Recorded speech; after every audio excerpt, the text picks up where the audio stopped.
Good morning. We're going to call this joint meeting of the Lewisville City Council, Crime Control and Prevention District Board, and Fire Control, Prevention, and Emergency Medical Services District Board to order. This is our called special budget meeting. It is 8:01 a.m. and we do have a quorum. First up on the agenda, of course, is public comment. To speak at any item on the agenda in person, you must sign up and speak before the meeting begins with the city secretary. Each speaker is limited to 5 minutes. I do not believe we have any comments, so we'll go ahead and move on to item B, regular hearings, consideration of the preliminary budget for fiscal year 25-26, as submitted by the city manager, including discussion on credit card fees, the property tax rate, and water, sewer, and storm water rates. Staff's going to provide a presentation that includes the following: submission of the preliminary budget document, discussion of the budget process and an overview of guidelines, discussion and overview of funds, discussion of base budget by big move and strategic move, discussion of utility billing, credit card fees, discussion and recommendation for unfunded items, discussion of tax rate information, and discussion of water, sewer, and stormwater rate information. Of course, the recommendation is the council approve for discussion at the upcoming public hearing, the city manager's preliminary budget as presented and amended, which includes consideration of the proposed tax rate and increased water and sewer rates. So there will be, after this, the public hearing that will be handled in our normal city council meeting. So with that, we do want to turn that over to our city manager, Claire Powell. Thank you, Mayor. So I'm pleased to present the 25-26 proposed budget, city manager's proposed budget. Obviously, the next step, once you receive this, if you're in agreement with the recommendations, is to move it forward to receive input from the public on it. I do want to start off by saying thank you.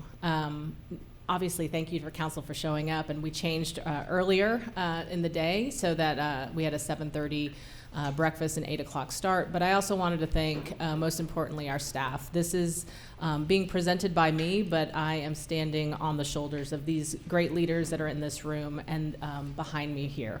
With regard to that, this budget process starts a long time ago in a land far, far away. But it starts with the departments having to create prioritizations, and we set budget goals for them, dollar amounts that are less than what they had the year before. It's an exercise that we constantly use to keep us lean as an organization, and that is a lot of difficulty every year, this year particularly, and we'll talk a little bit more about the burdens that were put on each department this year financially. And then I also want to thank the budget team, and the primary folks are at this table here and right behind me, as well as the city manager's office and community relations and tourism, now community engagement team, for helping us just set everything up. But the folks behind us, Chris Torres and Heather Brown, have been integral to all of the backup that that make up this budget, that fold into this budget.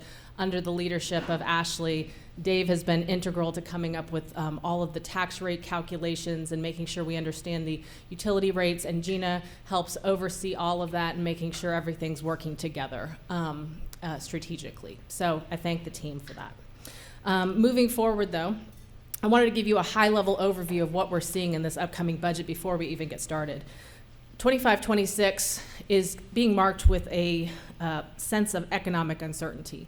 This is primarily because of federal changes that have come down that is just trickling down with everyone having uncertainty with regard to tariffs and things like that. Inflation is also continues to be an issue, and we're now starting to see, in past years there was inflation, but people weren't really changing their spending patterns. We're now seeing people change their spending patterns, which is something we had anticipated would eventually come, and the Fed has been saying that it's likely to come as well. So this is affecting everyone. It is not just Lewisville. Many of the cities, we're keeping the pulse on many of the cities around us and what they're experiencing budget-wise. There's definitely a tightening, some cities more than others. I will say that this budget has a much smaller growth than in prior years because of that, but we are also balancing the need of our 2025 plan, because we know that our long-range plan, the input we got from our public is that we want to see improvement. We want to see change. So with that, we tried to do that balance. I think we're in a much better position than many of our neighbors because of our conservative budgeting in prior years. So I thank council for that. I thank our staff. We are a lean organization, but we are where we are today with the success of the budget we're proposing to you guys because of that.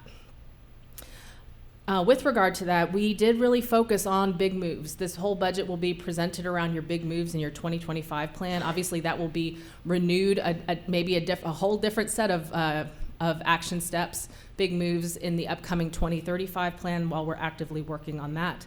But we also focused a little bit more, actually a lot more this year, on more of the granular. We went to you guys at council retreat in February and asked you to see what was left on the 2025 plan that was left undone or was just partially done, and asked you to tell us what was the most important to you. And we've built this budget around those things because you said in the short term, these are the things we want you to incorporate into your budget. So with that, this is going to be our agenda for today. I will tell you that we are moving one item up to the front.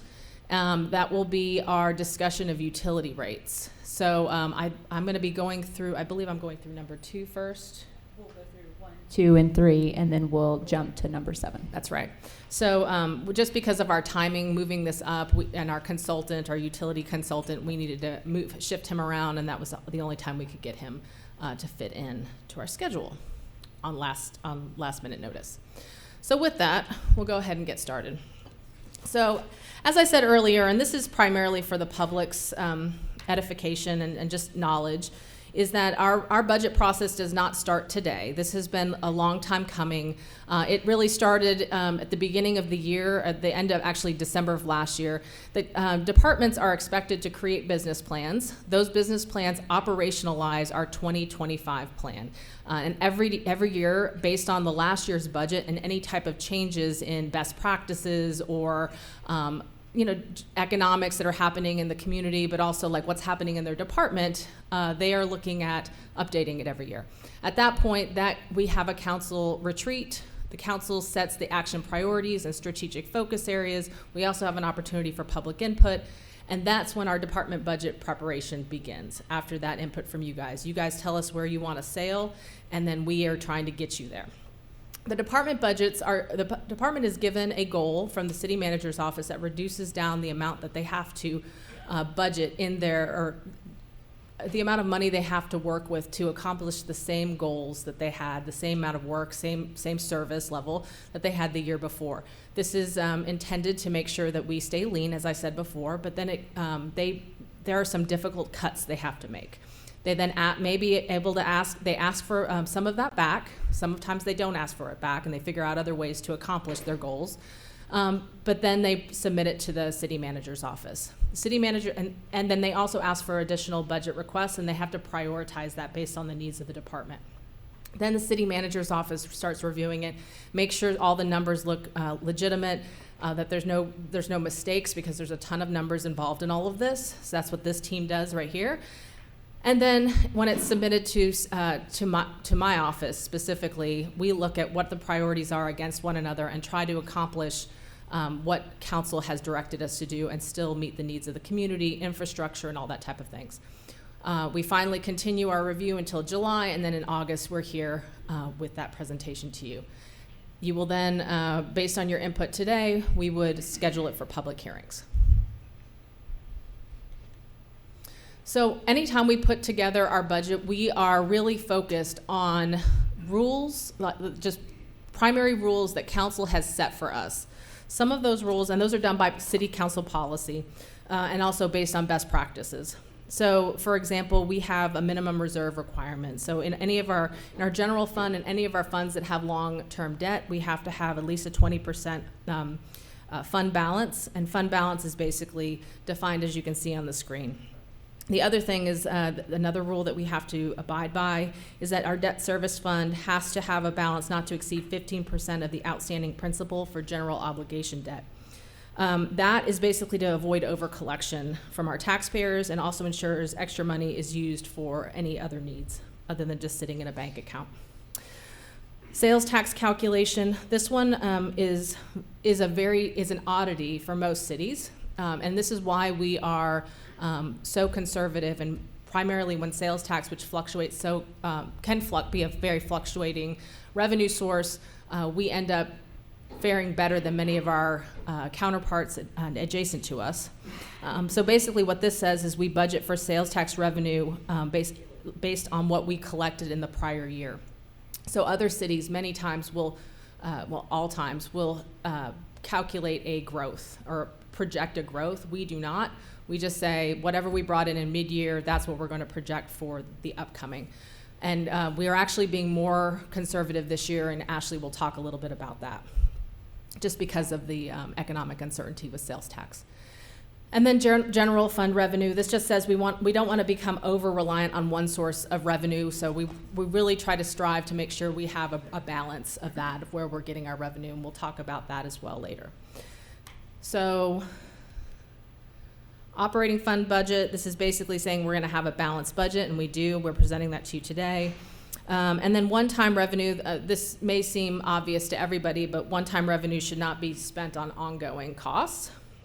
And then when we get to the utility fund revenue, there will be a cost of service rate study every year. And with that basically is presenting to council what are the needs of our utility system and our revenue bonds related to that utility system. And then our budget, we basically base our utility fund on a normalized year, not an extreme wet or dry year. So you'll see that we are projecting revenue to go down slightly for our, I think, water next year, but that's just because we're budgeting for a normalized year. And then with operating funds, we're wanting to maintain our existing quality and scope of services. Obviously, in economic downturns, that may change, but we are maintaining that quality and scope of service this year. In fact, we have some innovation and expansions as well. But like I said, this is in your base budget, it is a modest increase compared to prior years. In doing budget, we also look at general guidelines, and this comes from a lot of your long-range plans. So obviously, Lewisville 2025, no department can request any funding without tying it to your long-range plan that you have adopted. On top of that, your short-term action priorities, this is something we took to you last council retreat, and it's something we will do every year from this point on. We will make a spreadsheet of every action item in your long-range plan. So when we adopt 2035, we will create another spreadsheet. And we will have you prioritize what are the most important of those very minutia projects so that we know that we need to budget for it or put more staff time in it so that we're not just aligning long-term with all of these goals. You are also you're directing us where you want us to go first. And then our medium-term strategic focus areas, those are your strategic focus areas like mall redevelopment, the Business 121 corridor, those types of things where you're telling us, hey, these may not be immediate in the next upcoming year. You may not be able to accomplish renovation of Business 121 by next year, but we need this to be where you're putting you're putting your pedal on the gas. And then these are various other projects or plans that we use. And then our competitive compensation strategy, council has directed us to try to stay within the top third when funding is available. We will talk through that a little bit more later on. We are accomplishing that for the most part. There is one change just because of budget being tight this year, or tighter this year, that we are making a small adjustment on that, but still making sure we're taking care of our employees. We talked a little bit about this already, so I don't think I need to belabor this at this point, but this is how we prevent the operating budget from growing.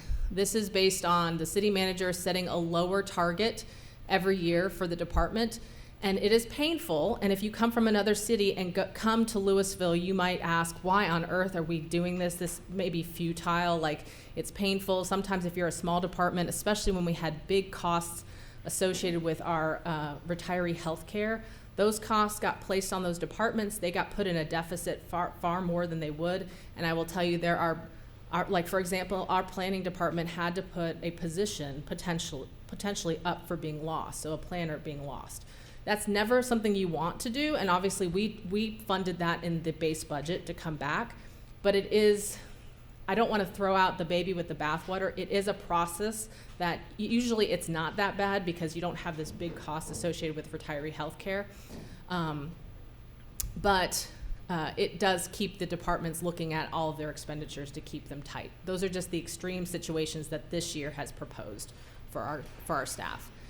And then those actions, then the departments provide action steps requesting for funding. That's based on the needs of the department, based on your long-range plans, based on your input from council retreat. And then I have to go through that and prioritize between the departments. We will be basing this presentation around your Lewisville 2025 big moves and strategic moves, excuse me. And then this is just to remind you, these are the action priorities that you guys ranked at your council retreat. So not all of them, and I'll go into the next slide, but this is just to remind you of how you guys ranked these. So we were really starting with the top, or we were focusing on the top 10, which is what council directed us to do. But these were some of the items. I do want to point out that not all of these items come with a budget requirement this year. Sometimes we can handle it within staff's abilities. So for example, rehab and maintain apartments with affordability focus. We have a notice of funding opportunity that's out on the streets, or has been out on the streets. We had put $300,000 towards that last year. We didn't have any developers propose on that. So in your budget we have here this year, we have added additional funding that came from the revenue we got from our Public Facility Corporation to add to that. So that does have funding with it. But expand nuisance abatement program, that one we brought to council. We showed you what we were planning to do. Council told us to move forward, and my understanding is we are actively working that new program starting in July. You can also see some of the other items. Some of them are things we can accomplish within our current budget. It's just staff intentionality behind them. But like free Wi-Fi and parks, you'll also see that in your budget here today. Yep. So I don't agree. I know we've had a massive overcorrection, in my opinion, on the whole diversity DEI stuff in recent years. This means everything. This could be renters. This could be people who currently sit on boards, currently making sure that we have representation across the board, not just race and ethnicity, right? This is all kinds of diversity that we're talking about getting on our boards. Yes, sir. That's correct. It is. An example of that is what 2025, our 2035 committee was. We really focused on having diversity, a very heightened focus on diversity of generations. Perfect. Yeah, thank you. But I will say there is, under 8, one of the priorities that council set for us was expand dialogues with communities of color.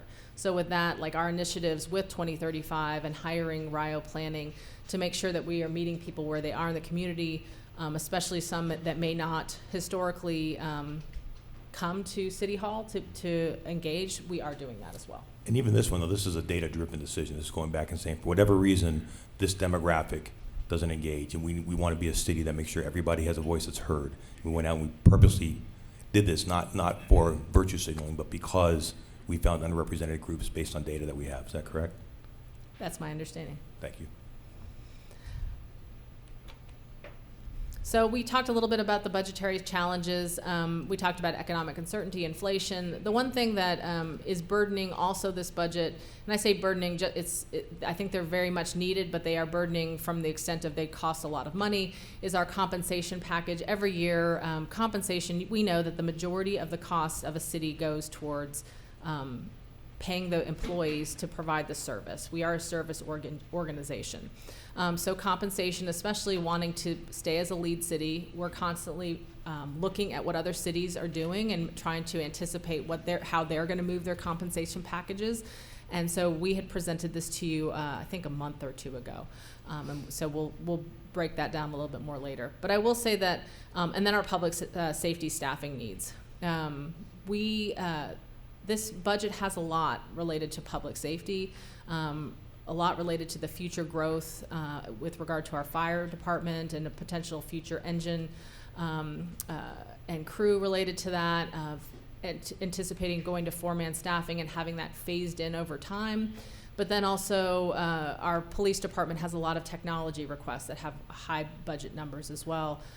So all of that is to say that those are big numbers. On top of that, I will say that the benefit for us continuing to stay in this lead goal is that we have gone from, when we started our compensation study, of about a 12% vacancy rate. We're now at a 4.4% vacancy rate. And we always tell our staff that we are lead because we are lean. You can see here Lewisville and Lewisville Proposed still keep us in the relative position with the other cities. And we've already talked about this, so I'm not going to go over this, but this is just the difficulties that our department has had to face putting together their budgets this year. So with that, I'm going to hand it off to Ashley. All right, so we're going to go through an overview of our major funds, starting with the general fund. I'm going to throw a lot of numbers at you this morning, so I'll try to throw in some examples of some of the categories that we're talking about here. What this is showing you is a revenue summary of our general fund. This is just overall, we have a lot of individual revenue sources, and this is generally just how we categorize it. So when we compare the FY26 proposed budget to the FY25 adopted budget, we're only projecting about a 1% increase that totals $1.4 million. And we'll talk about some of the reasons for that here in the next few slides. But then when we compare next year's budget to our current year adjusted budget, we're projecting about a 4.7% decrease. And I wanted to mention that because that's not anything that's concerning to us. So what has happened in the current year is that we have a capital version of our general fund that accrues interest earnings. Because we're more likely to use those dollars in our general fund, we went ahead and transferred that money in. So that's part of the reason why you see this decrease. That was a $5 million increase in the current year budget.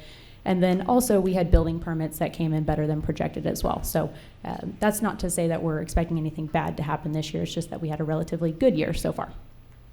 And then again, like Claire's mentioned, despite a tightening economy, we are still able to maintain our existing services and then even expand in some areas.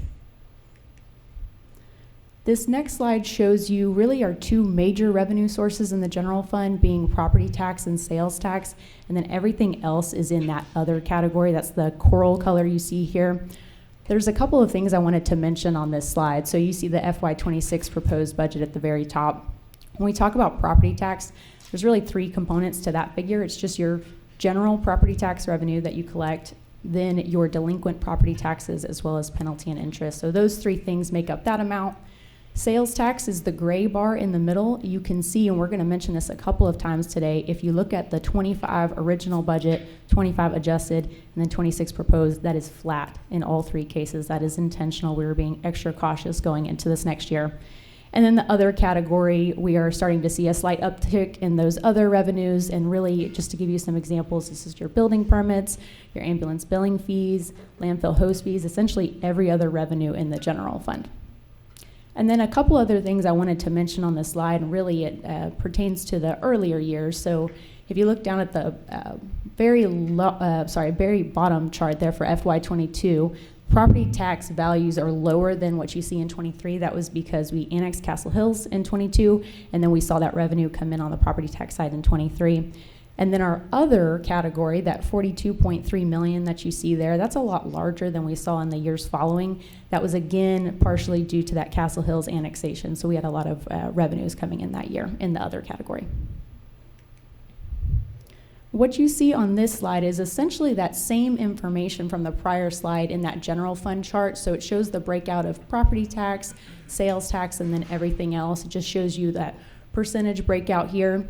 If you were to only look at the general fund, property tax is about 43% of the budget. However, we want to make the point that when we add in our sales tax funds, being 4B, crime control, and fire control, we start to see those percentages shift. So here is where you can see that we have less of a reliance on property tax, and then we're able to rely more on some of those other revenue sources. This slide is dedicated entirely to sales tax, so I do want to spend a little bit of time talking on this slide. I had mentioned it previously, but our policy is that we will not propose the next year's budget to be anything higher than what we think we're going to get this year. There's two reasons why we're being extra conservative. The main reason being that our current period collections with sales tax are just flattening out. So we're starting to see those spending trends change a little bit. We've had growth here in prior years, but also at some point we're going to reach build out too. And then the second component of that is the Texas Comptroller's Office does what they call corrective action cases. This is essentially them auditing a business to make sure that they're paying their sales tax correctly. So sometimes they could be paying sales tax to the wrong entity, they could be paying sales tax on something they don't need to be, or maybe they're not paying it at all. And to put this into perspective, we've seen a lot of fluctuation this year with those audit collections. Sometimes they go in the city's favor, sometimes they don't. Last year, our range of these audit collections was negative 305,000, meaning we lose that money, to a positive 185,000. That's about $500,000 range. This year, to put that into perspective, the range is negative 1.3 million to 630,000, so $2 million range there, which is why we're being extra cautious going into next year. I don't expect that trend to continue, but again, we're following our policy and making sure that we're planning for that. But then, regardless of those economic concerns, one other thing I wanted to mention here is that because sales tax is obviously a major revenue source for us, we're going to be placing even more intense scrutiny on how we project our sales tax. So we've got about 7 or 8 projection models that we've been testing over the past year or so.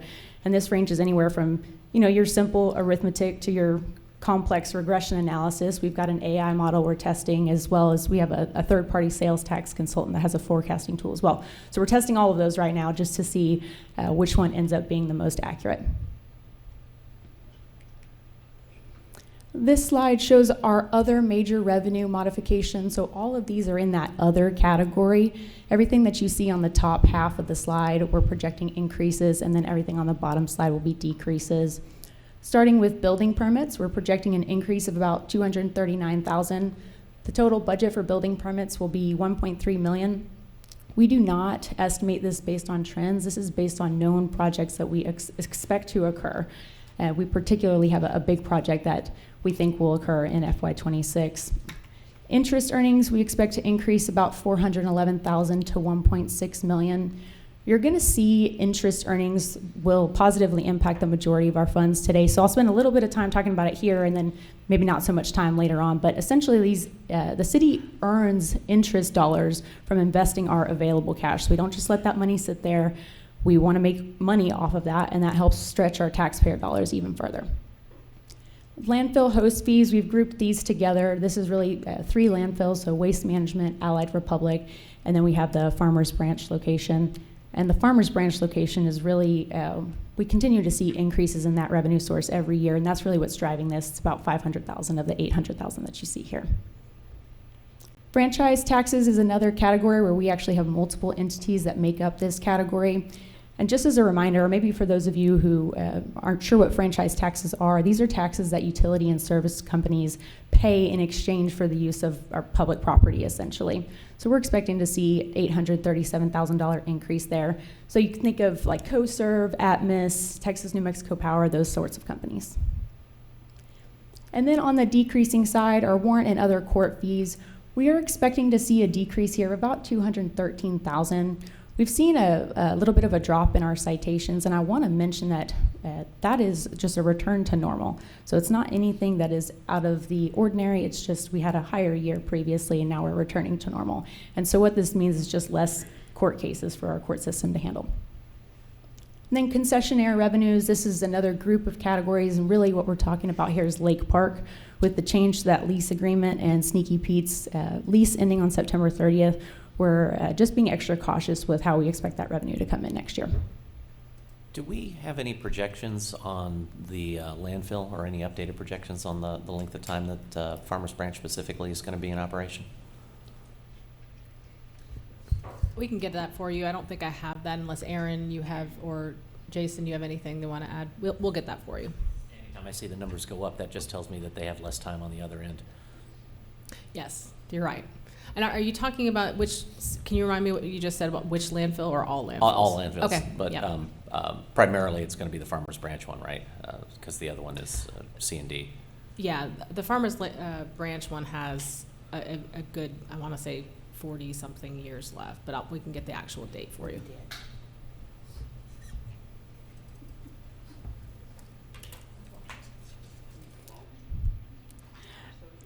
Okay, so you're going to see several different versions of this table as we talk about our major operating funds. So I'll just kind of give you an overview of how this is set up. You'll see your proposed revenues at the top, and then the next 4 categories will be essentially your expenditures here. So in the general fund, we're expecting $140.1 million in revenues. $136 million of that is those departmental base budgets. So when Claire was talking about targets earlier, that's essentially what this is consisting of. To put this into perspective, that total budget of $140.1 million, about 70% of that is your salary and benefits. So that's the case across the majority of our funds. Our personnel really makes up a large majority of our expenses.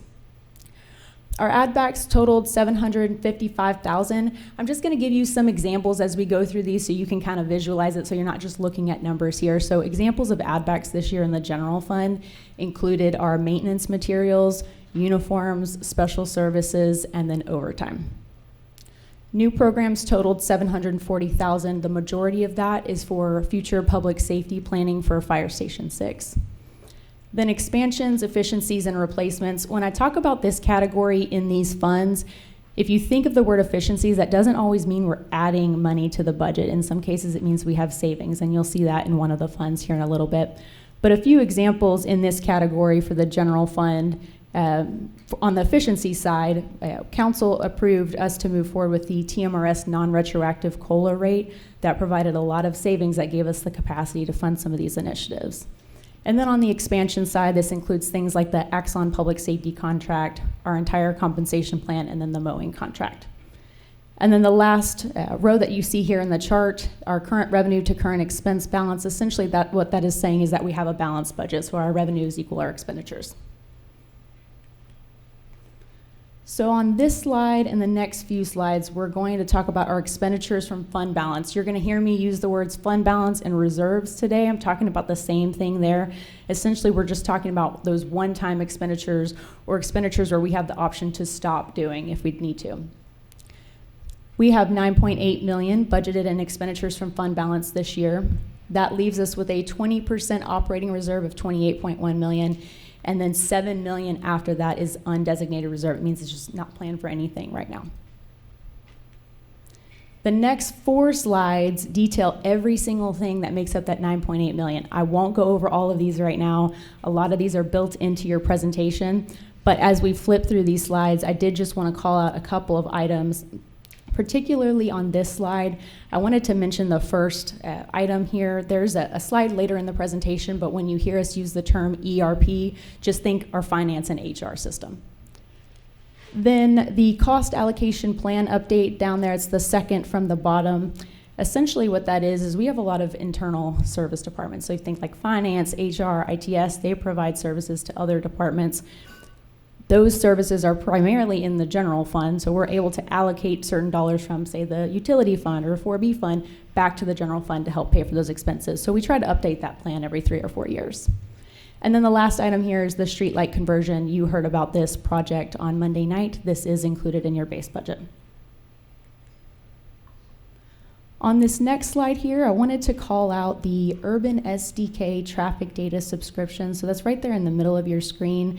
And again, you know, what we're talking about in the presentation is mostly the higher dollar items, but I did just want to call this one out. So this is going to be a pilot program next year. So we're just going to put one-time expenditures towards this. We're going to see how the data comes out, but this will provide us with traffic volume, traffic speeds, any delays, road conditions, all of that kind of data. This is a request that came from our engineering department, but we know that it will also benefit our police department as well as public services. Also add to that, I think this will also help council because I know you guys get complaints in your neighborhoods about speeding, and so especially about the prioritization of where we can put police officers and traffic officers. You know, it may seem like the street next to you is the highest, you know, rate of speed, but it may not be the highest rate of speed citywide. So it's to be able to use data to justify where we're putting our resources, which I think can help you paint the picture to the constituents. And then another one I wanted to call out on this slide is the intrusion prevention system IPS upgrade. Essentially, these are 3 units that protect our city's network infrastructure that are at end of life. So if you think about this kind of like a digital security guard, so this gives them the ability to see all of these systems at once. On this next slide, I wanted to call out the firewall replacement. So I think every single one of these actually has their own slide in the presentation with the exception of the firewall replacement. And again, that's just because it's that lower dollar item. This will replace 13 end-of-life firewall units used to secure essentially our network against cybersecurity threats. And then this is the last of those expenditures from fund balance. A couple of things I wanted to point out here is the green ribbon concept design. That's in the middle of the slide here. TxDOT has a green ribbon funding program. It's essentially designated for highways in Texas, and it's for corridor enhancements, landscape, that sort of thing. So we'd like to put this funding towards professional design services to help out with the I-35 in Maine area, I-35 in Fox, and then another I-35 portion closer to Business 121. Can we jump back on the slide real quick? Yes. So I remember talking about the Zen City Community Survey platform. Being that we're a data-driven organization, as priority 7 from our priority list, do we have data that shows this is more effective than what we did historically? I want to make sure that we're using this to its optimal capacity. So the way that survey works is it's open for 3 months, currently open right now. The last time I checked, we had over 400 responses, but it will measure the demographics of the people who are responding, and if we are not being if we're not in alignment with our census data, it will change how it's targeted. So at any point in time, it's targeting different demographics to try to get that representative survey. So when we get the final results in September, we'll have all of that data and we can present that to you. Awesome. All right, thank you.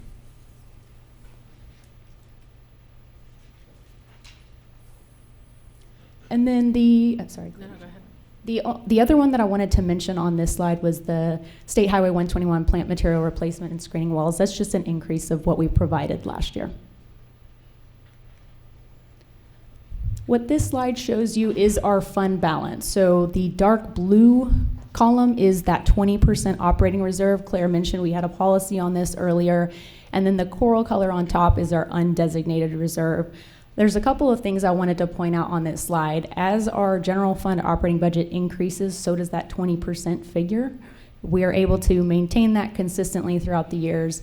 And then that undesignated reserve amount, there's a few outliers I wanted to point out. So particularly right in the middle of the chart, 2022's actuals, I hinted at it earlier, but this is the year that we annexed Castle Hills. So a portion of this is just our general growth in fund balance that we would normally see, but also we had additional Castle Hills revenues coming in that year.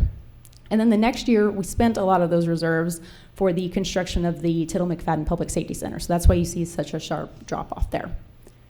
The other thing I wanted to point out on this slide is the pattern that you see in the 2025 original and the 26 proposed. That's the far right column there. That undesignated reserve amount looks small if you're comparing it to prior years. This is not an uncommon pattern for us to see when we bring the proposed budget to you. What we know is going to happen is that as the current year continues, our actuals will come in, we'll get audited, and we'll see that undesignated reserve grow. And you can actually already see that happening if you look at the 25 adjusted. We're already planning on that fund balance increasing. So I know there's a lot of numbers on this particular slide. I'm not going to go over every single one, but I do just want to hit the general categories of what this plan is showing you. This is our general fund reserves plan. It basically says this is how we're going to plan to use those reserves over the next 5 years. Starting at the top of the plan, this is our beginning excess reserve. Basically, this is just undesignated reserve from prior years. And then below that, you can see there's a line for $5 million in resources as an annual contribution. And when you look at that, really this is made up of two things. This is revenues coming in higher than we budgeted and expenditures coming in under what we budgeted. So for the purposes of this plan, just think of it like an operating surplus. And then the main portion of this plan is our uses. So again, this is just how we plan to use our reserves. We categorize this by our technology plan, land purchases, outside legal, economic development agreements, facilities, and then that miscellaneous other. I did want to take some time here to talk about facilities. So a previous version of this plan showed that we planned on using about $1.5 million in reserves for 2 facilities, particularly the renovation to the municipal annex and the Bacchus Public Services Center. So we refer to that as the Keeley Complex. Because we had really good interest earnings in our general fund capital cash, we were actually able to use that source instead of pulling from reserves here. So we have a slide on that a little bit later in the presentation. And then under that total uses line, if you were to look in the 2026 column, you see that $9.8 million. That's everything that we just discussed in the prior 4 slides. Then we get down to our ending excess reserve. What we do is we take out that operating surplus again. So we're being very conservative here. We're essentially assuming no growth in the prior year, so that's why we take it back out, and that leaves us with our excess available reserve. Moving into the utility fund now. The utility fund is one of our next largest funds. This fund is self-supporting. It's also known as an enterprise fund. So essentially it operates like a business where the cost of providing water and wastewater has to be recouped through utility bills and then a few other utility revenue sources. This is a summary of those revenues going into next year. This slide and the next slide, when we talk about revenues, does not include any proposed rate increase. So that's just something to keep in mind. We will talk about our proposal for rate increases next year in just a minute. When comparing FY26's proposed budget to our original budget, we're projecting about a 2% increase overall. This is pretty similar to what we projected last year at this time. And then when compared to our current year's adjusted budget, we're expecting about a 1% decrease. And really, this is us being conservative, again, when it comes to water sales and when it comes to interest earnings. What this chart shows you is all of our utility revenue sources. There's a couple of things I wanted to point out here, in particular the wholesale water services and wholesale sewer services. You can just barely see it in that FY22 column. That's related to Castle Hills. So moving forward, when we show you this chart next year, you won't even see that here. But then you can see that coral amount is what makes up the large majority of our revenues here. That's your water sales. This year's budget is $35.6 million. Sewer service is the dark blue. This year will be at $19.2 million. And then we also have water and sewer capital recovery fees. Those two, when combined together, are about $2.4 million. Essentially, those are one-time fees that are charges paid by new development to help cover the cost of expanding our utility infrastructure. And then just like on the general fund slide, we wanted to show you the same information for the utility fund. The dollars that you see here, again, do not include any proposed rate increase. For sewer and water capital recovery fees, we're projecting increases in both of those, and that's, again, due to projects that we know are in development. So this is not based on trend. This is based on what we actually expect to occur. Sewer service, we're projecting just a slight increase, but again, when you compare it to the overall budget of $19 million, it's essentially flat, and we're just doing this based on winter averages. And then on the decreasing side, we're making a minor adjustment to our interest revenues. We have utilized more fund balance in prior years here, so we're just projecting a slight decrease there in interest. And then water sales, again, we're budgeting this based on a normalized year, so we're not taking into account any crazy weather patterns. We are taking into account population increase and then the current existing rate structure here. But again, when you compare this to the overall budget, it's a drop in the bucket, or as Councilmember Kelly likes to say, a rounding error. So this is your operating fund overview for the utility fund. Our revenues are projected to come in at $58.5 million. Departmental base budgets total 56 of that million. So I want to call out two things when we're talking about that 56 million. The first of it is that 3.7 million of that will go towards our PAYGO program for a water and sewer CIP plan. You're going to hear us talk about that a lot today. So we're using our operating budget to cover this. We're using some of our reserves, and then we'll talk about what we would like to do with the increased revenue for the rate increases that we'll talk about. The other component that I wanted to mention is that included in this figure is $732,000 in credit card fees related to utility bills. Dave will talk a little bit more about that in just a second. Then when we talk about add backs in the utility fund, we're adding back $202,000. Again, this is mostly maintenance materials. Our new programs totaled $430,000. This is the majority of this is coming from the new utility line maintenance crew that we'll be adding. And then expansions, efficiencies, and replacements total $1.8 million. This amount does include taking an additional 1 million gallon per day, we refer to this as MGD, from Dallas Water Utilities, and then also those rate increases that we received from both Dallas Water Utilities and Upper Trinity Regional Water District. And then our proposed expenditure budget totals the amount of revenues we plan to bring in, which leaves us with a balanced budget in the utility fund. So Ashley had mentioned a portion of the operating budget for the water fund includes $732,000 in credit card fees. The city has historically and typically absorbed those fees for the customer. So when making payments online with a credit card, the city would absorb that 2 to 3% charge. And over the years, that has gone up quite significantly. From when I started to where we're at right now, we started at about $282,000 in 2019. Since that time, it went up $450,000 to where it currently sits right now. So it's become a growing cost burden. So if you could imagine taking $750,000 and putting it towards this fee versus some other opportunities that we could have. So those first two bullet points speak to the growing cost burden and the missed opportunity to reallocate budget to cover other areas.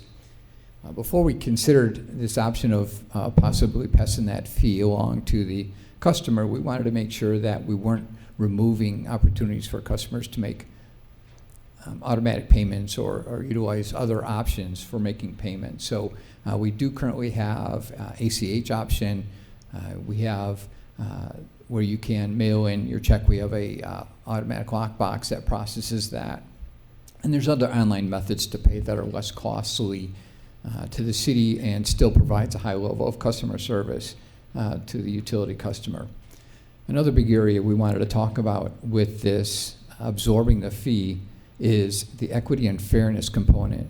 Currently, the fees related to credit cards is built into the utility rate, which is then shared across all the customers. So what ends up happening is you've got customers that are paying for a service that they're not actually receiving. So what we would like to do is make a recommendation or move forward with passing this fee along to the customer. So we did a survey of our benchmark cities, and we saw that it's becoming more of a common practice as it becomes a greater portion or a greater impact to the budget. About six of the 18 benchmark cities currently pass along that fee to the customer. So the plan for implementation will be to start with public education to the customers to let them know that we would be making this change over the next several months, and then implement fully the change to pass along the fees to the user.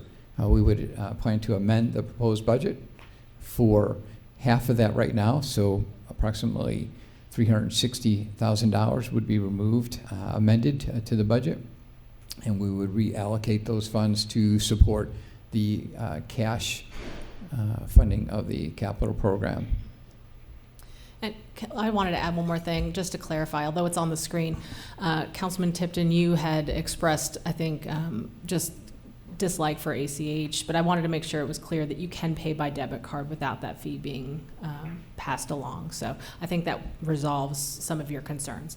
I would like to pause right here on the credit card fee issue. I would like to make sure council's comfortable with that because it will affect how your ultimate motion at the end of the night or end of the day. I'm fine with this. This is entirely consistent with what we've seen in other places. Restaurants you go to now, there's a 3% fee typically at the bottom. You'll see it down there. This is a trend that's going on more and more. I don't see anything wrong with this, especially because there's options. If you don't want to pay the 3% fee, use one of the other options. So I think this is fine. I'm okay with it. I basically look at this as subsidizing people's airline miles. Yeah. Mm-hmm. And Exactly. I'm not in that business. I'm good with it. I'm definitely good with it. I am now.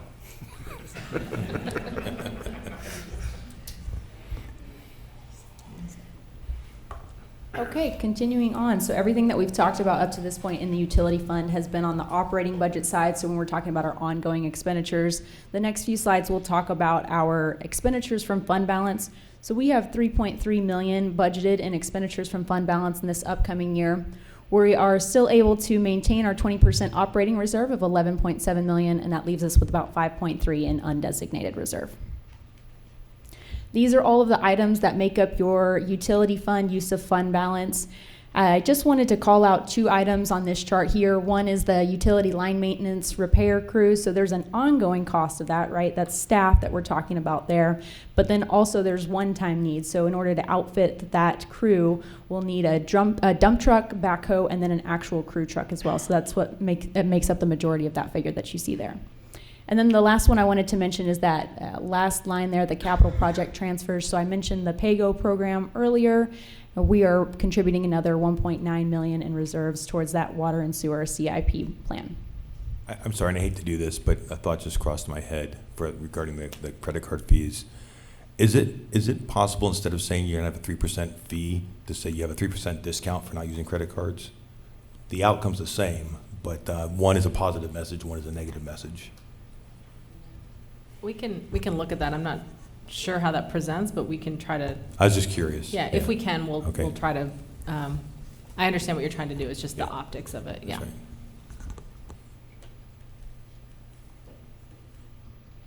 So now we'll go over our other major funds, and we'll just really hit the highlights here. Starting with this slide, so this shows a lot of your special revenue funds. The hotel motel fund is primarily the hotel occupancy tax. Your crime control, fire control, and 4B funds are sales tax funds, and then the drainage fund is funded primarily through a stormwater drainage fee.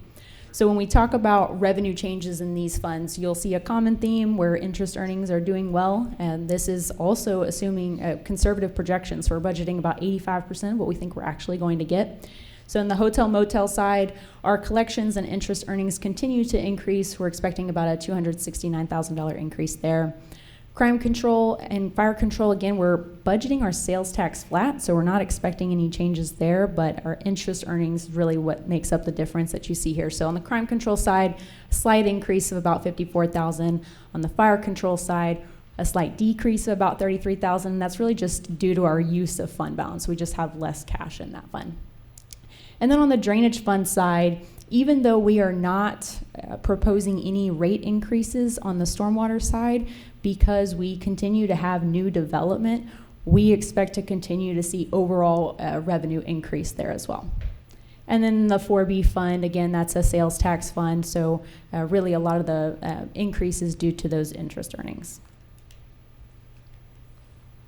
Here's your operating budget overview for the hotel motel fund. Proposed revenues equal $3.1 million, while our operating expenditures only total $2.6 million. $2.5 million of that is your base budget. New programs total $17,000, and then expansions, efficiencies, and replacements equal $110,000. And just to give you a few examples, that includes public art maintenance and increases in operating costs for the Grand Theater. That leaves us with a current revenue to current expense balance of about $500,000. What that means is that we're bringing in more revenues in this fund than we plan on spending, so that money will just fall to fund balance. The crime control fund, we are planning on bringing in $5.67 million in revenues. Base budgets total $5.4 million. Add backs totaled $131 million. To give you a few examples of some add backs included here, that includes uniforms, supplies, and equipment, as well as staffing expenses. New programs total $31,000. This is primarily the implementation of a new training management system for our police department. And then expansions, efficiencies, and replacements total $129,000. A few examples of this include some of these items you heard on Monday night when we had our crime control meeting: the radio tower lighting program, metal detector software, and then backup storage expansion, primarily for body cams and dash cams. That leaves us with a current revenue to current expenditure balance of about $15,000. So again, we're just bringing in slightly more revenues than we're spending in operating expenditures. And then we have $433,000 in fund balance and expenditures, all of which will be discussed later in this presentation. On the fire control side, we're bringing in about $5.8 million in revenues. Departmental base budgets total $5.6 million. Add backs are $48,000. That primarily consisted of overtime expenses. Expansions, efficiencies, and replacements total $114,000. And just to give you a few examples here, most of this is compensation package related, but it also includes janitorial expenses for the new Tittle McFadden Public Safety Center, as well as replacement payments for some Lucas chest compression devices. Our current revenue to current expenditure balance is about $3,700, and then we have $347,000 in expenditures and fund balance, which we'll go over later in this presentation as well. This is just essentially showing you where we've budgeted these items. On the drainage fund, there are a couple of things I wanted to mention here that are a little bit different than the previous slides. Our proposed revenues are about $9 million. Our departmental base budgets are $9.5 million. About $6.5 million of that is transfers to our drainage capital program. So we'll talk about what we do with this fund here in just a second, but that's just a figure I wanted you to have in the back of your mind. Add backs totaled $51,000. The majority of that was maintenance materials. New programs are $295,000. Large majority of that is due to a stormwater utility billing fee audit that we plan to pursue. And then expansions, efficiencies, and replacements. This is where you see a negative amount. Remember, I mentioned earlier that when we talk about efficiencies, sometimes that can mean savings. That ended up being the case here. So we had savings, particularly related to TMRS, that help offset the additional costs of some of these other programs. Then one thing I wanted to mention here is that we have that current revenue to current expense balance. That's a negative figure. That's not something that you saw on the previous slides, but this is something that we do intentionally with the drainage fund. So essentially what we're doing is we're taking all of our available revenues and all of our available fund balance and putting everything that we can towards our drainage capital improvement program. We have a lot of projects that are coming up, and so we want to make sure that we're funding this appropriately, and that's the entire reason that we set up this fund in the first place. And then when we talk about our 4B fund, our proposed revenues are budgeted at $12.2 million. Overall, our expenditures are budgeted at $8.7 million. About $8 million of that is departmental base budgets. Add backs were about $20,000. Most of that was library operating expenditures. New programs totaled $334,000. An example of that is a Shark Tank style program for park ops and programs. So we'll talk about that here in a little bit. Then expansions, efficiencies, and replacements totaled $417,000. A large portion of that was the expansion of our library materials per capita. That leaves us with a current revenue to current expenditure balance of $3.5 million. One thing I do want to mention with our 4B fund is that we are seeing our fund balance increase. We have some major projects coming up in the next few years that we plan on using that fund balance for, 2 of them being the Nature Center construction and then also Lake Park redevelopment. And then we have $1.7 million in fund balance expenditures planned. About $1.5 million of that is for the Nature Center design. Then this is a fund that we don't normally talk about during workshop, but we felt like it was relevant. So back in February, HR and Finance presented a presentation to you that recommended changing our retiree health insurance program to provide more benefits to our retirees. Council was in support of that.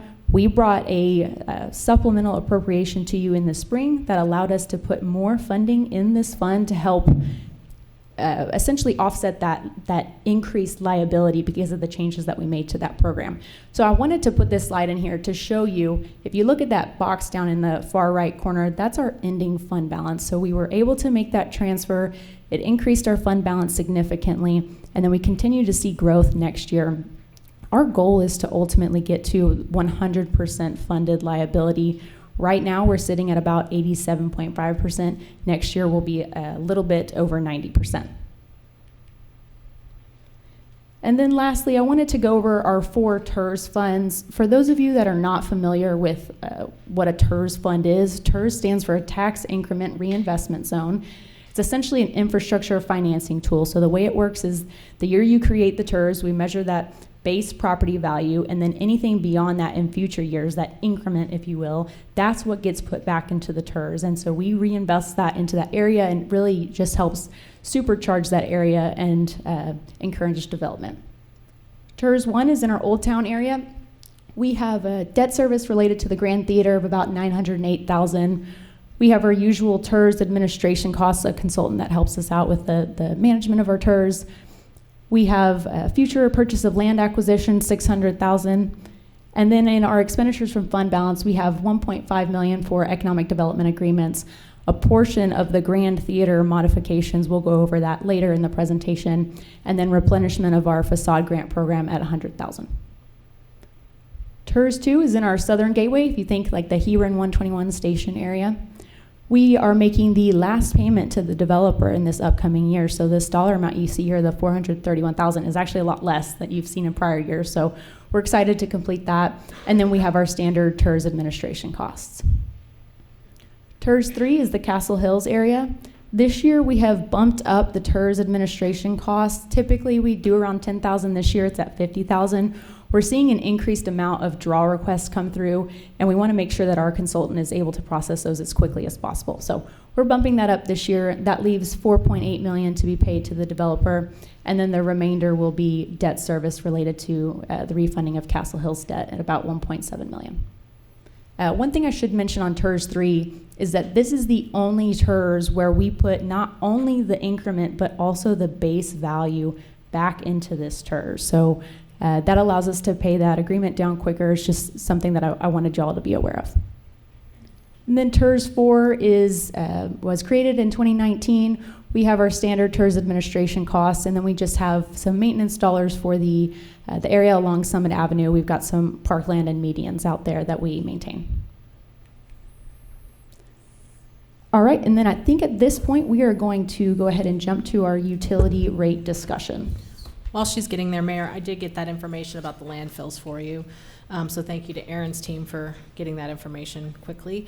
So the DFW landfill, which we know is close to closure, will be closing around, they're estimating 2027. All of this is dependent upon them getting to their cap. So like the mayor said, the more revenue you're seeing, the more that's getting deposited there, the faster it's likely going to hit that. But 2027 is what they're talking about at this point. Camelot landfill, I got that mixed up with the Lewisville landfill and their time frame, but that's at just under 30 years, so 2054. And then Lewisville landfill is 34 years, which is 2059. Okay, we're going to move into the discussion of the utility rates. At council retreat in February, we had a more condensed version discussion on the water rate side. Each year we'll do this rate study. We've invited Chris Eckroot from NewGen, who is our principal over at NewGen, to kind of walk through the full study. He's going to go through the goals set for the rate study, strategies used, the changes that were made, and the impacts to the rates. And we will close with recommendations. So I'll just go ahead and turn it over to Chris. All right, thank you so much. Good morning, Mayor, Council. Chris Eckert with NewGen Strategies.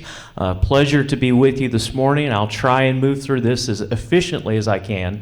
Nothing has really changed since I spoke with you earlier this year. We're continuing with our rate strategy. We'll talk through those goals and objectives and where we ultimately end up with that impact for customers with this increase. Again, as we look at those objectives, key objective, we are fully aligning rates across all customers across the entire city. This has been a multi-year process. This is the final step in that process. So that's why you're going to see some changes here, but we finally get to that point where we are fully aligned. Second major goal is conservation. We've talked about this before. We are continuing to push that conservation signal to our customers. We want them to be good stewards of our limited water resources. So we continue to push those conservation goals. At the same time, we continue to practice rate gradualism. We want to be cognizant of the affordability of service to our customers. We want to mitigate those impacts where possible. And I'm going to talk about what we're doing in terms of some rate design changes to achieve that. Finally, as we talked about earlier, again, the utility is a self-sustaining business. We have to make sure that our revenues either match or exceed our expenses. We have to make sure we can pay our debt. We have to reinvest in our business. We also have to make sure we have adequate reserves. So again, all of that is kind of driven within this rate plan for you today. What's really driving the need for rate increases? We've talked about this before. It's reinvestment. It's capital reinvestment in the system. Again, we have pipes, plants, pumps. All of these things break down over time. We have to reinvest in our system. We are subject to regulatory requirements from the state. We don't have a choice. We have to make sure we meet those regulatory requirements. So as you look at some of the dollars, these are the capital projects for fiscal year 26. Again, these are big dollar items that you're looking at here. Now, when we are thinking about the utility system, we do use debt when we are funding some capital projects. I'm in front of a lot of councils and they say debt's a 4-letter word. We don't want to use debt, but debt is a useful tool for cities and utilities in particular.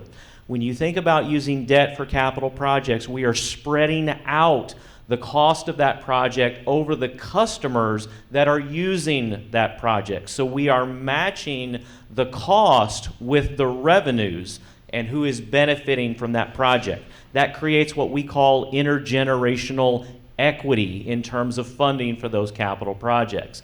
So as we kind of talk through that here again, we are cognizant of financial leverage, which is the use of debt. We continue to see the rating agencies push on cities to be careful in their use of debt, and we are careful in how we use debt. We want to achieve that equity, but also that helps us mitigate some of those impacts to customers. We can repay that over time. So as we look at how we're anticipating using debt going forward, let me take you to this slide here. What you see here is the anticipated bond funding and the anticipated cash funding of that capital plan going forward. It is a heavy reliance on debt, but again, this helps us spread the impacts over time, make sure we're being as equitable as possible. So we have big dollar needs for capital. That is, again, what is driving the need for further rate adjustments going forward. Chris, if I can jump in real quick, if you can go back to that last slide. Chris spoke about intergenerational equity and spreading the cost of the repayment of that debt over the useful life of the asset. And we've always been pretty aggressive using the 16-year term for repaying the debt. Now, because of the larger amounts of debt that we anticipate over the next couple of years, we may want to consider extending that term to possibly 20 years. Now, that's probably more the norm. I think the 16 years is the exception, and I think it still pays off the debt well before the end of the useful life. A useful life of a water asset could be 40 or 50 years, so if we're paying it off within the first 20, still well below the useful life. So when we start talking about the debt issuances for the upcoming year, we'll probably bring alternatives for the 20 and possibly a 25-year term for repayment. No, absolutely. And I think it's important to be conservative there. We are seeing some providers that are very much trying to expand that debt term. I've seen some providers go 25, 30 years. There is such a thing as a century bond, which is 100 years. I don't recommend that at all. So again, we want to be conservative in how we approach this. There's a balance. There's a balance between making sure that we can fund the projects, we can balance that with the affordability to customers. It's a careful balance, but we also want to be careful in how we do that. I will just flag this. I'm incredibly proud that we run a 16-year rate. And so I've got some emotional baggage around this that I'm going to need to get educated on before I'm super comfortable for moving out to 20 or 25 year. I get that it loads up the cost on the front end, but it loads up the cost on the back end when we start stretching this out. So I'm going to need a lot of education before I'm anywhere close to comfortable. That's our goal. I'm sorry. That's our goal too, Mayor. And actually, when we get to the unfunded list on your utility rates, the intent there is to put more cash towards that to also help in that regard. So, we're going to use all levers we can to try to flatten that out for people, and we really don't want to go. I mean, similar to you, although it's the norm, there's pride associated with that, and also the rating agencies look at it favorably. Yeah, and then they keep dinging us for other stuff that's completely out of our control. This one's completely in our control. So that's where I'm getting some heartburn on this one. Can we go to the next slide? Because I just wanted to mention, these are some really big numbers, and it's kind of shocking. Really, debt is necessary. because there's absolutely no way we would be able to fund this without using debt. But I also just want to mention, to put it into perspective, that Lewisville really started just the rapid expansion of population growth about 50, 60 years ago. So that's where we are with all of this, or we're having to upgrade our infrastructure, and this is what that costs. So we have to, I love that our staff is on this, conservative, and how we manage that money, because these are very real needs. It's not an option to not fund this. We all want water to come out of the faucet when we turn it on, and we want the toilet to flush. So all of these things are necessary, and I appreciate everything that staff has done to try to balance the debt and the affordability, because we wouldn't be able to afford to do this with cash only. But the good news is that I think that this ought to level off after we get past all of this infrastructure that we've got to put in right now. There will always be infrastructure costs, but we're really in the thick of it right now. And so it won't be this, we won't have this landscape forever. Just to add and buttress what you were just saying, Councilwoman Green, yeah, absolutely. Really what's burdening a lot of the costs, obviously an aging infrastructure, also our water plant and wastewater plant costs. And we're really because of growth for our city, we're just at the point where we are required to expand. And there's a strategy of making sure we have diversification of water resources so that we're not over reliant on one versus another. It gives us, we talk about pulling levers, it gives us greater reliability, especially during hot months where we have droughts and things like that, to be able to have a plant that's actually producing on our own as well. So, and then of course, we'll talk about it later, but in your budget is the DWU bump we're going to need to take right now, and also the cost of water is going up. And I'll just add one other thing regarding this table. I think it reflects more of a worst case scenario. Each year, we will work with Public Services Engineering, we will work with Chris and his team, and we will massage those total combined capital project numbers to determine if we're needing those funds, that debt in that particular year, or if that's something that we can spread out over a couple of years so we can smooth that. So while we're a little more certain this year and possibly next year, the out years, a little less certainty. So as we get closer to those, we'll continue to work to update those numbers and then just manage that cost a little bit better. Claire, this may be premature of me to ask you to explain this or somebody to explain this, but we've had wonderful rains this year. And I think that it would be great when we're looking at our utility funds and when we go into having to set rates and stuff like that, I've had to explain this in Ronnie terms, which, some of you can understand and some of you can't, what the bump does to us when we're not diligent, because they think the lake's full. Why do we need to do this? Well, the lake's full and people are just using water like crazy. So I think that for our citizens, they need to understand what that bump means, because the bump is forever. Once you have the bump, you don't get rid of the bump.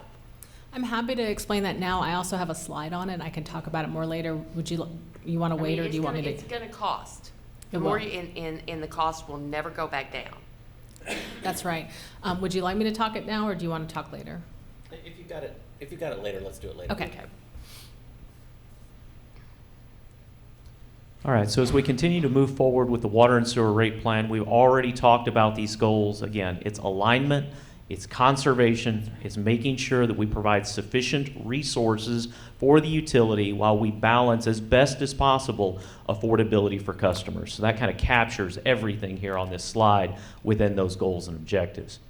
As far as we look at the rate strategy, what are we proposing in terms of changes in water rate design and sewer rate design? Couple things to note here.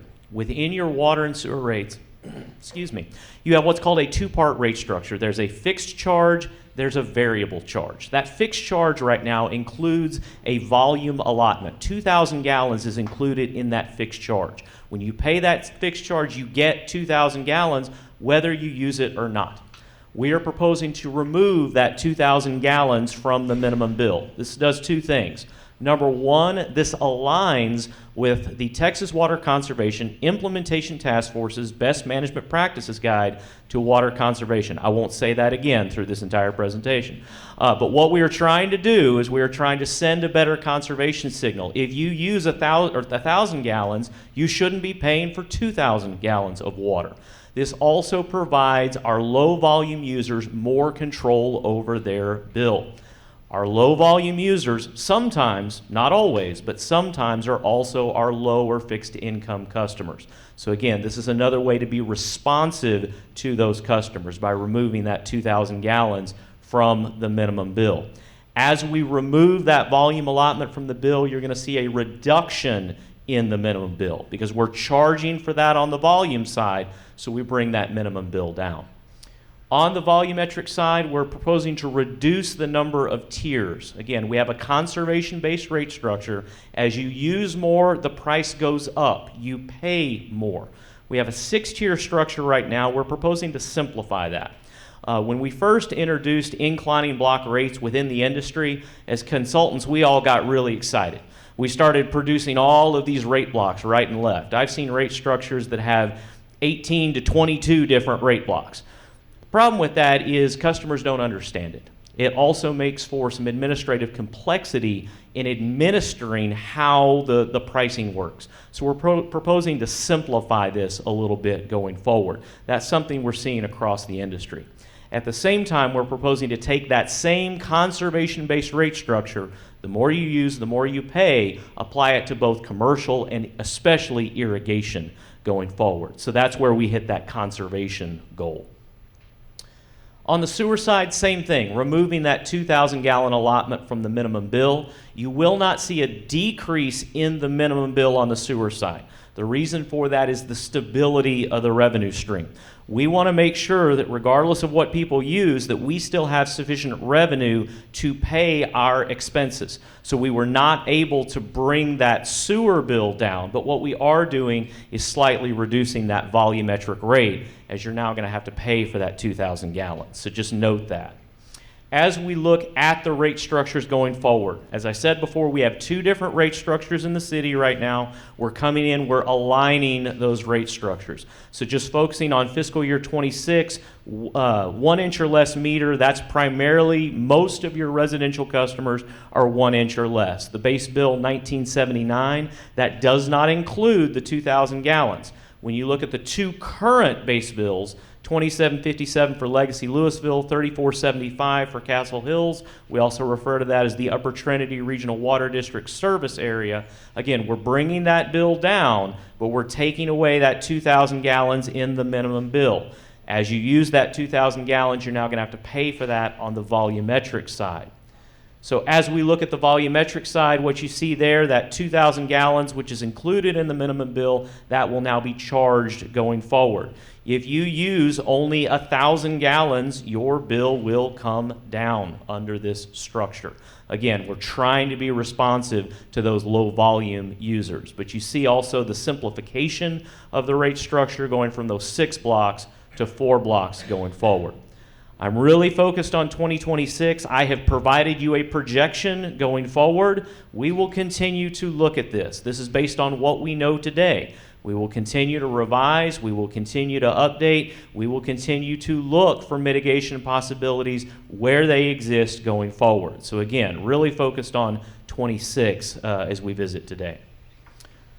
On the commercial industrial side, again, right now that's a flat uniform volumetric rate. We're proposing to put in place a conservation-based rate structure for our commercial industrial customers.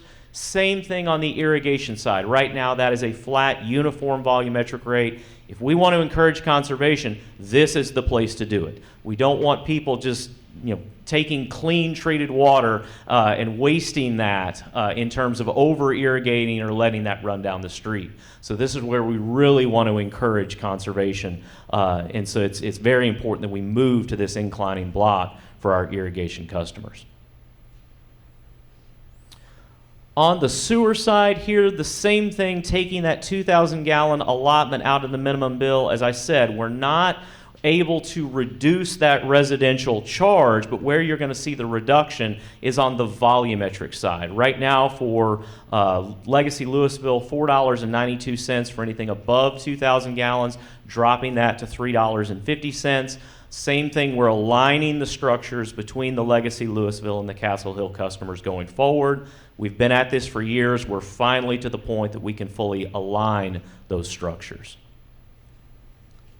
So what does this mean to a customer? What I'm going to show you here is the average customer. So right now, average customer, if we look overall, 10,000 gallons of water, 6,000 gallons sewer. That does not represent every customer in the city. You have some customers that are much lower than that. You have some customers that are higher than that. So some customers will see a rate decrease from this. Other customers will see a rate increase. It all depends on what you use. So I'm just using that base comparison here, 10,000 gallons water, 6,000 gallons sewer. Right now, that combined bill in 2025, $89.28, moving that to $95.86. That is the impact for that average customer. Now, one thing I want to note, I went back and looked all the way back to 2018. Obviously, we've seen some increases over the years with that capital reinvestment.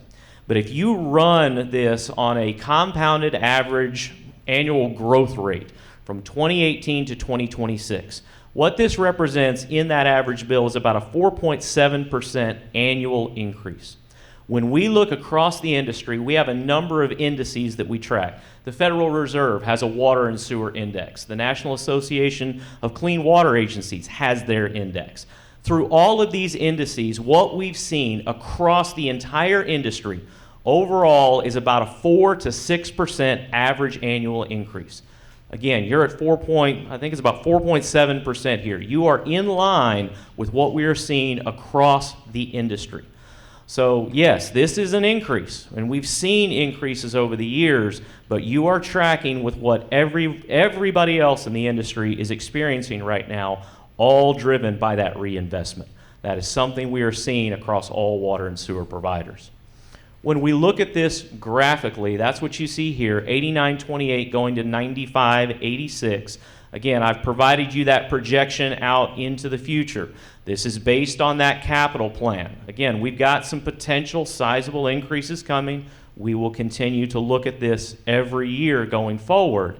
But again, this is what we're seeing because of that reinvestment. So I'll be back with you next year. We'll look at it then, see where we're at. I show you this chart every year. I say the same thing every year. Whenever we're looking at a regional comparison like that, this is not an apples to apples comparison. Every community is different. I will also tell you, I'm working with communities right now that are above you on this chart and below you on this chart. If we look at this in October or January, it will look different because cities across the Metroplex, across the state, are looking at rates right now. They will all be adjusting their pricing going into next year. So right now, currently for your Legacy Lewisville customers, $89.28, bumping up slightly to $95.86. Your Castle Hills customers will come down as we align those structures. This is a one-time change as we align those structures. Again, we've been at this for years. We're finally to that point where we can kind of rip the Band-Aid off, get it done. Everybody will be aligned going forward. Again, this will change. I'm showing you your projected future condition with everybody else's condition today. So we'll look at this again. You may not actually move on this chart as we go forward based on where communities move within this comparison. As we look across the Metroplex right now, all of our wholesale providers are going up. So you experience increases from Dallas Water Utilities. You experience increases from Upper Trinity Regional Water District. I've got other communities I'm working with that get service from Trinity River Authority. I was with a community a couple days ago. TRA is looking at $90 million of capital investment in their system next year. So those are significant increases. Everybody is going through these same kind of impacts as we look at that reinvestment. So again, we don't set rates based on what everybody else is doing and what everybody else is charging. We have to make sure we set rates based on what our system needs. So just to wrap up, again, overall rate adjustment for that average customer, 7.4% increase for that average customer, about a little over $6.50 a month for that average customer. We do have that one-time change for those Castle Hills customers. We're fully aligned after this change. We're fully unified going forward. The key thing is this gives us that infrastructure funding we need as we look going forward to maintain our system. So I think the last thing we have, Dave, do you want to address stormwater? Certainly. So with the stormwater rate, we've utilized NewGen to do rate studies. The last one was done in just prior to fiscal year 2023. We developed a 3-year plan for increasing the rates based on the projected projects that we had in the pipeline. At the time, we went from $4 per household and an equivalent rate based on the impervious surface. So it went $3 increase from $4 to $7. We do not have a recommendation for, actually we do have a recommendation for fiscal year 26. We have recommended that we do not increase the stormwater rate.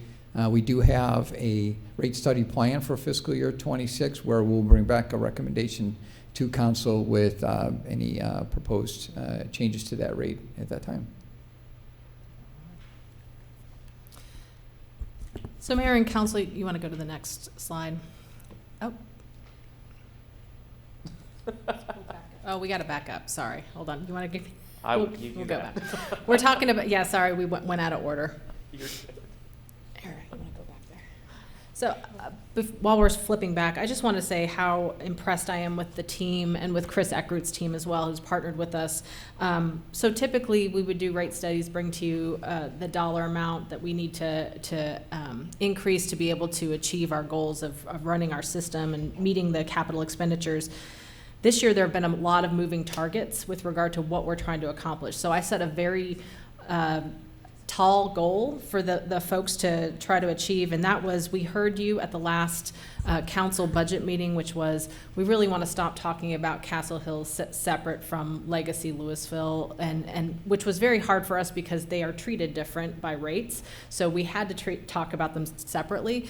But really, we understood there was a desire to really push forward in melding those rates. So not only were we trying to figure out, okay, how do we cover this gap of funding that we needed to get with a rate increase, but let's change the entire structure, not only to meld the two systems together, but at the same time, why don't we go ahead and do what we've been promising we're going to do with our sustainability plan and promising what we were going to do with 2025, which is figure out how to implement a truly conservation system. Castle Hills had more tiers within them that actually made it to create more tiers in Legacy Lewisville, made it more conservation, but let's not time that until we have AMI ready to go, which we did that this year. So we're really ripe to be able to achieve that so people can control their usage as well. But also making sure that we take out some of that base fixed costs so that people who are really living paycheck to paycheck can, if they need to, reduce down their water bills, which was important to us as well. It covers the cost of the system increases, but also achieves all of the other goals I think that council has been putting forward to with us. So with that, I'm not sure. That's the only, oh, okay, sorry. So this is the, if you were to approve these rate changes, you are accomplishing all of those kind of policy decisions with regard to that, but also you would be increasing the revenue we'd be getting by $3.6 million. If you were to do that, that also goes towards the cash funding. So we talk about trying to get to that 50-50 cash versus debt funding and how the bond rating agencies look favorably upon that. With the amount of projects we've got, we sat back and said, it still should be a goal, but probably in the next 5 years, we're not going to get to 50-50, but this would get us to 20%. So it's a really good effort to keeping that in years where we do have some big expenditures coming forward. I would love to, Mayor, for you guys to have a moment, especially with Chris still here, to discuss this. Obviously, we'll take a vote on this at the end of the budget workshop, but wanted to get any input from you guys. Council? So I think last time we talked about, at the retreat earlier this year, we talked about removing the 2,000.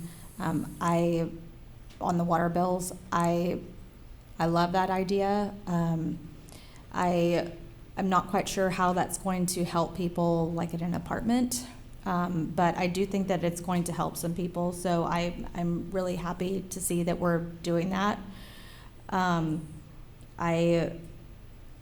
I know a 7.4% increase on the overall bill for the average user is, at this point in time, any increase is kind of, it's a tough thing to tell people that we're supportive of an increase. However, like I said before, I think this is something that's absolutely necessary.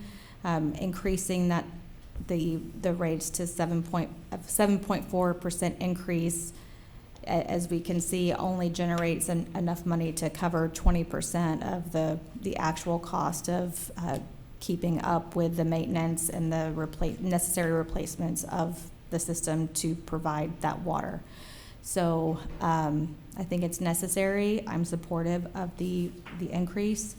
And I look forward to seeing how the tiered structure helps people with their conservation efforts. I'll also just give a plug for the My Water app, because I downloaded that recently, and I was just looking at it the other day and discovered that it looks like I have a leak, because it will give you a reading for every hour how much you're using water. And I realized that I had water usage while I was sleeping and while I was on vacation, and I thought, well, that's not right. So the public services came out, found the water leak, and it was not a minor leak, but it was underground, and there was no indication from the surface other than my meter box being filled with water that anything was happening. The only reason I knew something was wrong was the app. So I know we haven't had a whole lot of people downloading the app compared to the number of users we have yet, but I guarantee you it's worth it. It's free. It's on, you can get it on any type of device. Go check it out. It's called My Water Advisor 2.0. Go get it.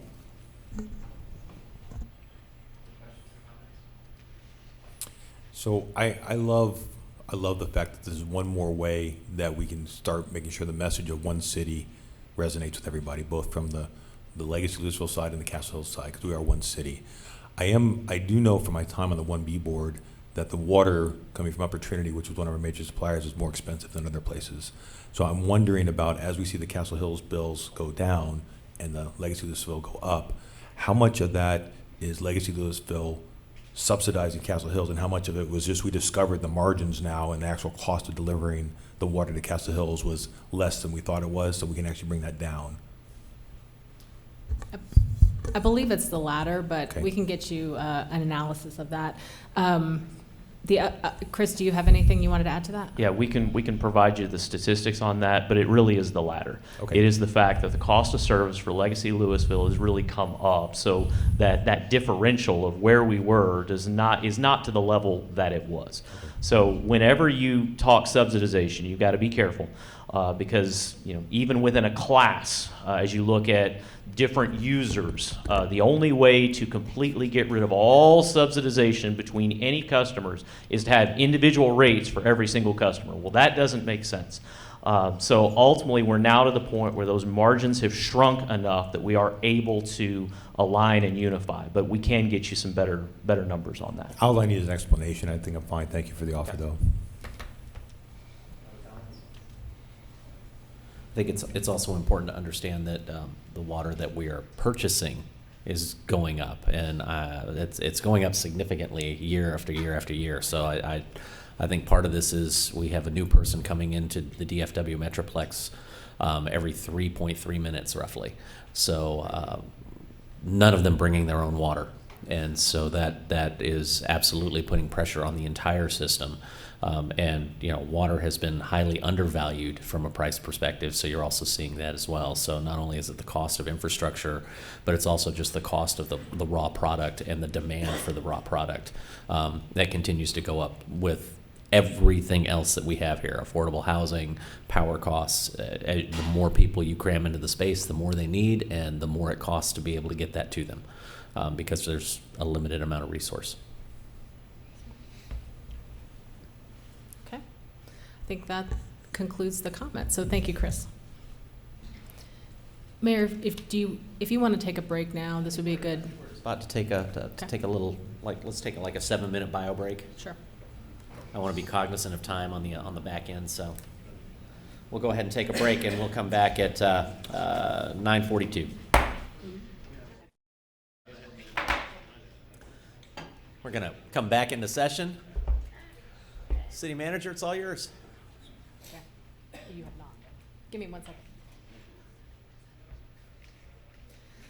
All right. So before we get started on all of the items that fall into this budget by big move and strategic move, I wanted to give a little bit more information about our utility fund. So, Mayor, you had raised the concern about that 16-year repayment versus 20-year repayment. I just wanted to tell you another lever we're going to be looking at utilizing in the future. We talked about doing that every year.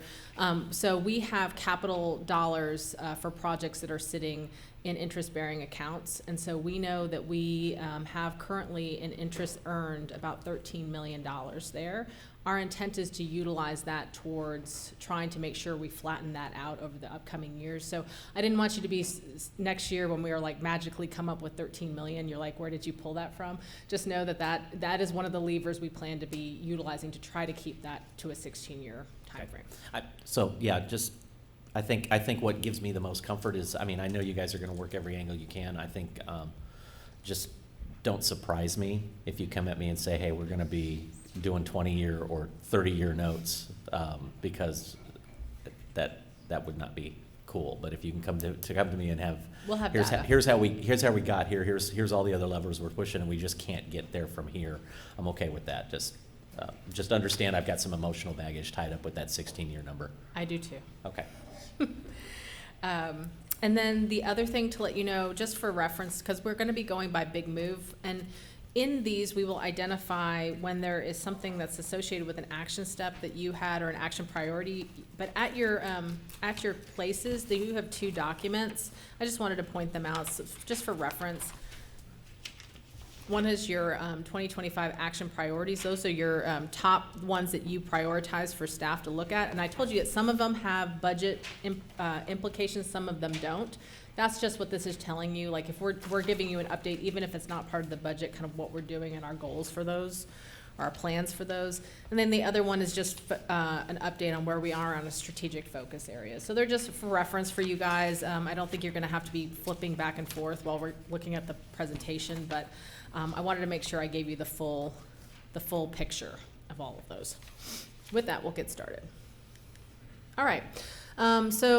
These are the items, larger items in this budget that have been organized by big move and strategic move. So for Green Centerpiece, one of the parts budgeted this year will be your design of your nature center.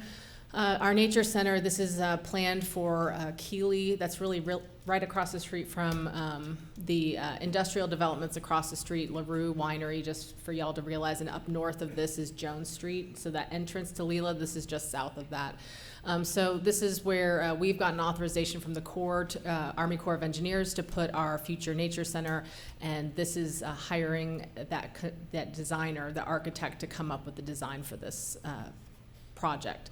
So this was one of the action steps, action priorities that you guys identified, and obviously this was part of our Green Centerpiece Master Strategy. It's been part of Lewisville 2025 since the beginning, and it's one of the biggest projects we have that we have not started making progress on. There was a lot of starts and stops on this with partnership with LISD, but we are in a good place with all of our coordination with LISD, with our other partners, UNT, as well as our nonprofit partners with Leela out there to move forward. With extending the green, we have 2 large projects associated with that. Hold on, I'm having trouble flipping. One is coming up with a railroad park master plan, so the cost of that plan is $100,000. This idea is really coming out of the fact that we did a study of our ball fields and all of our sports facilities citywide, and determined there was a need for additional playing fields. The natural idea there is to make sure that when we have a sports complex like Railroad Park, is to, if there's available land out there for future development and future expansion of that park, there is some that is close by. I will tell you that there is the family that owns that property currently is interested in working with the city to come up with a master plan and maybe possibly a public-private partnership in the future to develop those properties the way the city and that family desire, which I think right now is a discussion of a public-private partnership on future sports fields. So this would go for that master planning. And then the Duvie property and Bennett Park assessment. So in many of our natural areas across the city, Prairie Creek was one of them, near Timber Creek was also one of them. Best practices when you're holding forested areas and natural areas like this is to make sure that you do a full assessment of what's out there so that you can maintain it.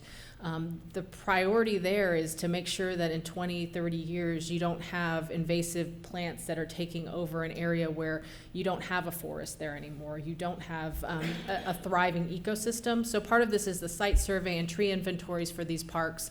The other part is, or properties, and the other part of it is coming up with a management plan and then seed funding for future stewardship partnerships. For just ease of reference, the Duvie property is what we informally call Bob Hope's Nose. The city purchased that years ago. The desire there ultimately may be trails. We really have been waiting until Corporate Drive got completed to be able to start really going in there and figuring out programming. But this is to make sure we're managing that natural environment. And Bennett Park was a piece of property that was dedicated to the city years ago by FedEx when FedEx developed their property. So it's on Bennett Lane. You probably have never been out there. It's behind other industrial properties. It's kind of right in the middle of it. For Old Town, so one of the things council asked us to do was to make sure we were, with Action Priority 5, was to add activities to Old Town. Mid-year last year, the direction from council was to move away from just the fireworks display in Old Town, but to move towards a hybrid drone and fireworks show. That came with additional costs. We did a supplemental mid-year last year, but this is making sure it's ongoing and part of our budget going forward. We also have a capital project that's for our facade grant program. This is for Old Town businesses that want to renovate their existing buildings. It can relate to brick repair, signage, awnings, windows, landscaping, and lighting. This has been a very successful project. If you have seen the facade improvements along a Main Street corridor, most of them are come because the city has invested in them in some way. And so this is a capital fund, and when we run out of funding, there's no more left in it. This is where, when we bring you facade grants, this is where we're pulling the funding from. So we set that money aside. So it's replenishing that. And then festival security package, we have seen, all of us have seen across the United States that there have been horrific acts where people are driving vehicles into festival zones. And although we do have our festivals, large festivals, surrounded, trying to have like blocks, like concrete blocks or vehicles that are blocking entrances where people might be able to drive over. This is really investing in the greater safety in regard to that. So there's a traffic control barricade device that will literally flip vehicles if they try to ram them. And it's also much more movable for our staff to be able to save that, to move them. So it's easier for staff. Currently, we have a UASI grant that is going to help with some of the funding, but this is adding additional. I think this is going to be a multi-year project to be able to get for a full Western Days surrounding festival security package. For diverse and thriving neighborhoods, council has told us that affordable housing is one of your priorities. In that, we created the Public Facility Corporation about a year ago, 2 years ago. It's been, time flies. Was it 2 years ago? 2022, thank you. In that Public Facility Corporation, we entered into an agreement with Ohala, who's now under construction. Part of that is that they would pay us fees. The revenue that's coming into the Public Facility Corporation, council has directed us in the past that we want to reinvest that into affordable housing. At the same time, last year, we put some general fund dollars towards a notice of funding availability where we were asking the development community to come in and develop or redevelop some of our existing older older multifamily projects, and to ensure that there's affordability maintained, but that we get reinvestment in some of those older properties. That has been on the street, asking developers to take us up on that offer and partner with us. We have not gotten anyone to do that and to suggest that they're interested in partnering at this point. The feedback we got from developers was the dollar amount was too small. So we are going to be taking this $559,687 and combining that with the existing $300,000 funding that we have set aside in a capital project, and going back out to the market, and also in there adding that we would not only be looking for rehab of existing multifamily, but we're also open to rehab of extended stay motels. This is adding additional funding to our neighborhood enhancement program. This is a program, neighborhood enhancement program. We have some updates coming in the upcoming year to this program that council has already directed us to do, so those are in the works. But with this is where neighbors can come together and present a project that helps the entire neighborhood. So this could be entry features, or it could be retaining walls, or it could be landscaping, those types of things. And then the property enhancement program is really where residents ask the city to help them with some of their exterior improvements to their homes, and pretty much anyone can qualify for this. It's just based on your income is how much you can qualify for, but this is putting additional funding into that. I'm really proud of this project. I will tell you, cities across the Metroplex are modeling their projects off of ours. We have created a very low barrier program where it becomes very accessible to people once they get in. And we've even had to limit people the number of times they can apply year after year, because once you figure out it's this easy, it's the same people asking for more and more money.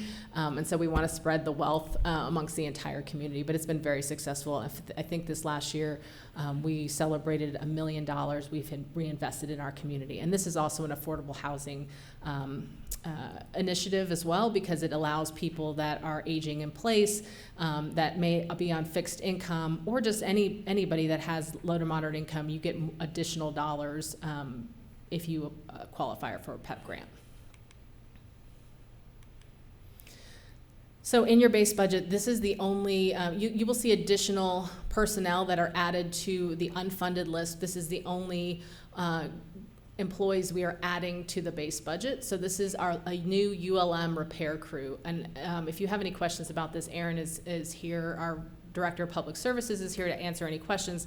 But the long story, or the short story about this, is that I think council is aware, as well as our public is aware, we've had several water main breaks over the last year, 2 years. We have contracted with a third party to help us with those repairs, and they really supplement staff. It is actually cheaper to hire staff than it is to hire a very expensive contractor. But that contractor is still going to be important. The reason why is because there's specializations related to it. There can be high dangerous, more dangerous excavations and repairs, and we would rather not have our employees have to do that. So we will still be using that third-party contract, but we do believe that this will reduce that contractor use for us to be able to hire staff and bring them on. This cost also includes the crew, a crew truck, a dump truck, and a backhoe. Any questions on that? I'm going the wrong way.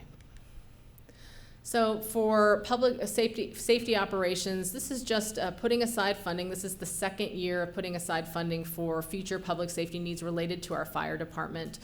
We know there's significant needs upcoming. An engine company is needed, so that's additional 15 firefighters. I finally said that right. I keep saying 13. 15 firefighters. That also is the beginning of our phase-in of the 4-person staffing, which adds enough people to make sure that we are implementing 4-person staffing, the first iteration of that. And we are going to be working with the chief to come up with that phasing plan. Obviously, it has to be within budget, but being intentional about that phasing. We will be combining this funding in the future with any type of future grants we might be able to get, but this is putting aside that money for those needs. Can I speak into that real quick? Yeah. I'm so excited to see this 4-person staffing coming to fruition. Yeah, I know we've talked about this for the 4 years I've been on council. This was a big focus area that I've had for a while now, so I'm excited to see that coming on board. Is this?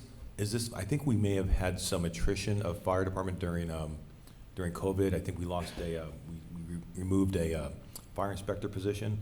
Does this bring that back into play? Do we know? Is it too granular for this discussion? Chief McNeil, do you want to answer that question? So that does not include the fire inspector. That's a different division, so we will be addressing that in the future. Okay, thank you. I will just add to that, when we annexed Castle Hills, we did bring on an additional fire inspector at that time. Thank you. Again, I'm going backwards, sorry. I never want to get out of here. All right. So in addition, we have an ongoing cost of $201,000. There is a exemplary status that we can receive under the Texas Public Library standards. If you have dedicated a per capita investment of a certain amount per capita. And so this will get us to that exemplary status. This will be made up of not only print materials, but also digital materials, and our library director is excited about what resources can be made available to our public. With economic vitality, with council's focus on Business 121 plan in the last year, we're really trying to put funding aside for the implementation of the plan. We have requested funding from TxDOT. The match, if we receive the large grant that we have applied for, the match is also substantial. So this $526,700 would be added to the funding we already have set aside, which I can't remember the amount that was. It's the same amount here. Same amount. For the city's local match. If the city were not to receive that TxDOT grant, we would just take this funding and put it aside, or not put it aside, but actually put it into use in making some of the pedestrian improvements that are set forth in that plan and traffic improvements. So one of the things that council members have asked me in the past is if we don't get this full grant, where would we put most of the effort towards? I believe that just given the number of pedestrians, it would be around that corporate drive area, that one area, the subsect area you see on the map there. We know that there's a lot of pedestrian involved accidents that are out there, and just some of the lighting improvements we're making are going to be in that very location. So just making sure the public and council know that's the priority at this point. Also know, just although it's not related to the Business 121 plan implementation, this we do have in your base budget a dollar amount to refresh the landscaping out close to the east end there at the top by Castle Hills, with those medians that are out there. Identity, place, and I read that wrong. I don't know why this is in communications, sorry. So in this, we are moving our Visitors Information Center over to the Well House now that our police officers, our neighborhood resource officers, have moved to the Tittle McFadden Public Safety Center. This is an empty building, and we are renovating it into the place to be in Old Town. So we've got a top-notch team of staff that are working on the design. This goes towards the furniture as well as merchandise and also activation. So there is there's a concrete area that's not directly in front of this, but in front of the city manager's office over to the right of this, if you're standing looking at this building. That area, we will have like large games that will be placed out there while the Visitors Information Center is open. So that's another thing for residents and visitors to be able to do while they're in Old Town. And then also we will have merchandising that will be not just logos on it, but some fun stuff. I know I've seen a prototype of a the Real Housewives of Louisville on one of the prototype merchandise. So I'm going to be buying that before. It's going to be a limited edition, so I'm going to be buying it before anyone else gets it. But anyway, we're excited. It's going to be a vastly different kind of feel in there. And in a future meeting, we're going to be talking about some of the other components that are part of the Visitors Information Center and where their future homes are going to be. This is funding for the design of our Old Town Louisville Mill Street entry feature design. So this is basically the really large entry signs that we have going into Old Town. I know Councilman Tipton, you were not on council when that was decided, but there are 3 that are going in around Old Town. One, we're phasing them in. The first one should be starting this year for construction. It is going to be right in front of the current Visitors Information Center when you come in on Main Street. The second one would be here, and this is a piece of property the city of Lewisville just purchased. There is also a desire, although it's not part of this budget, to utilize that payphone as possibly a future multimedia public art project where, and I'm not an artist, but an artist would figure out what they want to do on the outside of it, but the desire there is, could you have historic storytelling, stories of our history by picking up the phone and hearing them? Because at this very location, you could look to the left and see Mill Street Elementary, which is where our Fighting Farmers football team took down the bank robber historically. You could look to the right, and where those trees are across the street, across Keeley is where the Lewisville Colored School was in the past, so there could be stories also about black education in Lewisville. And I'm sure there's far more stories that Ronnie Cade could probably tell us from this very corner. Don't encourage that. Yes, encourage it. We'll be here tomorrow. But regardless, this right here will get you the design of that second sign. Note the utilities there, so there will be some utility. We're going to have to work around those utilities or figure out what we're doing with them. Zen City Community Survey Platform. Councilman Kelly, you already asked questions about this, but we are about to close our current Zen City Community Survey. This is our first time using it, and it will close in September, but this is making sure there's funding aside for the next year. This also has additional funds set aside for our Lewisville 2035 outreach. So we have enough funding. You guys gave us ample amount to hire our consultants to develop this plan. But with the direction from council that we wanted a very robust outreach program, it's coming with some additional costs related to food and marketing and supplies to make sure we're getting out into the community, not just having people come to us. There's a one-time cost that's going to be going towards coming up with a analysis of our current wayfinding and signage in the library to make to bring it up to date, but also to make sure we're directing people in the most logical fashion, so you can find what you need in the library. Sustainability actually was one of the largest categories we funded this year, which is not normally the case, but the reason we are doing it this year is we are not necessarily purchasing it, we're starting a project where we're going to be trying to purchase all of our street lights from TNMP and CoServe. We are just starting, if this is funded, the next phase would be a full analysis of every one of the assets out there, which is a fairly labor-intensive project, but making sure we know exactly what is a halogen light, what is a LED light, because the second phase of this, once we purchase it, is to transition every one of the lights to LED.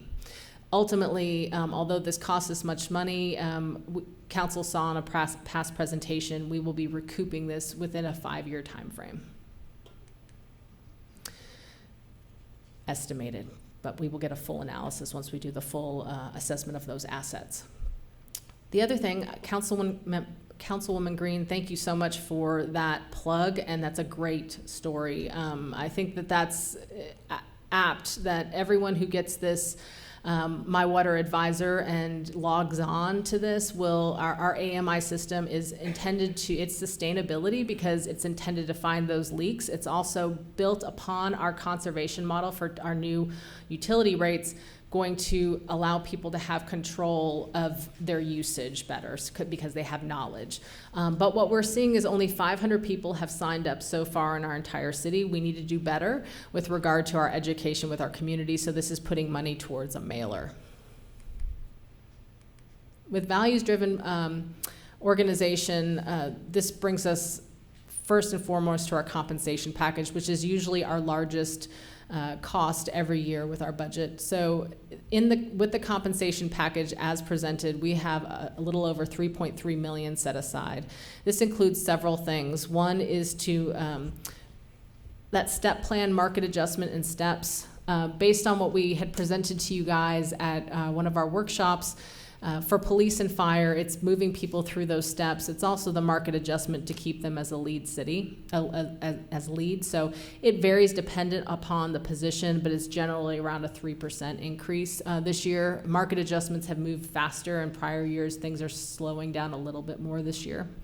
Then for our market adjustments related to our general government, if we had presented to you two options, one was 2% and one was 3%. 3% got you to lead, 2% was just short of lead. But if we went to 3% this year, and the rule for council to staff is if it's within budget, if we can make it work within budget.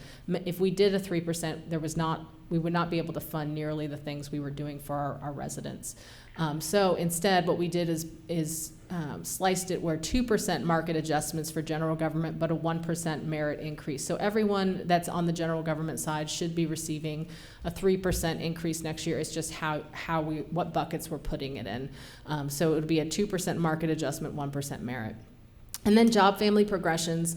When we first did our compensation study a couple years ago, we presented to council that one of the problems for our organization is that we trained up general government employees, and then they would leave for another organization and take a senior position somewhere else, because we never had built in kind of a progression, a job family progression, where you might be, like, let's say a planner, your entry-level planner. Well, do I have room to grow in the organization where I could become a senior planner? And so this allows those progressions. Once you hit a certain level of expertise, experience, and you're doing a good job, your director has to say that sets forth, these are the things you need to achieve to be able to move to the next level. And if you're ready, you move to the next level. And if not, you don't move. But there is feedback given to you about what else you need to do. So we've operationalized that. This should be the last phase of your job family progressions, creating those progressions and new positions. And then FMLA vendor, this is a third party to help our HR team process FMLA paperwork. It's a pretty heavy administrative burden on human resources. We have a risk management specialist, and that's a big part of her job right now. It allows moving some of that to help some of the other initiatives we're trying to do in HR as well. Also, I will say that it's a highly legal environment and regulatory environment, so making sure that we are complying with all the laws and up to date with all the laws, I think, is really important, and that's what these FMLA vendors do. It is the best practice across most organizations to do that. Claire? Yes. Go ahead. Check to the Jinx? I just wanted to make a comment about the compensation package, because that is a big number. And so I just wanted to mention, when you talked about, direct benefit to our residents, this is I see this as an indirect benefit to our residents. If we don't treat our employees right, they're going to leave, and that translates to a reduction in the quality of service that they are going to receive. And so this is very, very important, in my opinion. It's very, very important that we kind of maintain our compensation policy, because that it is connected to the level of service that we provide, which is what we're here to do. Do you want to respond to that first? Yeah. Okay. So similar, I echo those same sentiments. I am curious, is that 1% merit increase, did I hear you right? This is just a peanut butter spread, everybody gets 1% merit? No. Okay, very good. So this is, somebody could get 1.5, and somebody get 0.5%? Oh, no. So the max is 1%. It's a pass or fail. Okay. So you either meet expectations or you don't meet expectations. Your supervisor has to do a review on you, and your merit is only if you, but we don't do variables. So somebody could wind up, if I have a department of 10 people, let's say 7 had the merit increase, 3 didn't, there's a surplus now? There could be a surplus in that regard, and it would fall to fund balance at the end, and then you would be able to allocate that elsewhere. Okay, thank you. Yes. In the past couple of years, we've seen a higher percentage rate of raises, if you will. And I just want to make it clear as to why we've kind of dialed that back down this year. Number one is the economy. And I mean, when you look at Denton cutting 17 million out and all these others, but the other one is the other stuff that we're doing, like the retirement insurance. I mean, when we're talking about having to move millions in to fund that retirement insurance, that's something that had to be done, and that plays as to the impact on what we can do this year. So I don't want our employees to feel slighted whatsoever.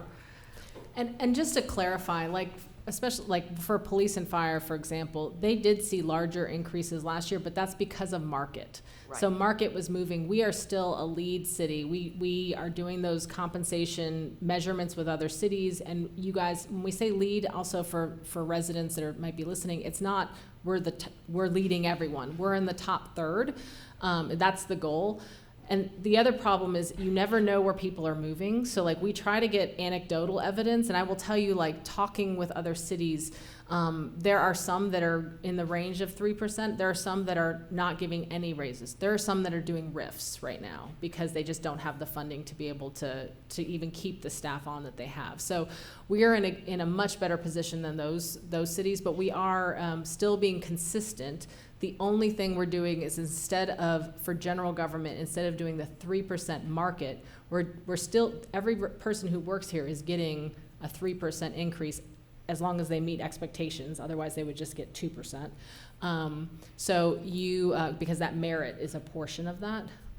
But I feel like we are doing right by all of the employees. The only thing that changes is when we talk about the range. So, right, the market adjustment is maintenance worker gets paid this amount at the starting salary up to this amount. That's their range.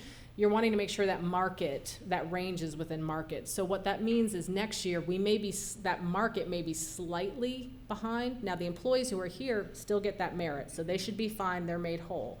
It's just people we're bringing on, we might be slightly behind. I personally, just anecdotally, having talked to several cities, I don't think there's going to be a lot of movement in the upcoming year. And so I think we can make that up the next year because we don't have firefighters or fire initiatives that we're trying to address on this, which is a big cost in our budget. I'm hoping we don't have that big technology package associated with our police department in the upcoming year. So obviously there will be more needs, but at the same time, I think we'll be able to address that next year. Okay, thank you.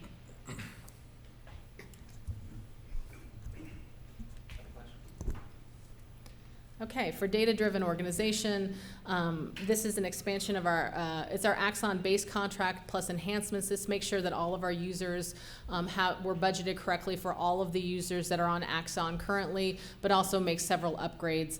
This is not just data. This is also, to me, a values-driven proposition, being a values-driven organization.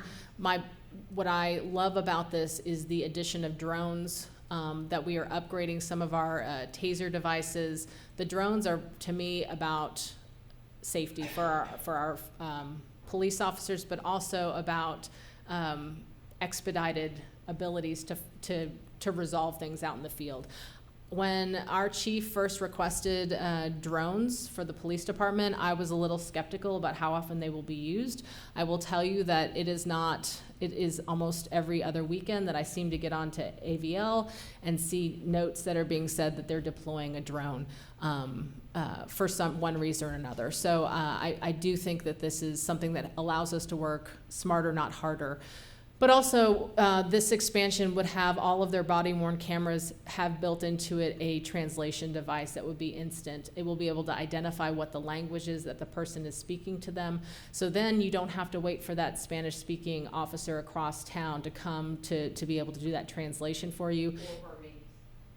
Well, I was going to go into that for a second. The only negative on this right now is that they do not have Hakachin currently programmed in, but the vendor has said that they will come to our community and meet with our residents. We can get a core group of people together to try to add that onto the system.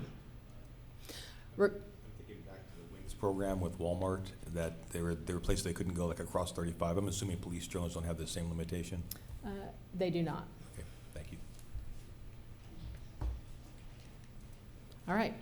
Next up is our Shark Tank for Park Ops and program. This is one of the coolest things that I think we've done. I love this for many reasons. Again, not just because this is a data-driven initiative, but it's also because it's a values-driven initiative. So Stacy Anaya and her team created a kind of Shark Tank-like program where frontline maintenance workers who, let's be honest, they probably are the ones that know more than any of us about what's actually going on in the field.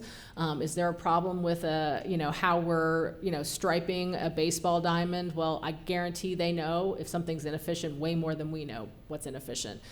So this is allowing her team to pitch ideas for efficiency, but also teaching them how to do those pitches, base it on data, and then pitch it to the parks admin team, who then chooses from those projects what to do.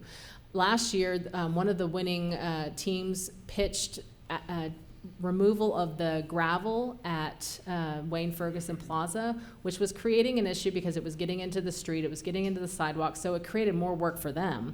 But it also was not as ADA accessible for people in wheelchairs to be able to roll over them. I mean, it was ADA accessible, it's just not as nice of an experience.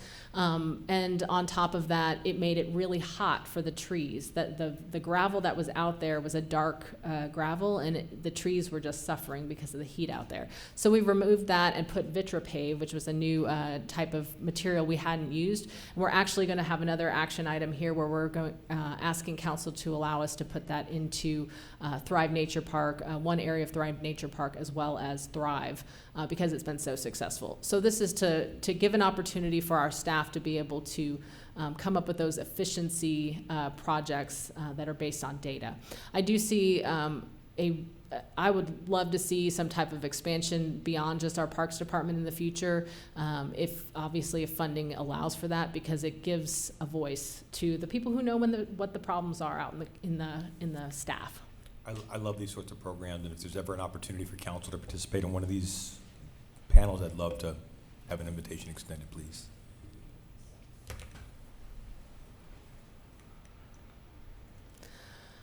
So this is some of our initiatives related to cybersecurity. So this is having expansion of our existing managed detection and response services related to our email security monitoring. So this is to help identify phishing schemes and things like that are coming in before it ever gets to the end user. And then this is additional funding that's put aside for more cybersecurity cybersecurity programs. And Chris is here if you guys have any questions for him. We talked about ERP before. So ERP is our finance and HR kind of back of house system. This is going to be one of the largest projects we're working on in the upcoming year. It's going to be taxing all departments, but primarily our finance department, our HR department, as well as our IT department.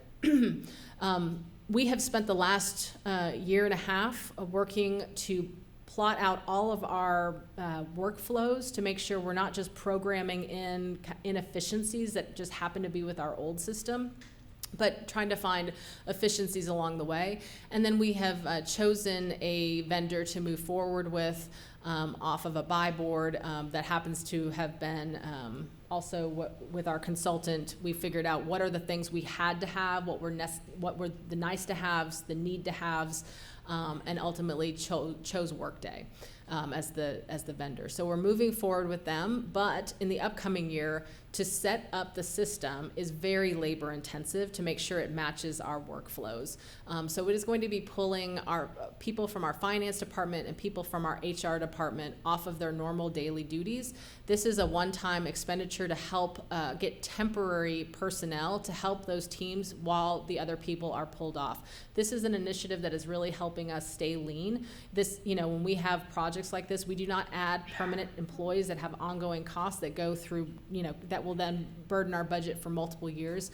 We looked at this and said, okay, we know there's this finite period of time where our lean staff is now going to have to become more lean. And so this is adding some additional help to keep the lights on and make sure we're processing, these are internal service departments, make sure they're continuing their internal services at the same level. So in the last year, I think it was the last year, our new Assistant Director of Public Services, Caitlin Heron, who is here, noticed a discrepancy in our stormwater utility fees and what we project we should be collecting and what we are actually collecting. And so we believe there may be an underbilling of up to $622,000 around that in fiscal year 24. But when you determine what you're going to be charging, you have to do, except for residential, you're doing kind of an impervious area assessment on each plot of land. And so as new properties come on, the question is whether or not we've accurately done that. And where are we missing that? So we tried to do this in-house, but just because of the workload in-house and being a lean staff, again, we didn't have that capacity to get that completed in the last year. But obviously, every year, we may be losing revenue. And so what we're wanting to do is hire this company who will come in. They only get paid 40% over 48 months of what they actually collect for us. So we are estimating that at $207,000, but we'll see what they find out for us. But obviously, this is again trying to keep those rates as low as possible because we need to be collecting what are actually owed. And then every year we replace PCs, a certain number of PC computers in our city. So we have about 220 that are ready for replacement. With Connected City, Council had told us at your retreat that they wanted us to focus on action priority 4, which was free Wi-Fi in our parks. So we have expanded Wi-Fi to several parks. They're listed there on the screen, but this would have an additional five parks added in the upcoming fiscal year. Our focus right now would be on Creekview, Memorial, East Hill, Orchard Valley, and Rawdon Lake cities. The library has a need for, this is one of the most beloved areas in the library for kids. These are interactive computers that are at these stations that allow kids to basically use computers to learn reading, math, and technology skills. They're very popular. We are at the point where we have to replace 4 of the 6. Every year we set aside funding for traffic signal and intersection improvements. Once upon a time, you used to be able to get 2 traffic signals for $500,000. I really think it was only like 2 years ago. But now one signal costs $500,000. So with that, we have set aside $500,000 for the upcoming year. We usually do about 1 to 2 per year. We do have an additional one put on your unfunded list. This is not a big move, as you know, but I know that council has really prioritized infrastructure and equipment, making sure we're replacing and keeping up on our maintenance of buildings. And so we set this aside, or we organized a whole section on that. Renovation of our municipal annex. So we have had this in the works for a while. We put it on hold while the Tittle McFadden Public Safety Center was being built, primarily because we didn't want in one work site to have two contractors working at the same time, because that could only lead to problems. So what we did is wait until that was completed to be able to start with this project. We already have set aside $3 million, a little over $3 million for this project. As you know, the municipal annex is in need of a nice hug. And so this is really going to be renovating that space. There is an interest in moving our IT department, where dispatch used to be on the second floor. IT department may be able to move up there and spread out on the second floor. Moving some of the folks from downstairs. Municipal court will have more room to move into that, in that area. And then I think legal has maybe a small increase in size as well. But what is also really exciting is in that atrium area, it's a lot of unused space, is coming up with what is the plan for that. With our Visitors Information Center, currently, it has a great area for display. It's moving some of the historic display areas over to that annex atrium. We haven't seen what that looks like. We will obviously bring that back to you guys when that gets done. And I think the project manager on that is Chris Lee. Yes. Yes. Oh, sorry, I missed the other one. Yes. A list of well, I'm sure we do. Could we get a copy of the list of the ages of our existing facilities? Sure can. We'll make a list of that. So next up is a renovation of our Bacchus Public Service Center. So Aaron's team has done just very high level kind of space planning and kind of future projection of space needs. But this is starting to set aside dollars every year for that renovation that will be upcoming.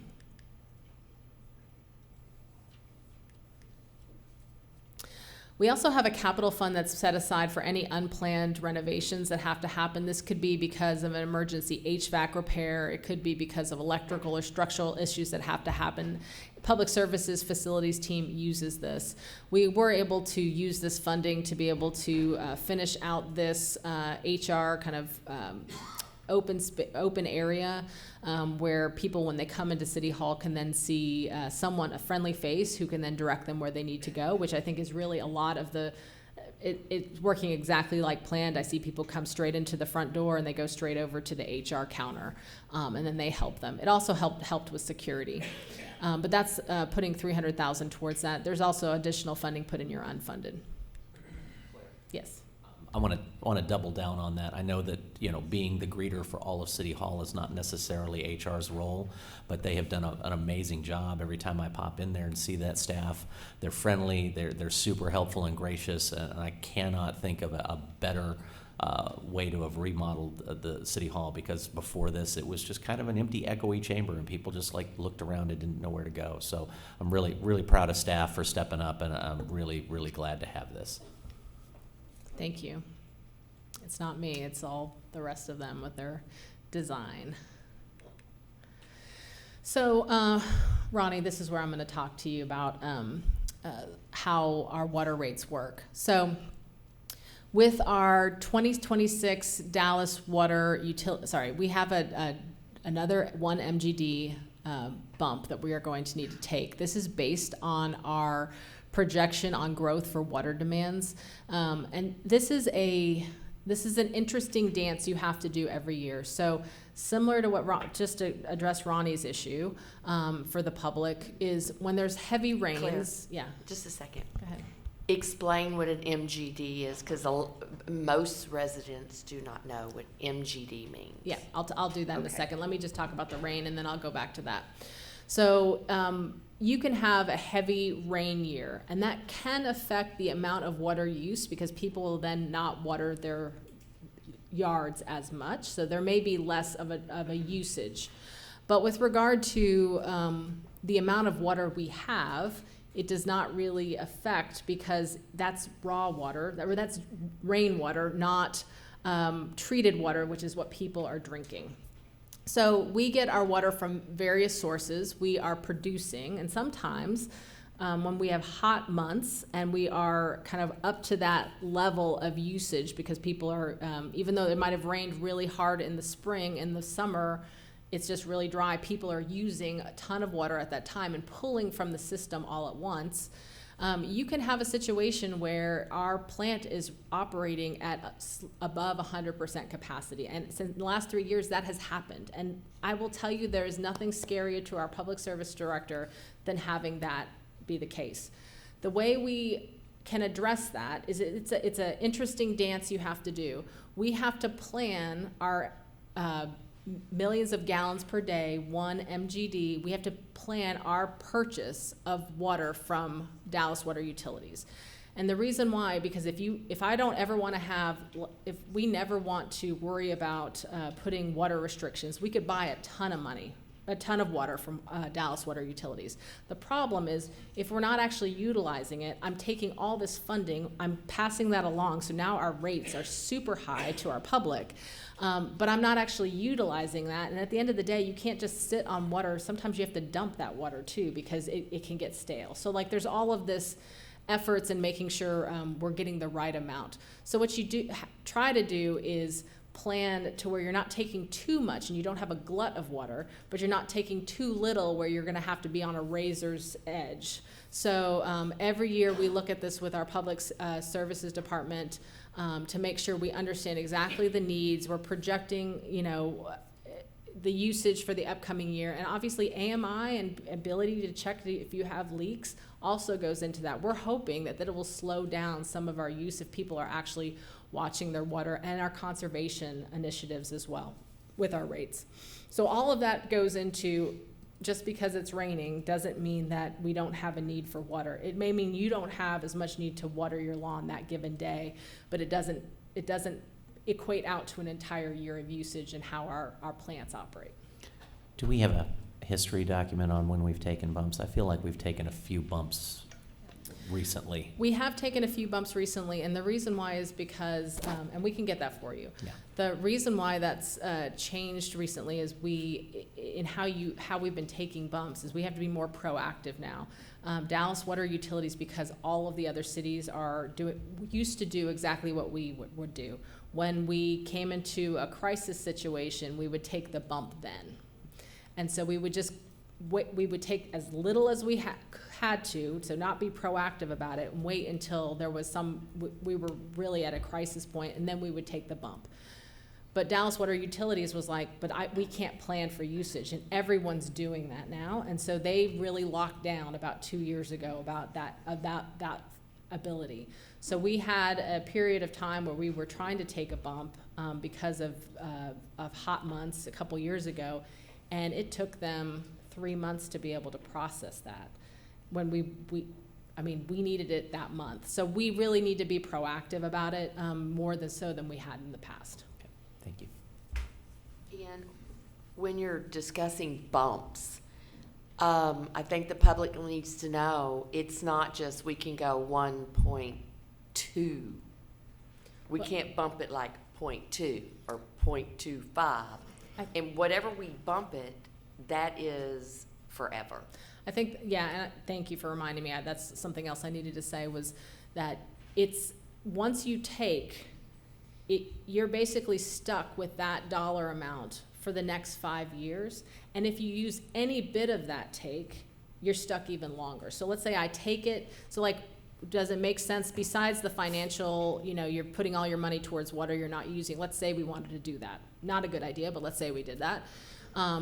At that point, we couldn't reduce down the next year. So you're really, once you make that commitment, you're stuck with that MGD. That's why we are not suggesting taking MGD until we know we can actually do that. The other thing here, and why an MGD is important, is because we know we're about to start working on our water plant in the upcoming year, which will reduce down the capacity while we're under construction. And so this is also planning for that as well. Any other questions? And then we pass along through our rates the cost of water that we buy from DWU and Upper Trinity. It's going up substantially this year, and you can see that. So when people are asking about rate increases, this is a lot of it, as well as our infrastructure needs. So going to public safety vehicle technology, so we are on a refresh plan, every 5 years we refresh all the computers and connectivity within police and fire department vehicles, so that's what we're doing there. And then I already alluded to this, but is taking that VitraPave that was so successful, thank you to the Parks Maintenance team for this idea, and installing that at Thrive as well as in that little boxed area at Thrive Nature Park. Our traffic signal detection replacement. So we have cameras across our city that are basically detecting traffic. And unfortunately, we have been utilizing a system that's really at end of life.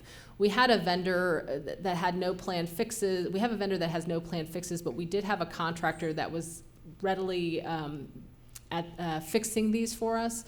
But that contractor has since, I think, retired. So at this point, we are at a situation where most of these are failing because of water damage, overheating, and power issues. This is a one-time cost, but this is not the full cost of this project. We're going to have to do multiple years to fully fund all of the replacements. I will say also you have a portion of this in your unfunded list. Similar to that, we have our traffic controllers and cabinet replacements. This was a multi-year program to replace all of our outdated and damaged traffic controllers and cabinets. I do see a lot of, over the last 5 years, complaints of people talking about traffic signals and making sure that they're timed appropriately and things like that. This all goes towards achieving those goals, right? So making sure we have up-to-date equipment, that we have up-to-date cameras, and then are utilizing all of that from our traffic engineer's standpoint. Claire? Yes. So when we go out and look at this stuff, is that real or is that imagined? Because I see certain folks that make that complaint because they don't get green lights for wherever they travel. It's some of both. I will say that something that we are just. Actually, David Salmon, I know I'm just hitting you on the fly on this, but would you mind talking about some of our decreases in traffic travel related to some of your timing initiatives? Would you come to a microphone and talk about it? Because we've seen some success with some of the projects we've put in place in this year. Like you're seeing a reduction in that. Right now we have a pilot program that's actually active on FM 407. And that project is actually using experimental, probably isn't the correct word, but it's a new process. It's actually AI controlled. And we've noticed about a 20% increase in efficiency on FM 407 based on this AI traffic control. Thank you. Also, we're working on traffic control for State Highway 121. So that'll be next. Yeah, thank you. Great. So sometimes you do have traffic signals. You're seeing traffic signals that we're calling our traffic engineer in the middle of the weekend, like it's just stuck and there's something broken. Some of that's relating to older equipment that we're replacing now. What we're doing now with the traffic signal timing and programming along corridors is really next level of service. So when I say that, can we make improvements to things? We can. Do I think that all of those complaints I'm just sitting at a light and I'm just not happy that this is a longer light? And yes, there's some of that too. I would hope that when we get a win like that, we put that out to the public as well. I think that's a great story. Yeah.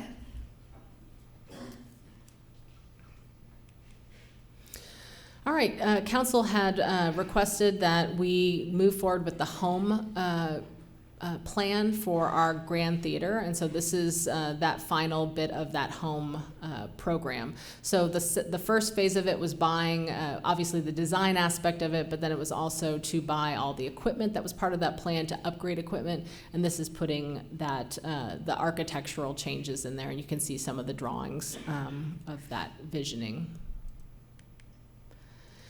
And then there's various infrastructure and equipment that are in smaller dollar amounts. Some of them are in larger dollar amounts, but just to kind of go through some of the highlights on some of these things, like the Stryker Lucas device replacements. That's for our fire department. That's replacing all of their chest compression devices that are automatic. So, for example, if I'm a firefighter and I'm taking someone down multiple stairs, but we have to do compressions, it's easier to be able to attach that device on the person while they're doing compressions, so that you are safe while moving them.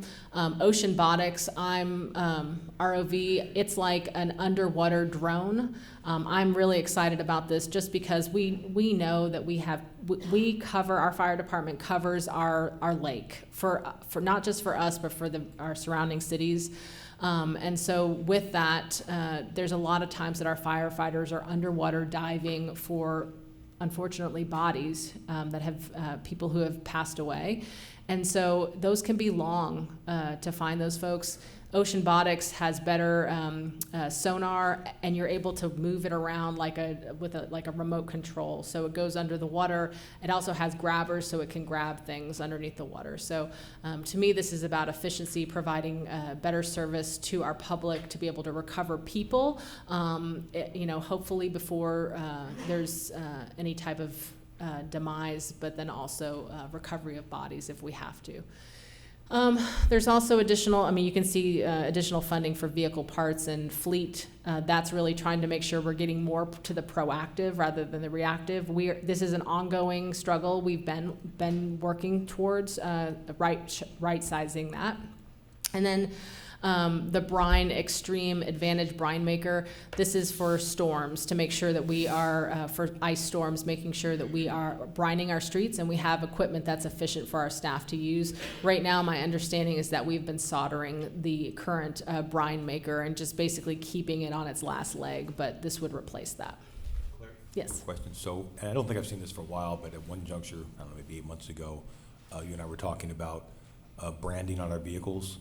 So when I'm out and I see a vehicle that has faded, cracked stickers on the side, just doesn't present our city in the light that it should be presented. Was that already taken care of, or some of that in this budget, or how do we make sure our marketing is always on point? Aaron, do you want to talk about markings on vehicles?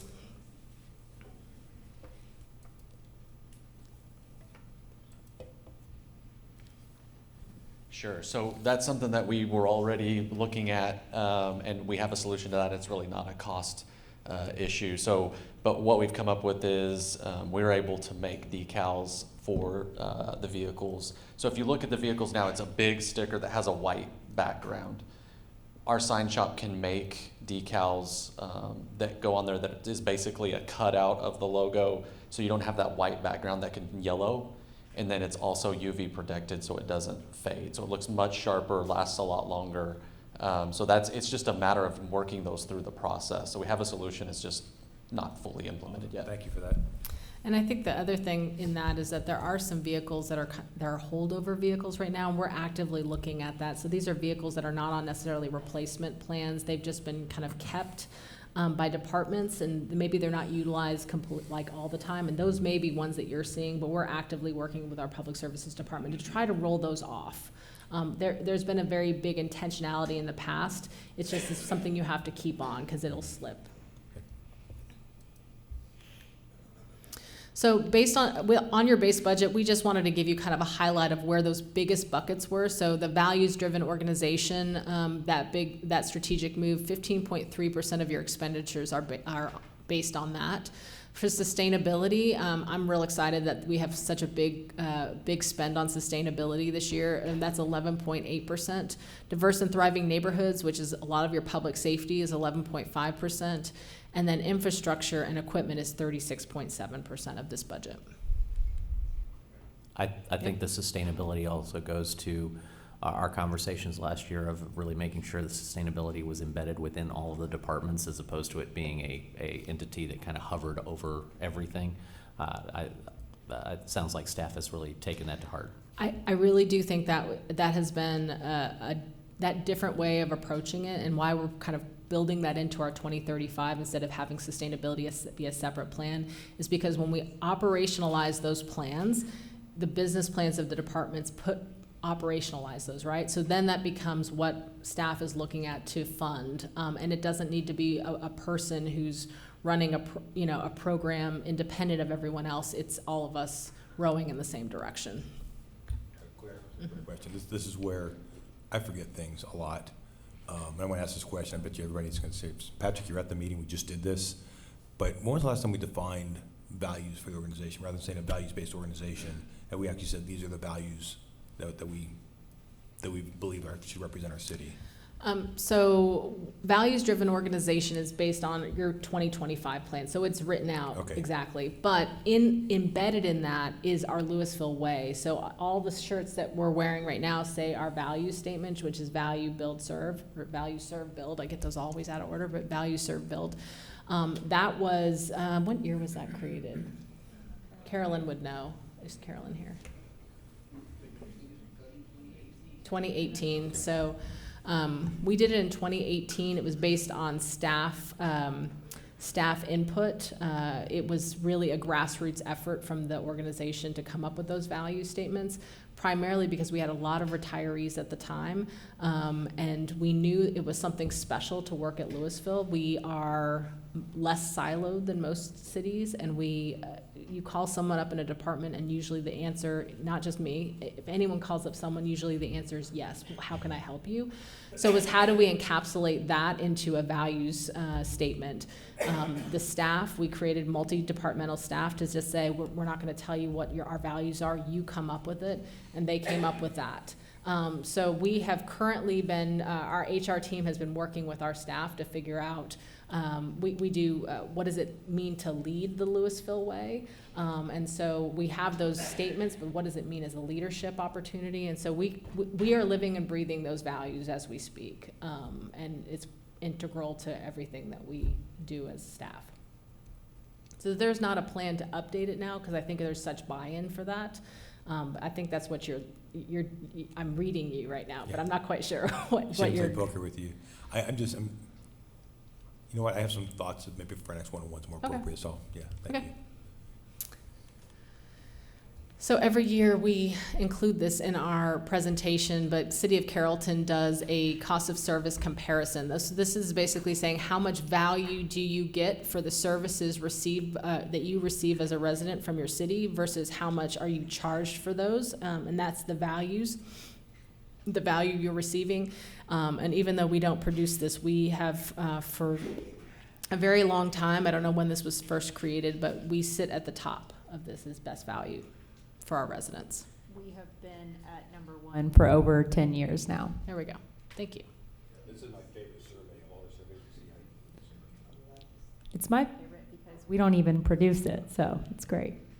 All right, so we're going to go to our unfunded items. So when we go there, if you just think in the back of your head, and of course council can do what you want to do with the tax rate, but if you were to go to the voter approval rate, which is what we're suggesting you go to, you'll have about $2.2 million of additional revenue that you could fund this with. We will go through the whole tax rate later, right after this, but we wanted you to at least see what is on this unfunded list, and we're going to have the directors come up and present all of their items related to this. So do we have a microphone that they can use? Okay, Matt's got it. Why don't we have all the directors that have an item just come up and queue up right here, and then just we'll start with, I believe, David.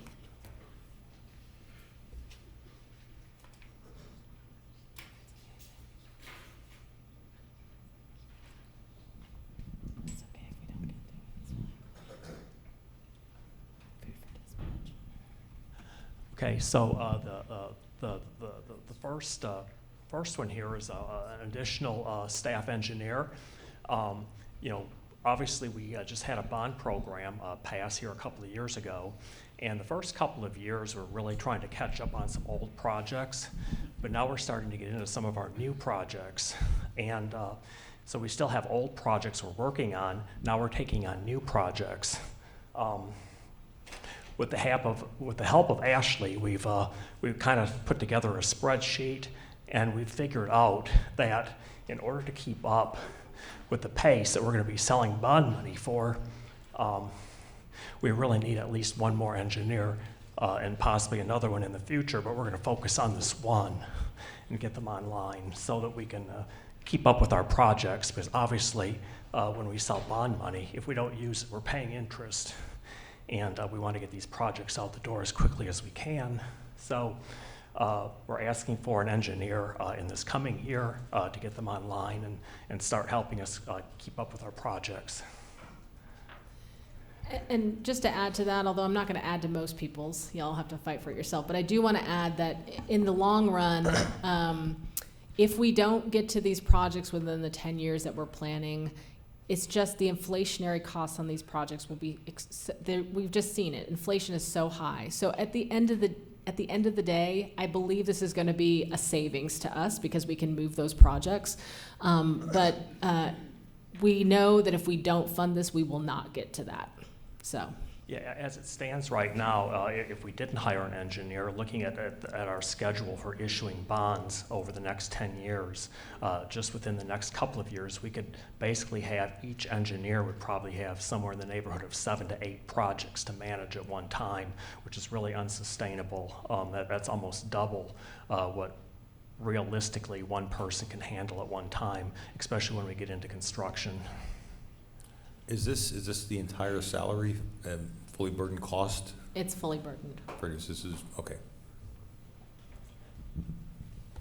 Okay. Next up, PD.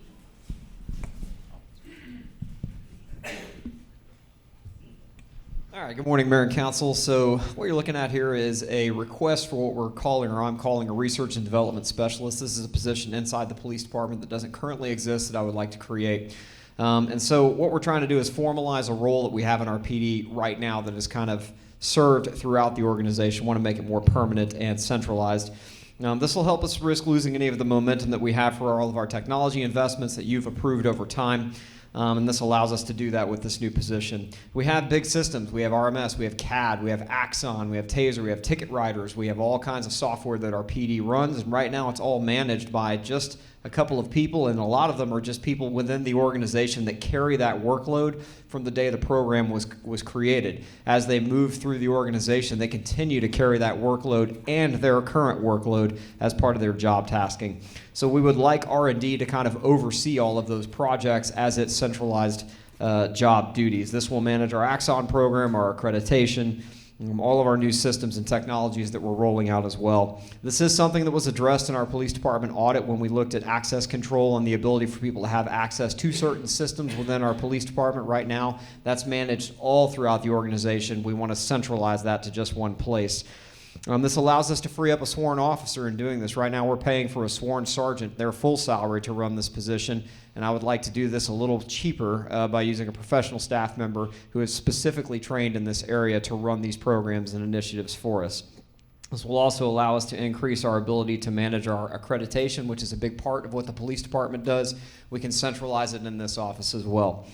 And so with that, we would be able to move that sworn sergeant into our criminal investigations division, actually increase the number of sergeants that we have in our CID from 2 to 3. That'll reduce our span of control from 13 to 1 per sergeant right now to a much more manageable level, and allow us to do it at zero cost by adding new personnel. We can just move that sergeant internally with the creation of this position here.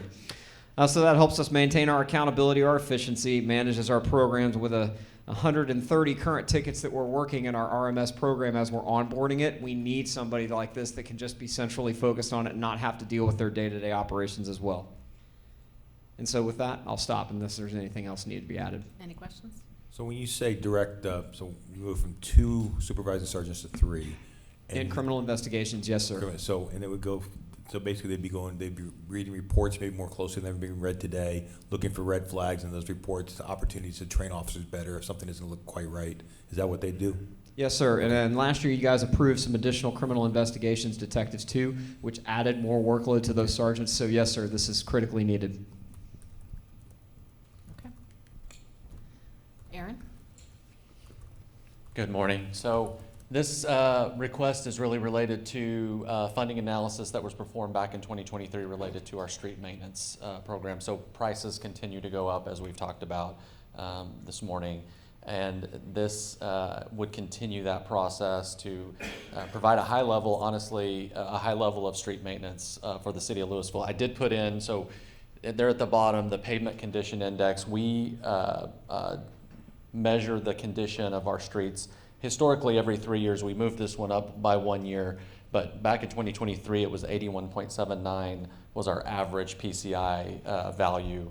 And in 25, it was up to 85. So I just wanted to show you that this process is working. You're getting a lot of benefit out of this. And this is something that it's one of those issues that if you pay for it now, you're going to get it cheaper than if you pay for it later. Those streets are going to continue to deteriorate. You're going to pay for it now or you're going to pay for it later. So we're getting actually a more benefit by paying for that now. I'm going to do something really unconventional and make a pitch for the project manager in engineering. It's another department, but it does play into this because if they fall behind on projects, it puts more pressure on my group to get those fixed. And now we run the risk of putting money into a street that's really failed because it's kind of an emergency situation. So all that stuff plays together, but that's if I'm happy to answer any questions on this. And just for situational awareness, when we came up with our plan in 2023, really was because Councilwoman Green was asking some hard questions about like what money do we need to set aside to be able to be more proactive with regard to our. We know that streets that were built 50 years ago are going to start failing. How do we make sure we're more proactive? We did an assessment of all of our infrastructure, and for streets, we are now putting aside $13 million a year in your budget. So don't think that it's a substantial amount of dollars, and that's why you're seeing that big of an increase from 2023 to 2025. So kudos to Public Services, kudos to Council on that. The one we do know that the gap in that assessment is 1.8 million left, but we will be bringing back in your next retreat a update to that analysis to make sure we're keeping up on costs and things like that because obviously inflation. So now obviously if you're thinking in your head 2.2 million, if you're funding this whole amount, you're likely not going to get to many of your all these other initiatives that you have people lined up against the wall to pitch to you. In last year you did reduce down some of these items you can reduce down on. It's just whether or not that's of interest to you based on all the other funded or unfunded items, but just wanted to make that clear. Any questions for Aaron? So what was the pitch last year for unfunded for this type of work? Is it 3.8 million? Okay. So is this something we can expect every year that we see multi-million-dollar pitches come into us of unfunded work? Or does this, plus last year, help bring those numbers down in future? The only gap now is 1.8 million. So okay. we've been whittling. It's the same amount. That's so what we I'm know asking. the gap, and you're just whittling away at okay. it every year. So if we put another $1 million to this, we should see a smaller Yes. request next Yes. year. Okay, thank you.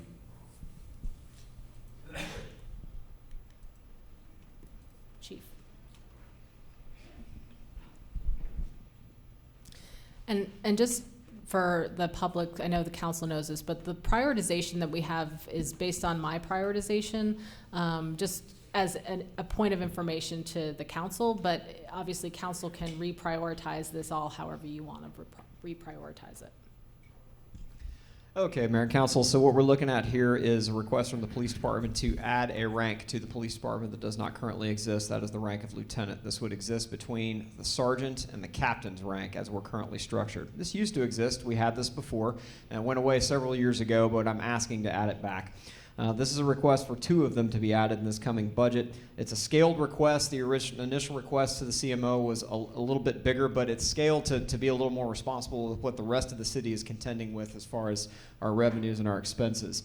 So this will help us address kind of a long-standing gap that I've identified in our department as far as supervision is concerned. I think that because we don't have that gap between sergeant and captain, our captains and our sergeants end up being stressed in 2 directions. Our captains are overtasked with a number of projects that they're responsible for, and our sergeants end up not having a senior level supervisor that is available to them in the field 24 hours a day.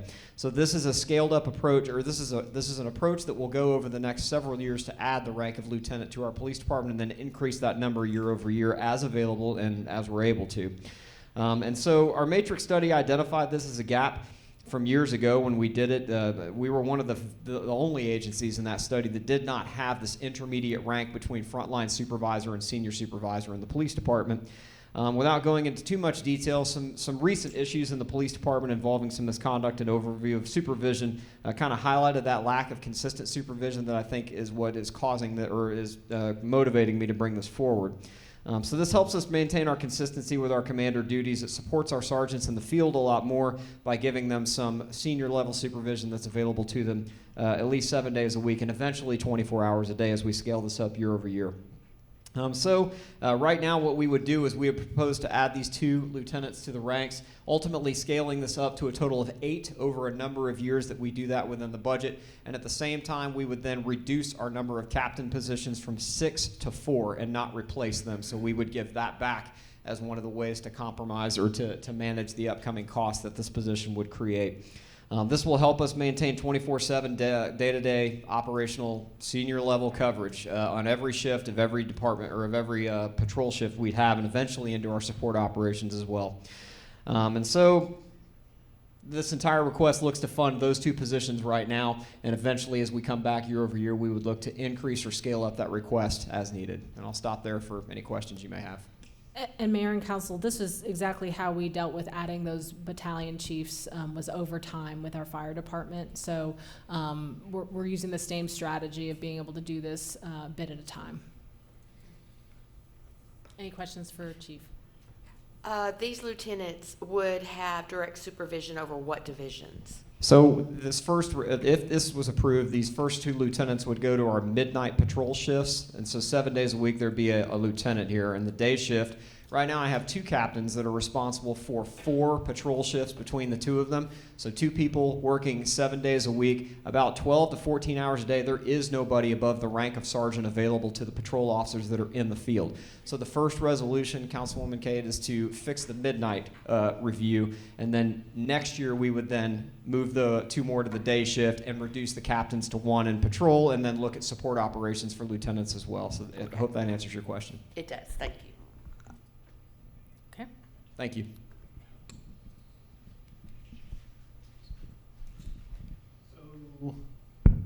So good morning, Mayor and Council. This particular action step, as you all know, we're in the talent acquisition and retention business, right?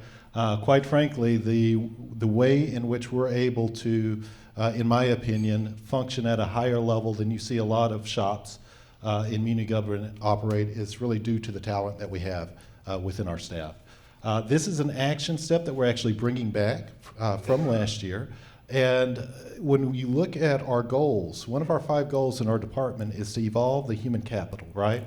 And what do I mean by that? A lot of that is additional training, upskilling, especially in the rapid advancement of technology today. This is something that I think is imperative in order to keep our training, our skills really up to speed with these evolving technologies.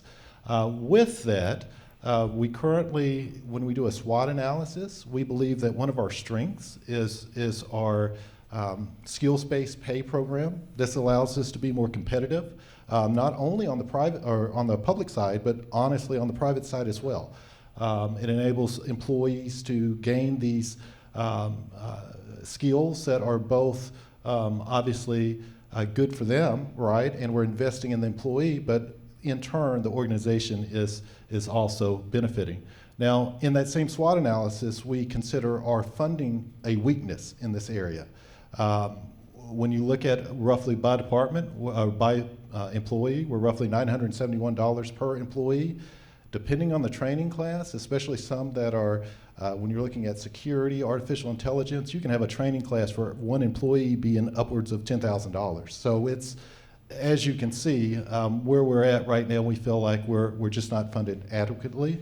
And so with this request, this would bring our staff, when you're looking at 35 employees total, right under a $2,000 threshold, and that's our goal for 2027 is what we were trying to hit when we initially set out to do this. So by funding this, that would get us right underneath where we're trying to be.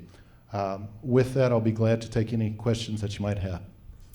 Just to clarify something Chris said, because I don't think the council may know this. So our IT department, it has a different pay scale than most of our other departments. It's skill-based, so it's almost like a step program for police and fire.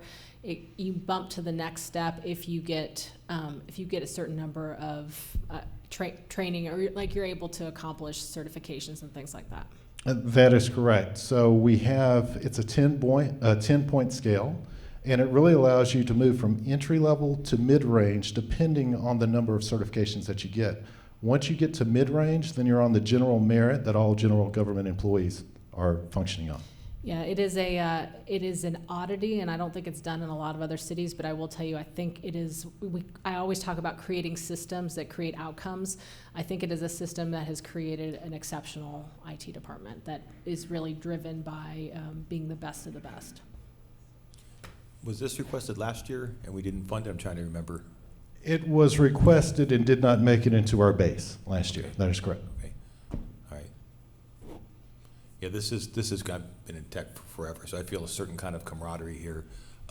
If we fund this, I want to make sure that next year when we have this, that the XML is accurate, because that is an unclosed div tag. I want to make sure we don't have that next year. That's yes, sir. Thank you. I told him that's why we needed to get you guys trained. I will say this one's not on Chris. This is on our team. We're just generating AI images. So I don't want y'all to think that was Chris. He knows his stuff. Okay, any other questions? Okay, Thank you. Chris. Ashley? Good morning. Make my mic works. Okay, so a recommendation out of the Listen, Learn, Lead was to conduct a housing study. So we were going to look at what our housing stock looked like and what affordable meant here in Lewisville. So we did a housing analysis and strategy plan and also a toolkit. And so the toolkit had 3 focus areas: preservation, development, and economic mobility. And so our department with economic development has been looking at preservation through the affordable housing NOFA that Claire mentioned.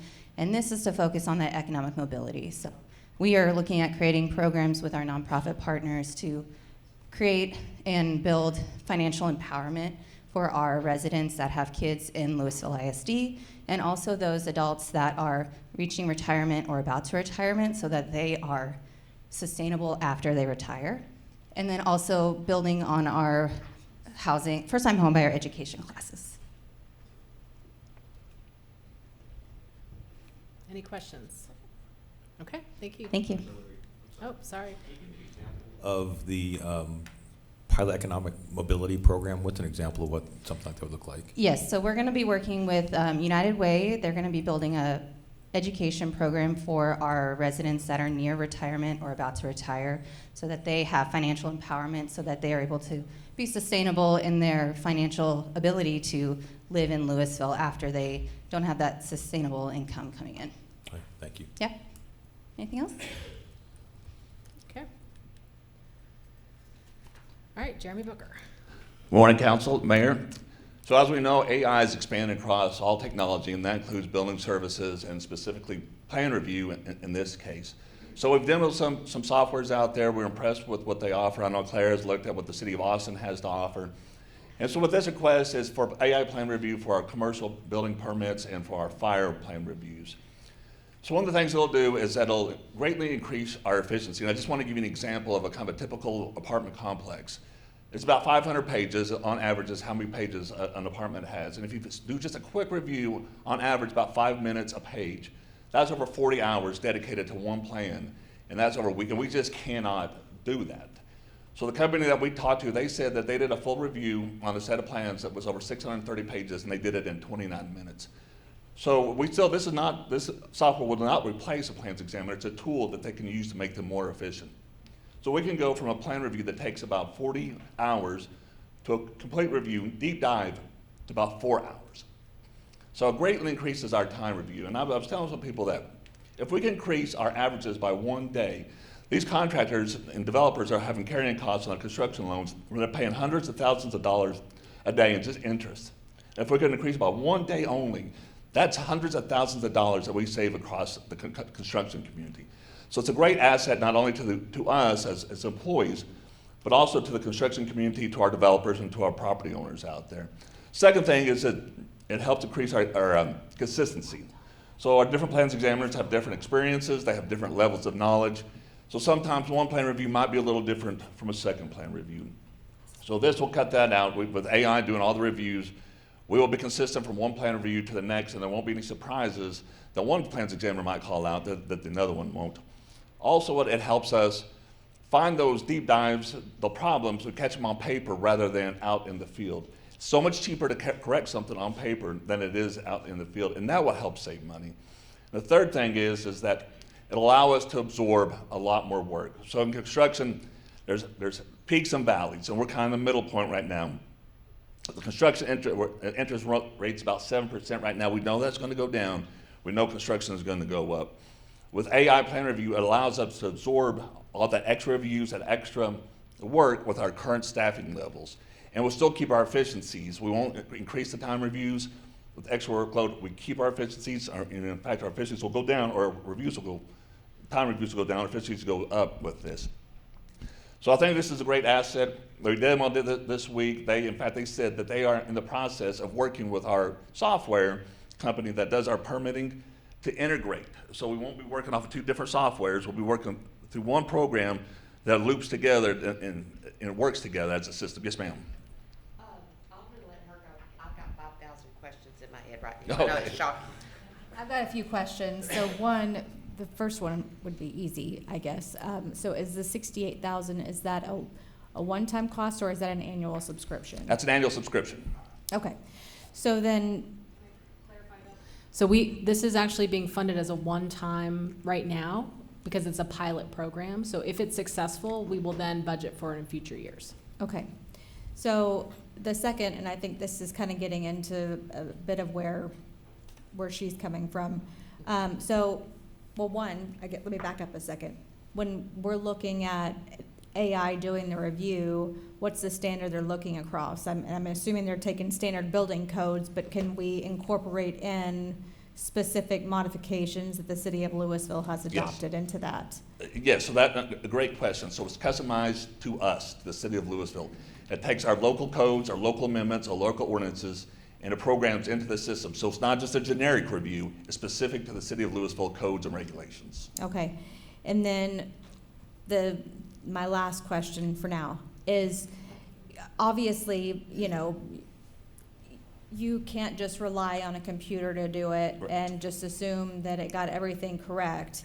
So what is who is, I'm assuming the same plan reviewers are going to be going through and checking the AI, but do we have an ability to figure out, is it missing something?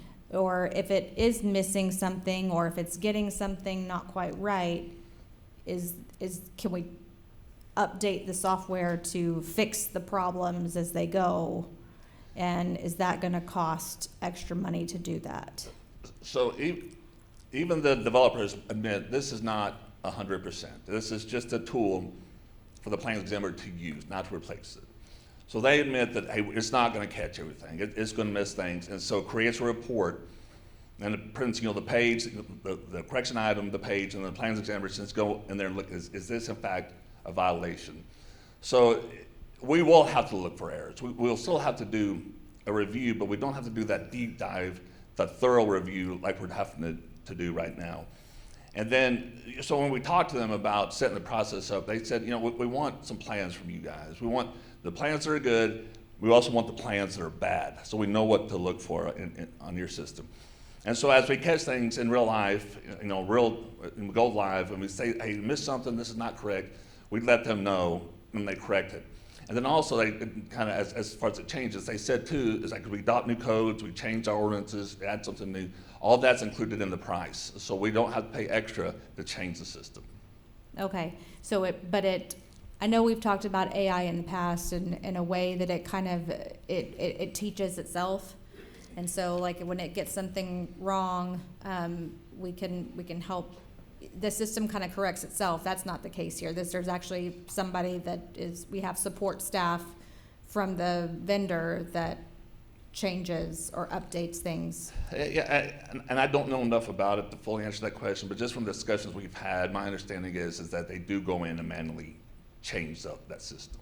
Okay, I'd be really interested to see, if we are able to fund it, I would love to get a report back of kind of what our stats are on how well it's working. So, absolutely. And that's really why this is focusing as a pilot program, is to make sure that, our expectation is that our staff is, especially on the front end, until we can true up that it's really being accurate, we're still doing our reviews to make sure if there's mistakes or not. Like how effective is it really? They're telling us it's going to be effective, but we need to be, that's why it's a pilot program. But I think the other thing is when we talk about our city bot that we have online, we have to teach it. So when it's giving wrong information, we're having to talk to the vendor about it's wrong in this regard too. So it has to know that it's wrong, right? And that's how it's learning. And she took care of a lot of questions because I was asking her. We've been in this business, and like my husband right now is in the middle of massive plans for a 35,000 square foot house. Why you need that large of a house, I don't know, but apparently these people do. Do we have an error rate on this? Have they given you any kind of error rate on this? This is fascinating to me, and this is an actual game changer. It is. This is for this amount of money, this is a huge game changer if you're in this industry at all. I'm fascinated. But have they given you any kind of error rate? I don't recall them Okay. giving us that information. We can definitely check on them to find that out, but I just don't recall that if they let us know what that was. I'm fascinated. As a pilot program, I think that this is something that is a must for us to look at and try, especially when I know the manpower, the human manpower it takes to go through this stuff. And if that could be shortened and somebody follow up, like we know where the critical areas are to make sure that it just takes so much of the time away. It does. And one thing that I forgot to add is that there's two aspects of this. One is the plan review, and there's also a pre-check. So when an applicant is submitting their plans, they can go in and do the pre-check before they even submit it and to see if anything's wrong. They won't do the deep dive like with the plan review. But I would say at least half the plan reviews that get rejected on the first review that have corrections on the commercial side are because there's incomplete or missing information. Oh, absolutely. And if they can catch that before they even submit it, because now we go back to the applicant, okay, you gotta submit this stuff, they get it back to us and it goes back in the pile, all right?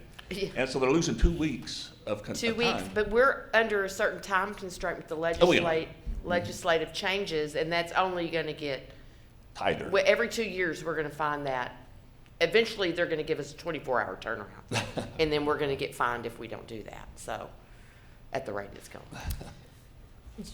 I love this. So this is interesting. I've actually done plan review and taught people how to do plan review. So and working with cities, I know that this is a drop in the bucket. I mean, you're going to save. You're probably going to get back 3 or 4, maybe 5 times your money here. Easily. This is an easy one because you're going to get paid back on this easily. One item in the field is going to cost you $68,000. So. Yeah, this is a great. It's not an end all to end all. There's still the human input on this, but it just means they can focus on other things with the AI already doing the base part of it. Then they can go back and catch other stuff. So I see this as a total win on this one. To add to this, just my pitch for it, a little bit added to it, but this is an innovation, right?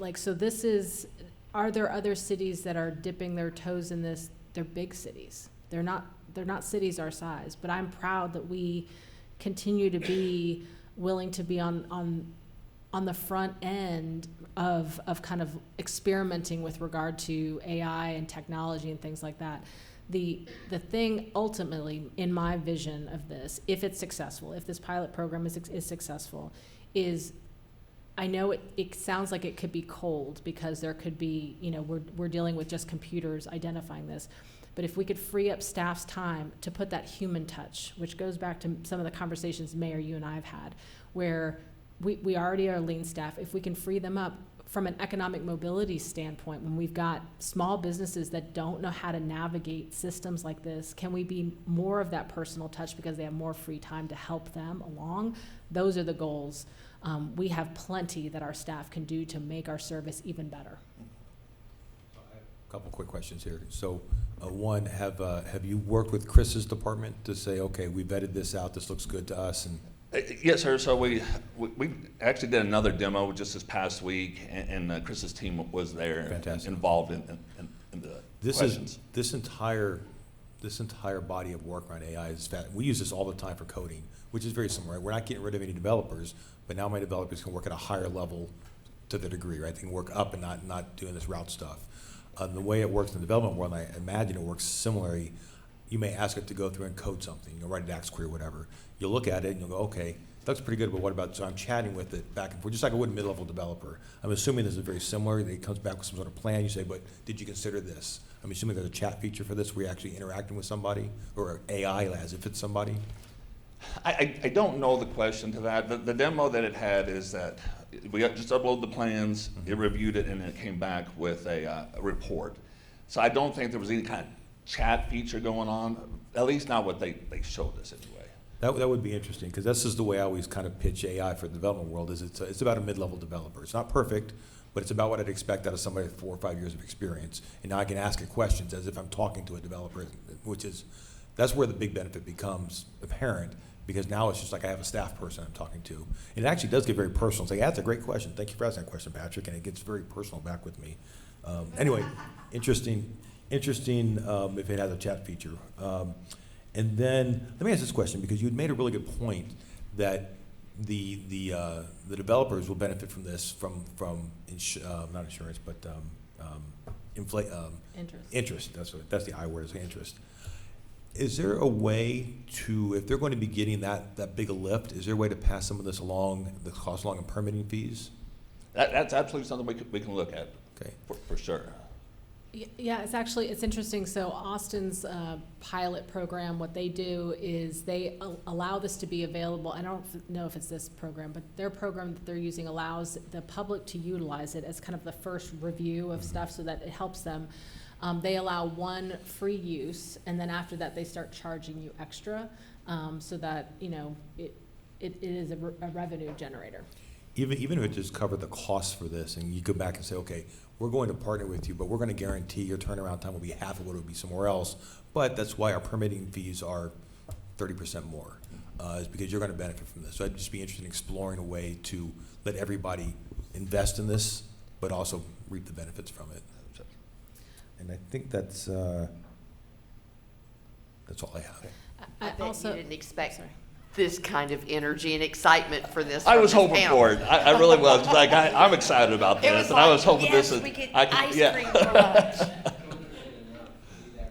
It's not with AI, but we actually had independent reviewers that we taught our technical design guidelines and ed specs, and we taught them how to read these, and so they take these and then they spit out comments. Well, again, but we still have a PM that actually takes those comments and vets all those comments.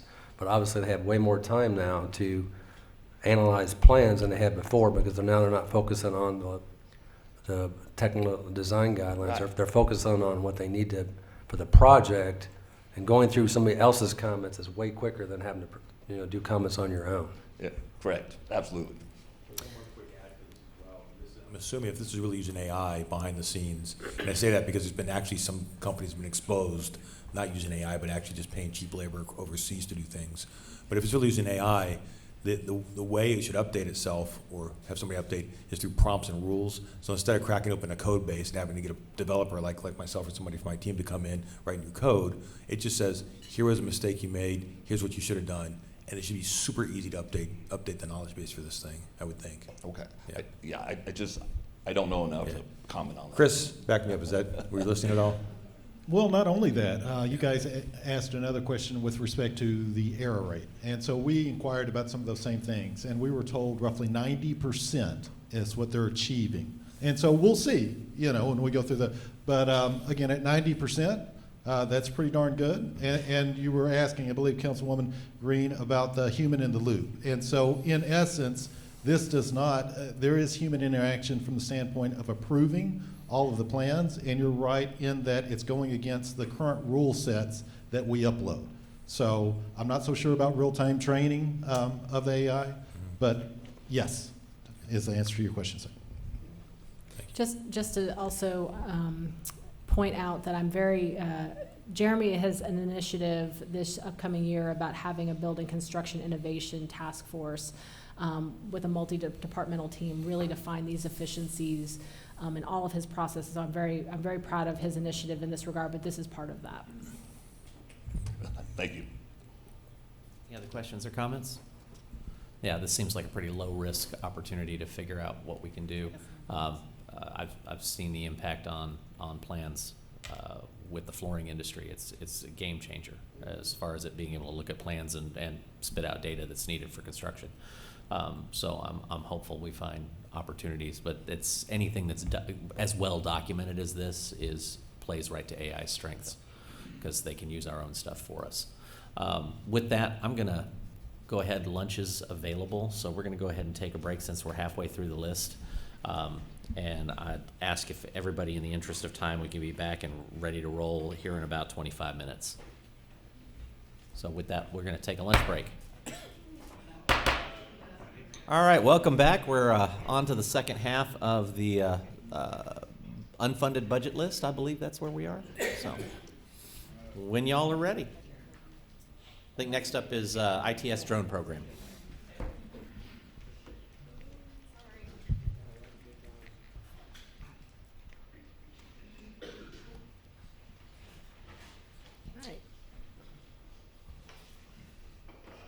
All right, and we're back. Priority number 8. I know 8 is everybody's favorite number. The previous pitch was pretty cool, but this is cool as well. So, Super cool. So on June 6th of this year, our president came out with a new executive order, and it's titled Unleashing the American Drone Dominance. And so with that, we believe that this is going to open up some opportunities for us with respect to the rules being a little broader for our own city operations. It will also require us to create an official training program for certification. Right now, you've got to have a pilot's license to fly these guys. So all of this is changing as we speak. We think that the radar requirements are going to change as well, be a little more lax, leveraging more of the cameras and the autonomous detection on the drones themselves. All of this, like I said, is a moving piece. FA 108 is currently in comment section. This is the rule set for the FAA, and we anticipate that first quarter, so January or February, is when these new rules will go into effect. So what are we trying to establish? It's really twofold. We're wanting to create a overarching program for the city, right? So in years past, we've had several departments, police department, fire department, leverage drones for very specific use cases. And we see some opportunities for other departments too, right? And so that second piece, we feel like we could really leverage the drones for any type of above ground infrastructure inspections. Really cool use case. You heard earlier our city manager Claire talking about emerging technology, and this is one where you're seeing a lot of momentum. What we're asking for specifically is a Skydio drone. Skydio is an American-based drone company based out of California, and as well as the actual platform. It's the drone in the box, if you will. So having an external launching pad for these. And so some of the use cases that we're thinking about right now, for instance, is being able to potentially envision leveraging drones on top of fire stations, for instance, right? And right now, when you have your station alerting that's bumping, your calls out to your fire stations, what if you could also bump that out to a drone program, right? To where you have strategically, your fire stations are already strategically located throughout the city, right? And so you would have this drone on top of these fire stations that it could get the call as well. And I'm giving you a use case that we would have to pilot and all that, but I'm giving, right, an example. And whereas with that, certain call types, let's say it was a medical emergency or a certain fire, if you will, you could send that drone first as a first responder. In essence, doing a lot of things that your battalion chiefs are already doing, right? You're going to get situational awareness to see if you need to scale up, things of that nature. So that's really the intent. We're wanting to create this program, again, to kind of coordinate the efforts citywide, as well as for our department to be able to have technology to do some of these POCs, not necessarily tying up PD or fire's operational resources. In addition to those two pieces of hardware, part of the funding too is to leverage Skydio to assist us with the creation of our program. But with that, I'd like to take any questions that you might have.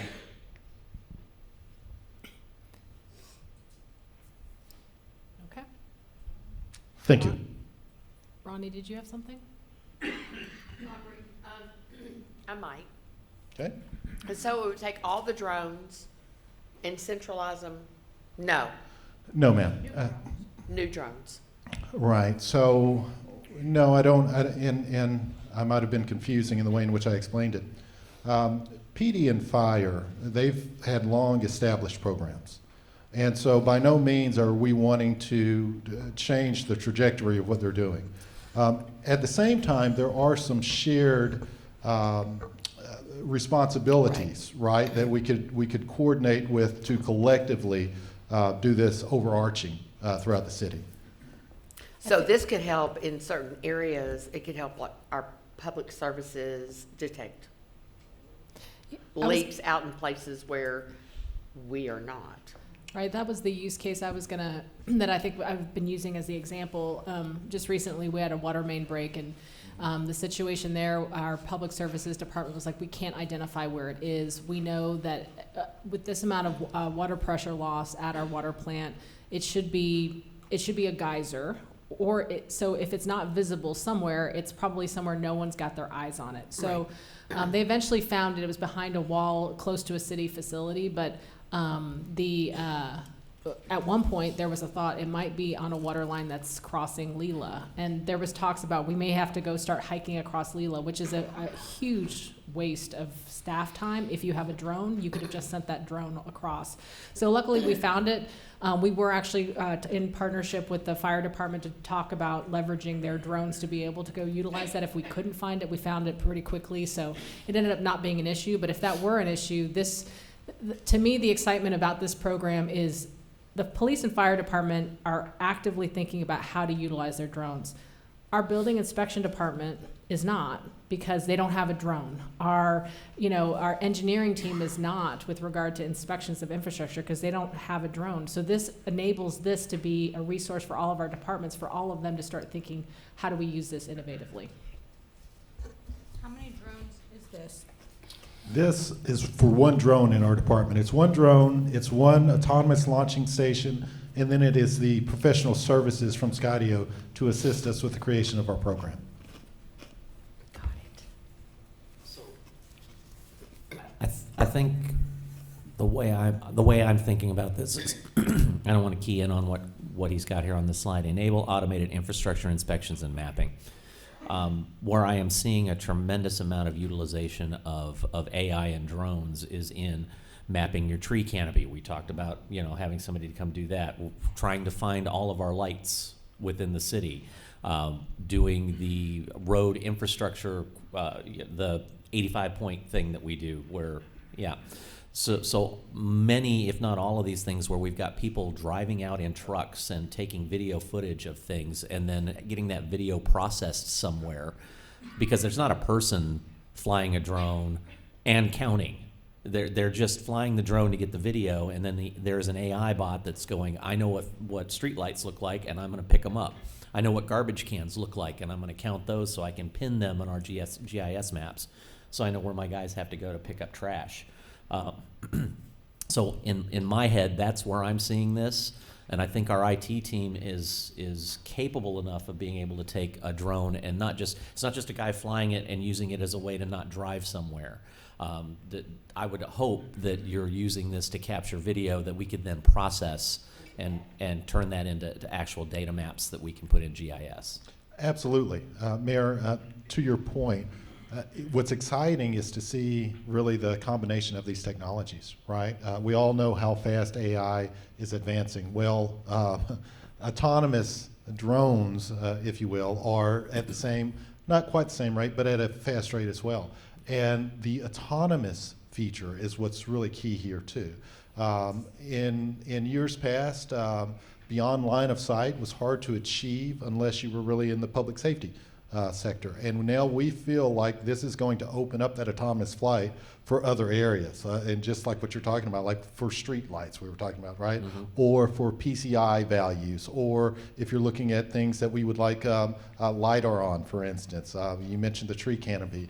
All of these are now a true reality, and some of this stuff we would outsource anyway, right? We would leverage a third-party company to come in and do it for us. So being able to potentially have these in-house, I think, ultimately is a savings.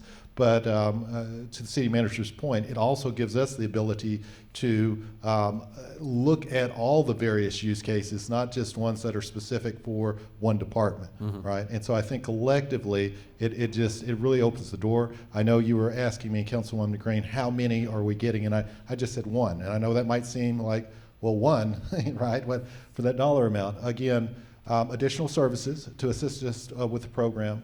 The drone in the box, all of that NEMA enclosure, that's part of it. But also, we're looking at Skydio because this is an American-made drone program. A lot of the other ones you can get cheaper. DJI is one of them, for instance, but that's a PRC product, and so we're cognitive that at some point in time those might be on our banned list of technologies, and so we don't want to obviously invest in something that we think might be short-lived as far as use cases for us. As far as like when we're talking about our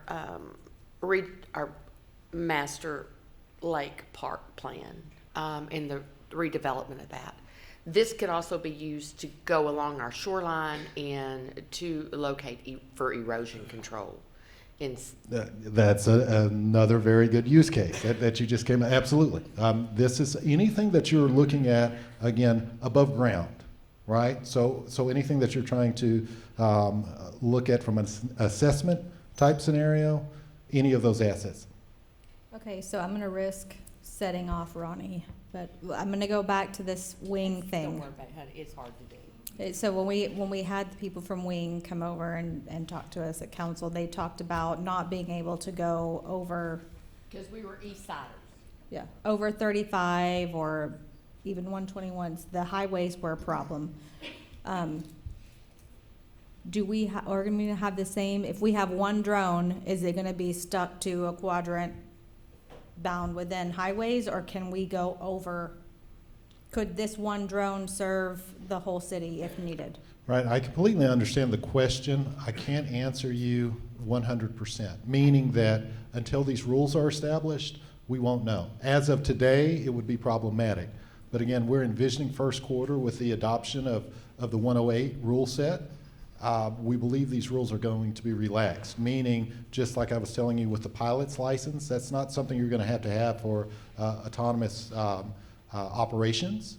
And in turn with that, where you're looking at a lot of these municipalities that have done this or organizations, you had to have ground radar in place. And that looks like that's going to be lifted as well. So I don't want to mislead you. We believe that's going to be the case, but until that rule set is finally published, which should be January or February of 26, we will not know for sure. Okay, so that just goes into the location of, we're talking about this includes one launching space, where's that going to go and where's it going to be able to go? Affirmative. I wanted to get you an assist with Chief right here. Hey, to answer your question, right now only public safety is allowed to fly anywhere in an airspace where they're authorized to fly, which is under our certificate of authorization. the wing project, because it's a commercial operation, they're restricted by airspace regulations more than we are.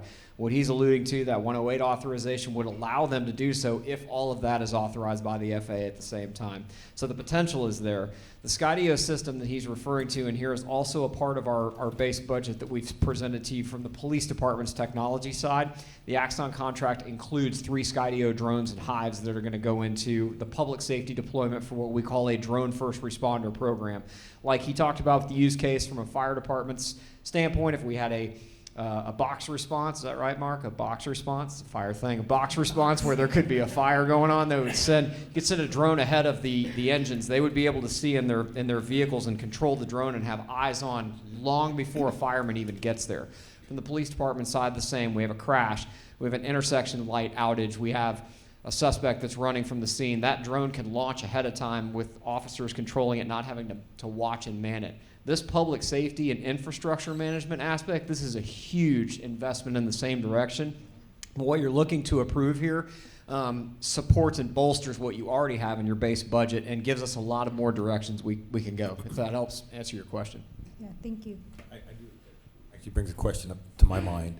So can we not use the police drones that we've already approved to go do the box review or something? So you can. In that case, we currently don't have the autonomous ability to fly what he referred to as beyond visual line of sight. Mm-hmm. Right now, you have to physically watch the drone to watch it operate. And so this advancement is a step beyond what the Axon advancement will allow us to do to move into that beyond visual line of sight. Theoretically, these authorizations through the FAA would allow the same thing. We just haven't seen them yet, so we're not sure if that's what they're going to allow. Thank you. And I would like to thank my co-presenter. Are there any more questions? Does it require an IKEA Allen key to work on it? Because that's really scary.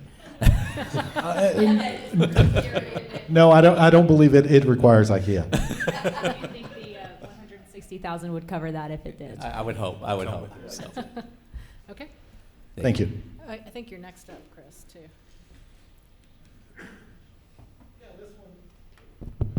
This one isn't quite as sexy. This is an action step for DNS, domain name services, if you will, for our .gov domain. There's a few pieces to this that we get. There's really only 3 companies that you can use for domain name services for a .gov domain, one being Microsoft, Amazon Web Services, as well as Cloudflare. And we're electing to look at the third.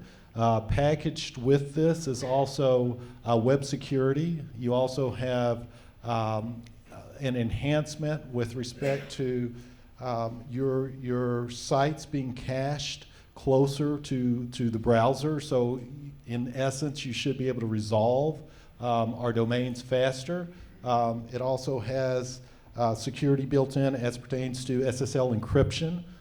So it's a package deal. Again, if we're going to move forward with .gov as far as our domain, this will be a requirement.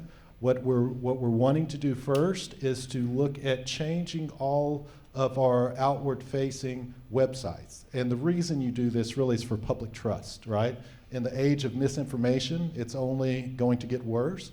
At the current time, we're not mandated to have a .gov domain, but we definitely anticipate that's coming. That would, again, be our first phase. Our second phase would then be to change our email addresses, right? So we would be a .gov domain on the email side. But again, this is a prerequisite in order for us to move forward with that initiative. I actually find this very sexy. Yeah, I really do. So this is anybody can get a .com address. Most people can get a .org address and get a .net, .info. Those are really easy to get. The .gov actually has.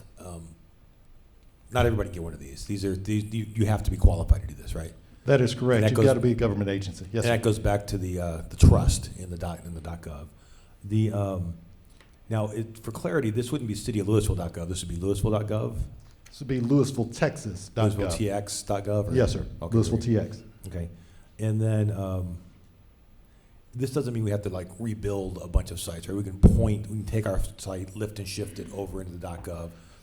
100%. What we would do initially right? If we change the URLs, we would still redirect for all of the marketing that's already been established, right, until we could have new marketing.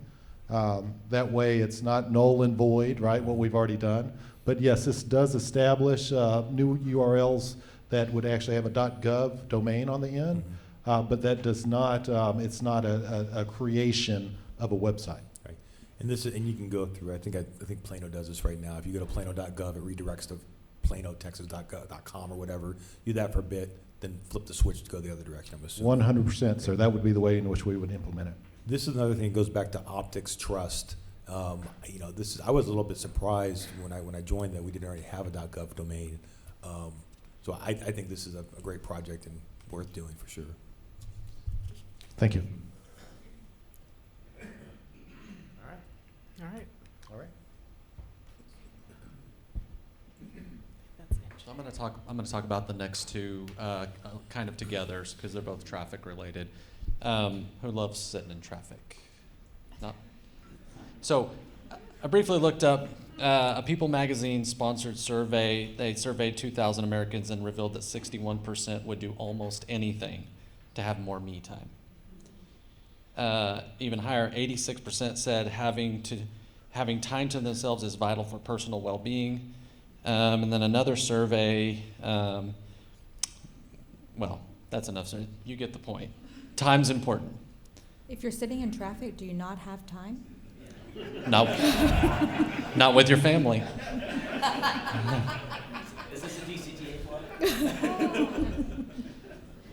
So the next two items are, this is cabinets and then video detection. The reason I bring up time is sitting in traffic is you're not spending time with your family, you're not able to do work. If you try to monetize this, if we could save our residents 5 minutes on their commute every day, that equates to $420 a year, that we're essentially at $20 an hour, which is a pretty, certainly not the average income of our residents, but time equals money, time equals time spent with our families. I would challenge you to find another action step that gives our residents time. Sorry, I'm loving it. I'm loving it.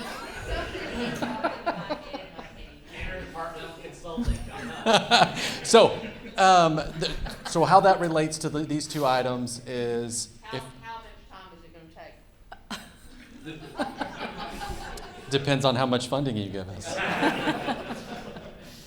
So the cabinets and the video detection for traffic signals can, and the old ones are the limiting portion of capturing that time or making those signals more efficient. So the technology in traffic modeling, operation of signals is taking leaps and bounds every year.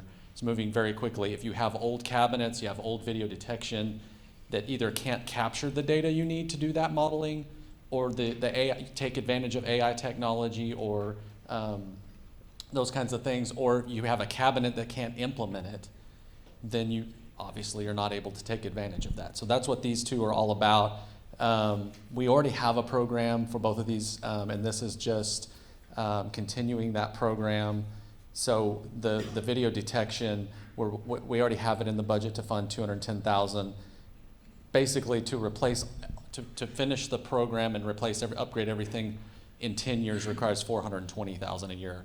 We already programmed 210. What we're asking for here is the other 210 to keep us on that 10-year schedule. So I'd be happy to answer any questions.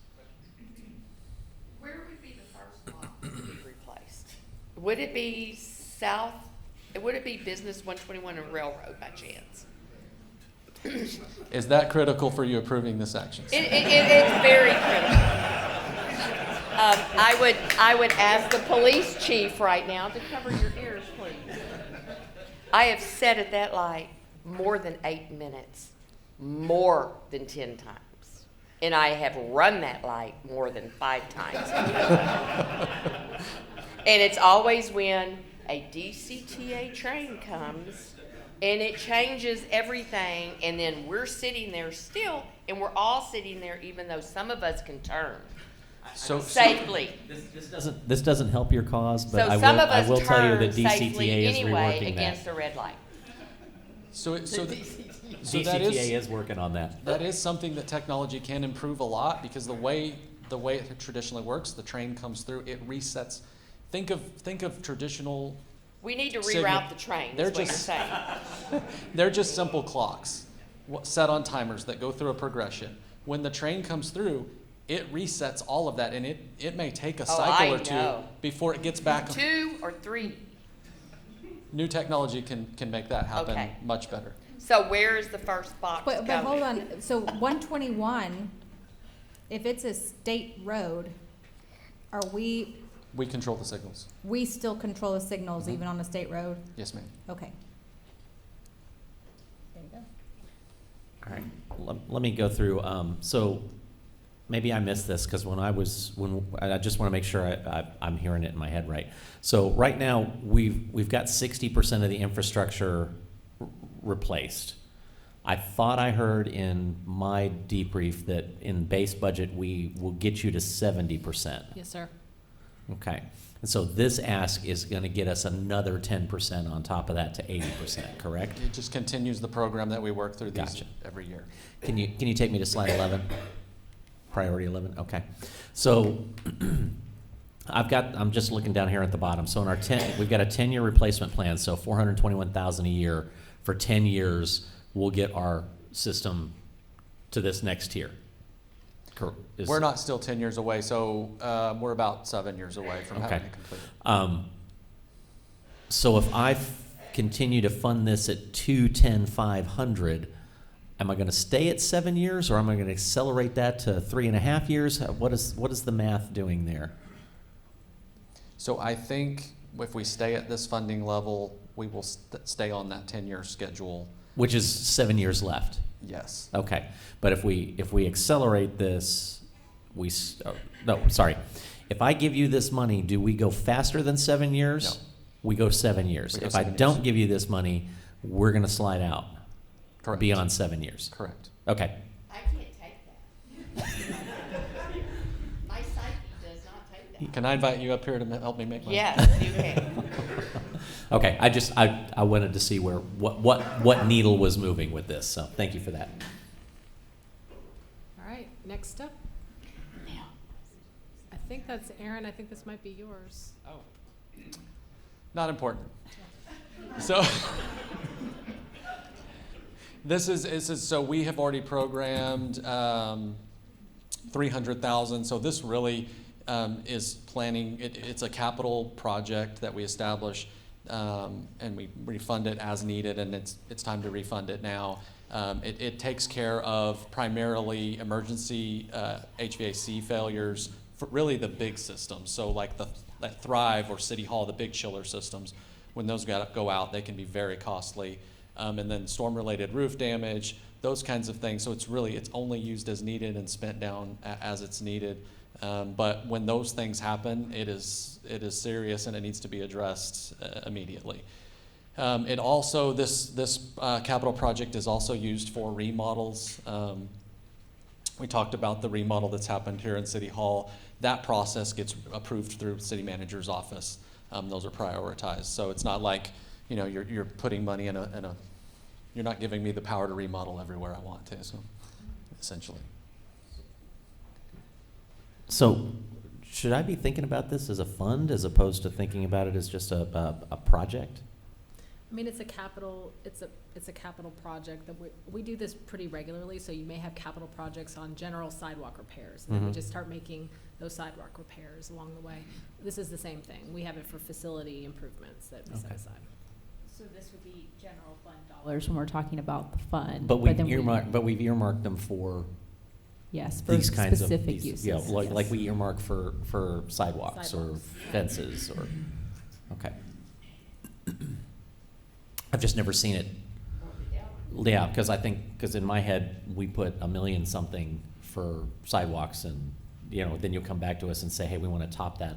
We want to go to the next level. we think we can make it $1.5 million per year from now on. Think of this like, so it's really running the same way, but think of it like what we talked about, the facade improvement. So like we have a capital project there. When we run out of those funds, we come back for replenishment of that. That's basically the same thing here. Okay, more like that. Okay, that's fair.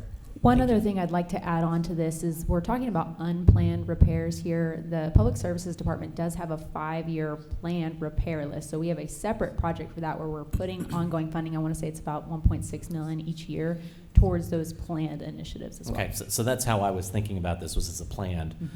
So this We're is just planning more for unplanned so this is an repairs, emergency yes. fund, and if we get lucky and don't have to spend it, then it's just going to keep rolling until we get it, we spend it down, and then come back and ask for a one-time. Okay. Exactly.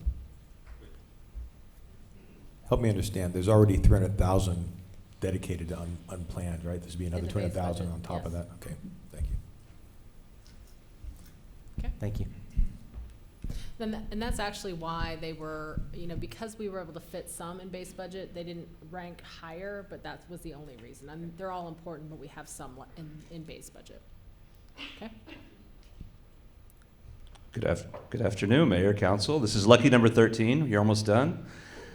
So this is, you may recall, back on February 21st, we had a presentation on creating a centralized volunteer management program. We have great volunteerism throughout the organization, but this is a follow-up to that item. So we have gone ahead and, I would say, value engineered this proposal from what you saw in February. At that time, we talked about some software costs and a full-time job. We were able to build the software piece within our existing budgets, and so this is for a part-time position. But the objectives remain the same, and just to remind you what this person would be doing for this part-time volunteer coordinator, recruiting and onboarding volunteers, so helping us be centralized and effective in how we go out and source and find volunteers, leveraging this new software program in order to help them find volunteer opportunities across functions in the organization, helping us do a good job at onboarding them and retaining and engaging and checking in on our volunteers and making sure they're having a wonderful experience.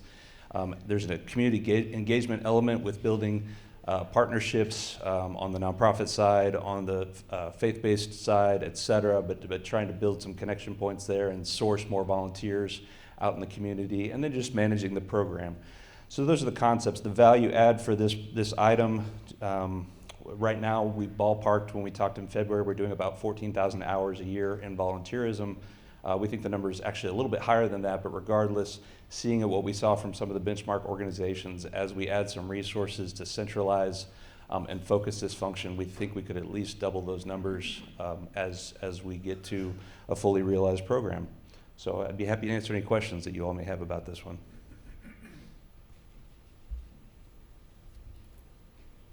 Thank you. Absolutely.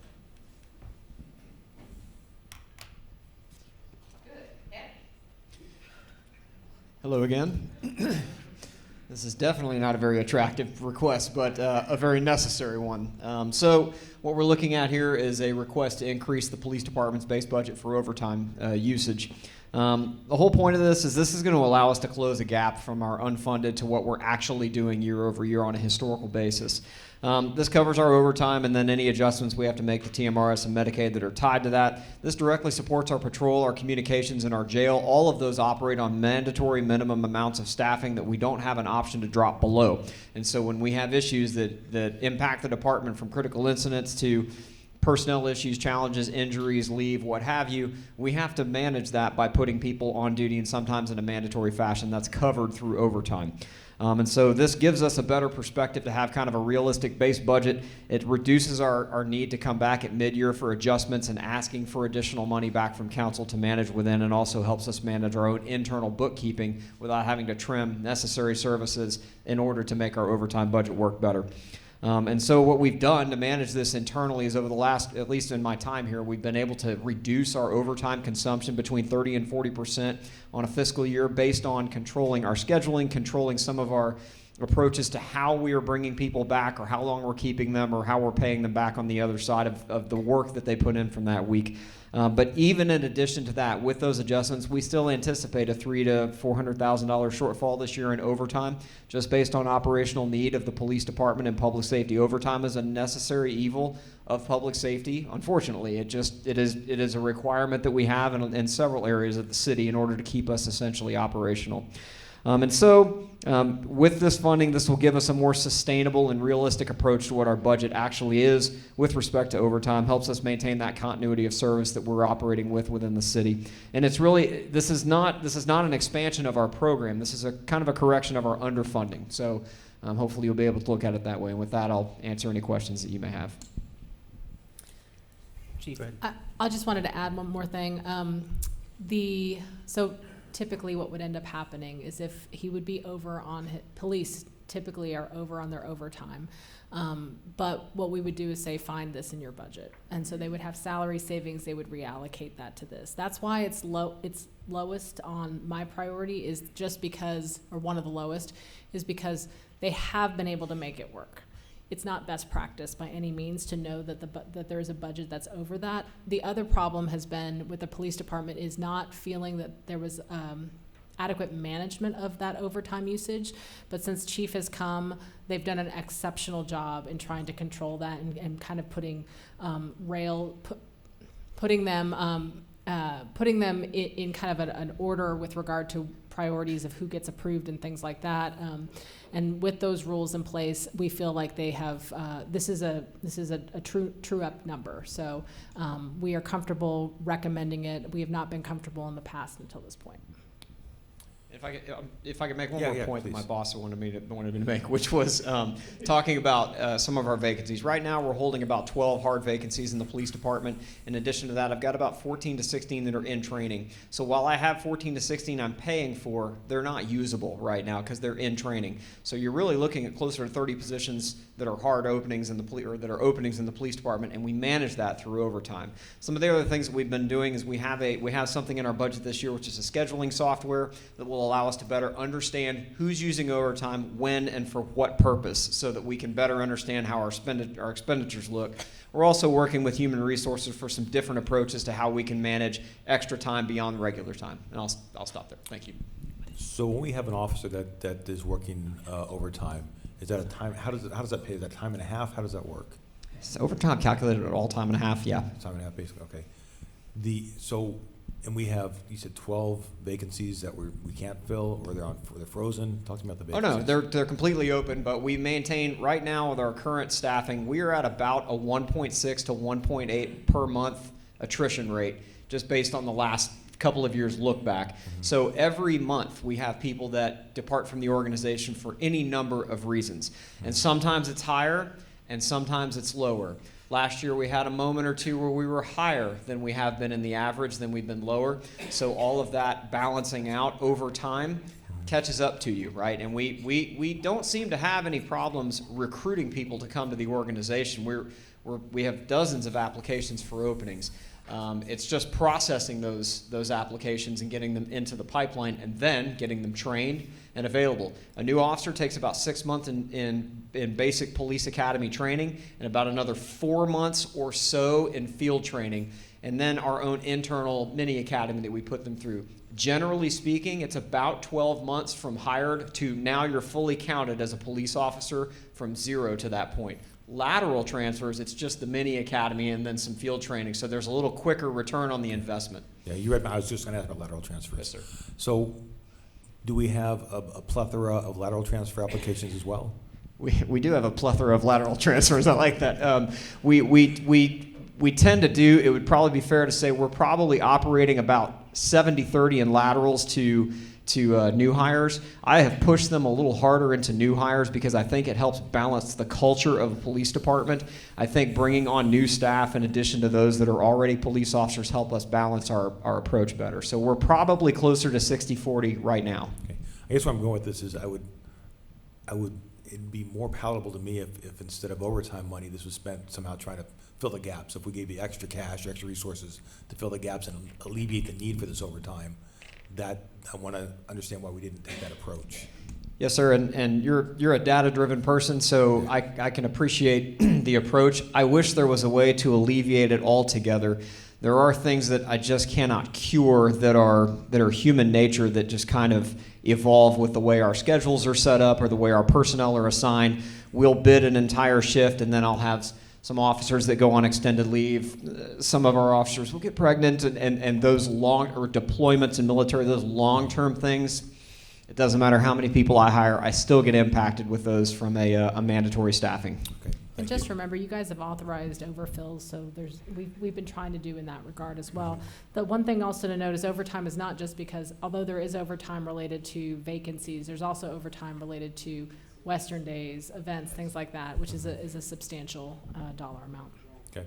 And just on note on this one, as well as some of the others, and I'll show you when we go through the unfunded list together at the end, there's some that you don't have to fund this entire amount. Every bit helps. So if you are trying to get to a certain number you want to fund and you want to reduce this by, he'll take what you can give him. And this pitch, actually, the way it's pitched, it still leaves us below. I think it leaves us still 20% below our annual average consumption rate. So we tried to be responsible with what we're asking you for, not ask for the moon. So that is true. We can manage within. Yeah, it's all good. Chief, you had mentioned that this is kind of a necessary evil in the industry. Has the industry come up with like a percent that, like, if your payroll is X, then you should consider a 5% holdback for overtime, or is there something like that? Or is it just everybody's all over the table? I don't have a direct answer for your question, but I'll go research that. And at least in my tongue-in-cheek response to this, I think people are more around or all over the place with overtime than others. I've seen organizations that are more granular with when overtime's used. What she mentioned is really a critical issue for us, because as we're looking at using overtime, we don't just spend it with respect to city council coverage or Western days. We also have an initiative in our LISD contract that allows us to backfill some overtime with providing officers for them. We don't have a way of understanding ourselves when we're doing that and how we're receiving that money back, so it's hard to kind of tell the difference. Some of that's just internal tracking on ourselves, and this new ERP that we're funding is a massive solution to that. I can't wait. I'm directly behind Tad on how great that will be to understand how we're using it. I'll do some research to better understand that. Yeah, and I think that's key. I mean, we want to, as council, we want to be responsive. We want to be able to create opportunities for residents to have great events and be able to work with our school districts, but those things do cost money. And so this is a very, very visual way to see that, some of that, I'm sure it's a good chunk. I don't know if it's a majority, but I'm sure it's a good chunk that we have to remember and be cautious of when we go and say, yeah, we can do that. So I appreciate the heads up. It'll be interesting, just talking about the ERP system, is the ability to start tracking more granularly on special events, to be able to show you the cost, because we talk about the cost associated with special events, but we don't actually fully load it with all the police and fire overtime and parks maintenance overtime. So to see that fully loaded really gives you a sense of how much it costs to put them on. Thank you. And I need to amend a prior statement. I told you there are 3 Skydio docks in our Axon technology project. There's 2, not 3. So apologize for the mistake. Thank you, sir.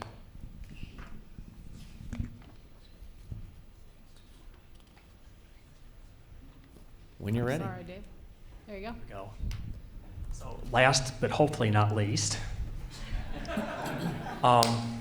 we have another $500,000 asked for traffic signals. As the city manager indicated earlier, one traffic signal costs roughly about $500,000, so this would add another funding for one more signal.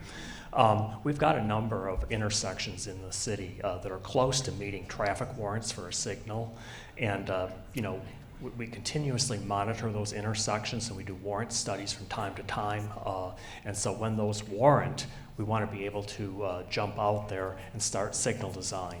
So what this does is it gives us funding so that when those intersections meet signal warrants, we can jump right on it and get the signal constructed as soon as possible. And once we build these, Aaron's team can make sure that you have more time.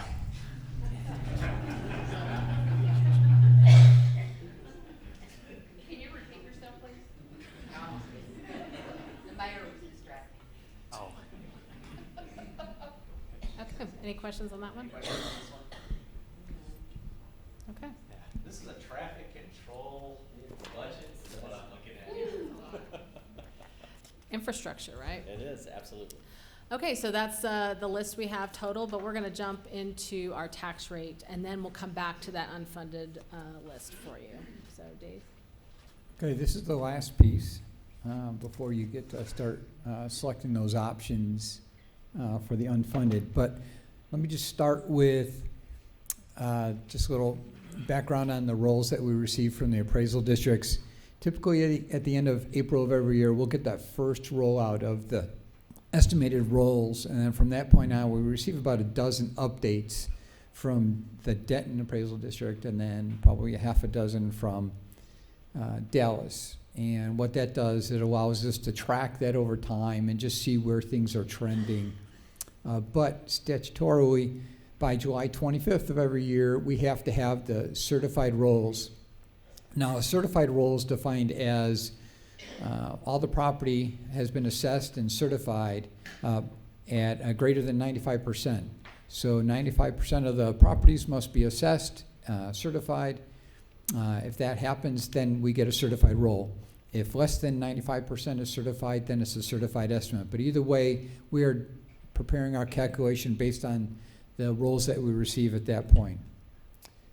For this fiscal year, the 2025 tax period, both Dallas and Denton appraisal districts were able to certify at a greater than 95%. And just a quick fact here, the Denton CAD actually certified at 99.9%, which is quite a departure from what we've seen in the past.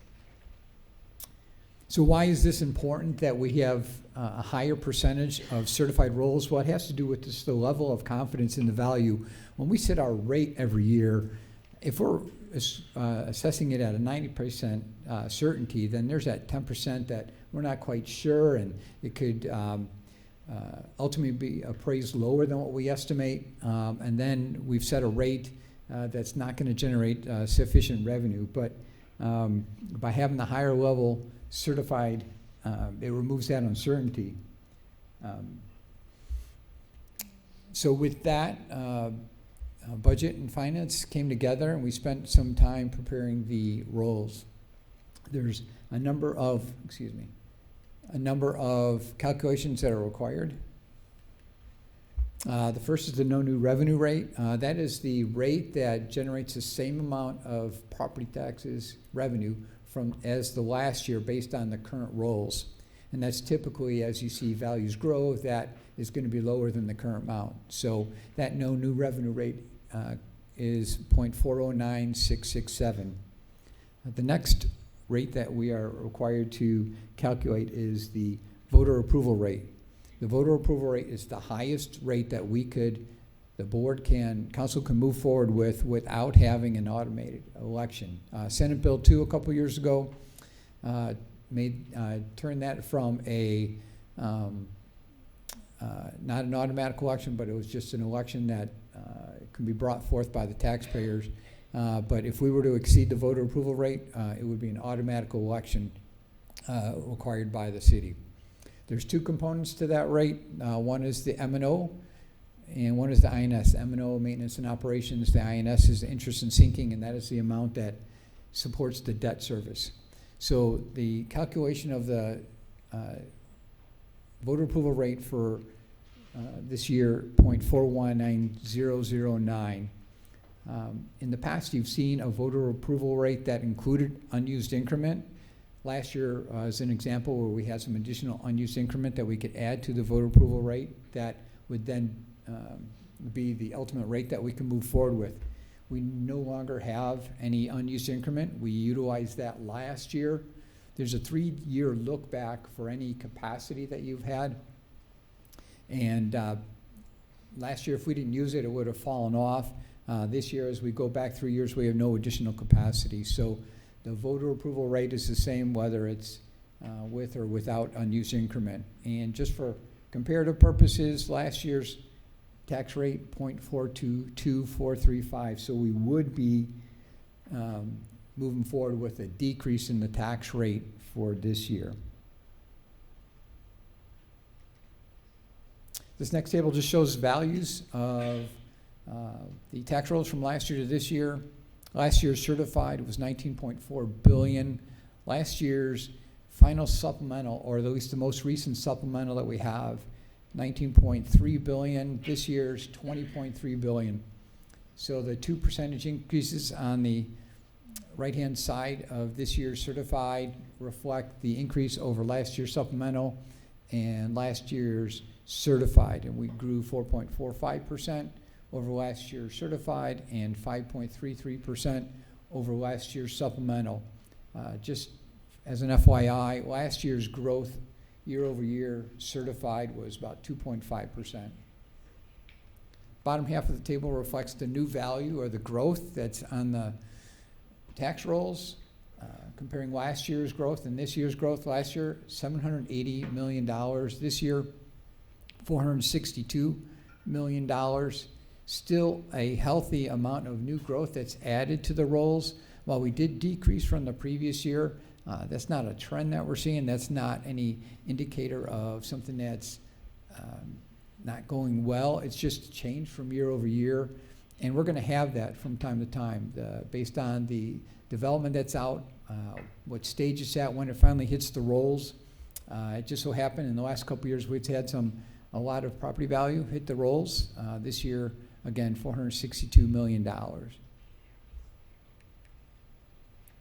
This chart shows the taxable assessed value, how it's tracked over the last 10 years. You will see steady growth prior to 2022 and even after that point. And you've heard us talk about this in the past. This is when we've annexed Castle Hills and we brought on about $3 billion in new value. But prior to 2022, you will see that we had some regular growth. And then even after the annexation, we continue to see that growth. So that's just a good indicator of growth of existing property values and new that's being added to the rolls. This chart shows the trending of the new improvements over the last 10 years. You can see prior to the 22 and 23 years, we were averaging about $250 million, some good steady growth. The last 2 years, just because of the timing of certain projects coming online, we saw some really strong new values added, almost $750 million each year. This year, it's fallen a little bit off of that, about $463 million. Based on what I'm seeing coming out of the Economic Development Department and developments that are in progress or about to come online, I would expect that we could see similar growth in future years. This table and the next two slides are going to show the same information, just in different presentations. This is a table of all the different categories of the properties in the city. We're comparing the 2 years, and we're showing allocation percentages. So the highlighted green lines reflect the single-family, multifamily, commercial, industrial, and business personal property. Those are our major categories, and then the rest are some minor categories that we have. And just quickly, year over year, the allocation remains fairly stable. Go back on that one. Talk to me about the state tax changes on personal property. How is that visualized in here? Okay, it's not reflected here. It hasn't taken effect. I believe that is something that has to go to the voters, correct? So that's right. It's a constitutional amendment. My apologies. So that won't hit us until next year, assuming it get approved. Correct, but we've worked with budget and we've done some estimates on that impact. We don't quite know what the impact will be, but we do know that just as a quirk of the way the calculation works, we would see a benefit in the first year of about $890,000, but then after that, we would have to increase the tax rate to maintain that same level because it would increase the exemption amount for business personal property.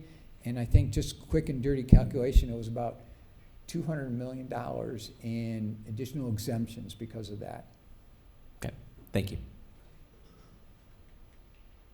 So these pie charts show the dollar value of the different categories that we have broken down by single family, multifamily, commercial, business personal property, and all the other.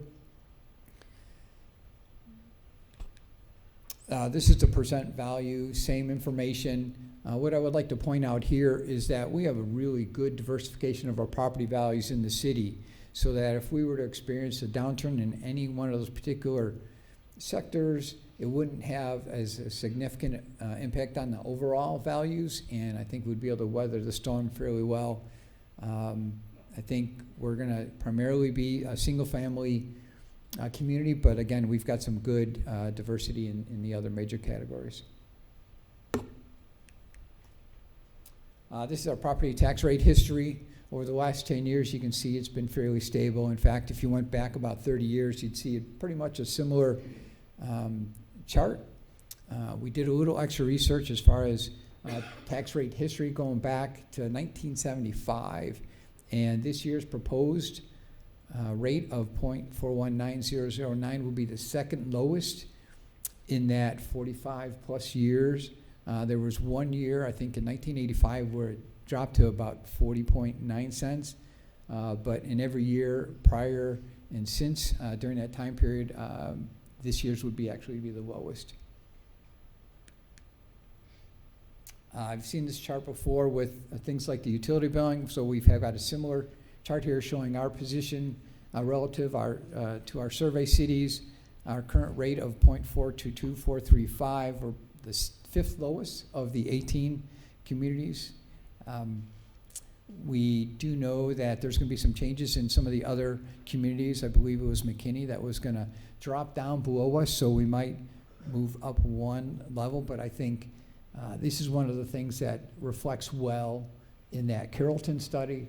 When we are in that lower quartile in the tax rate, we're in the lower quartile for the utility rates.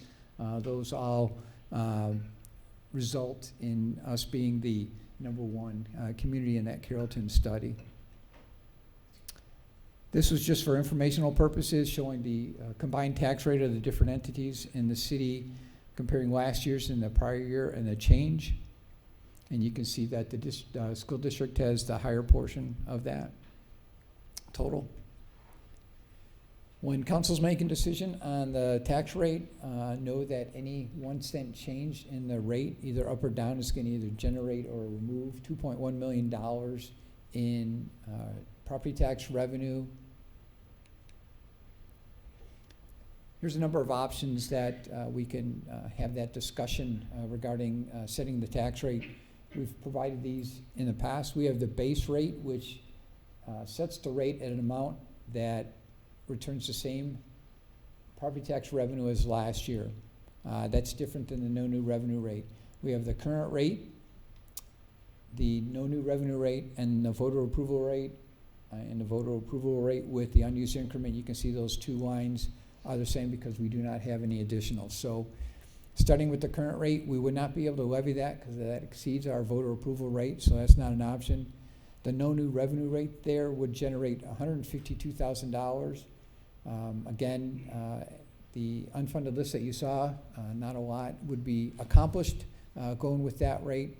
The voter approval rate, which would be our recommendation, our staff's recommendation, would generate an additional $2.2 million to go towards the approximate $4.4 million that's on your current unfunded list. So what's the impact to the median home value for this year? That value grew from $271,000 to $383,000. When we take that and apply the different tax rate options, we're able to generate the increase in the city's portion of the tax bill from last year to this year.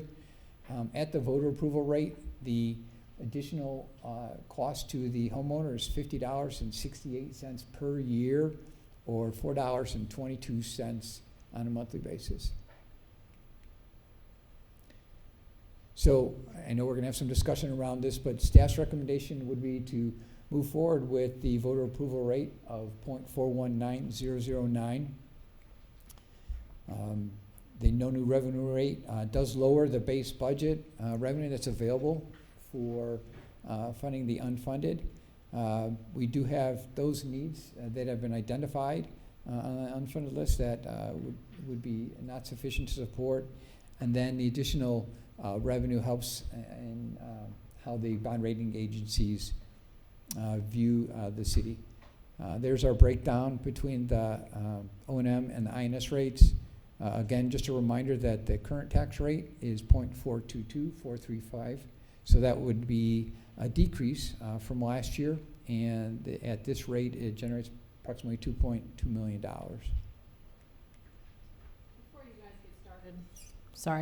Before you guys get started on a discussion of the tax rate as well as the unfunded list, I like to make sure that you're aware of any type of external threats that might be posed against our future revenues.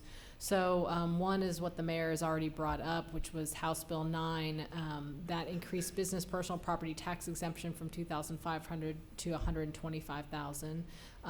Then it goes and talks about needing voter approval, but as Dave said, that would be a significant hit. We haven't done the full analysis yet, and it would not affect us next year, but it's the first year. It would probably benefit us. It's future years that would have that impact.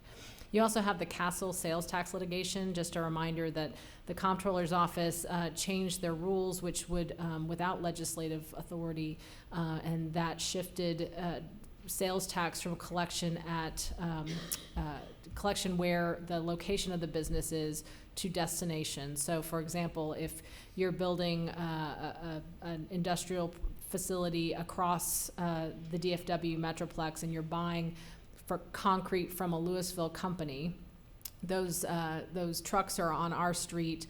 That impact from that use is in our community, and yet right now we're collecting sales tax that helps us mitigate those things. Those sales under the comptroller's ruling would be shifted to that other community where that industrial is being developed. So with that would be a significant hit to our sales tax that we'd be collecting. It would affect all of our sales tax, our police, our fire, crime control, and fire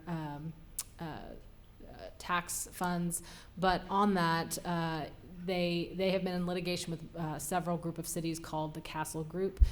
It looked like the cities had actually prevailed on that, but now both sides have appealed the decision because the court's final opinion was unclear in many regards. So that's still up in the air. Senate Bill number 9, that has just been filed in special session. It decreases the voter approval rate multiplier from 3.5% to 2.5%. So what that means is it is approximately about a $500,000 hit. Was that what it? It'll be about $580,000.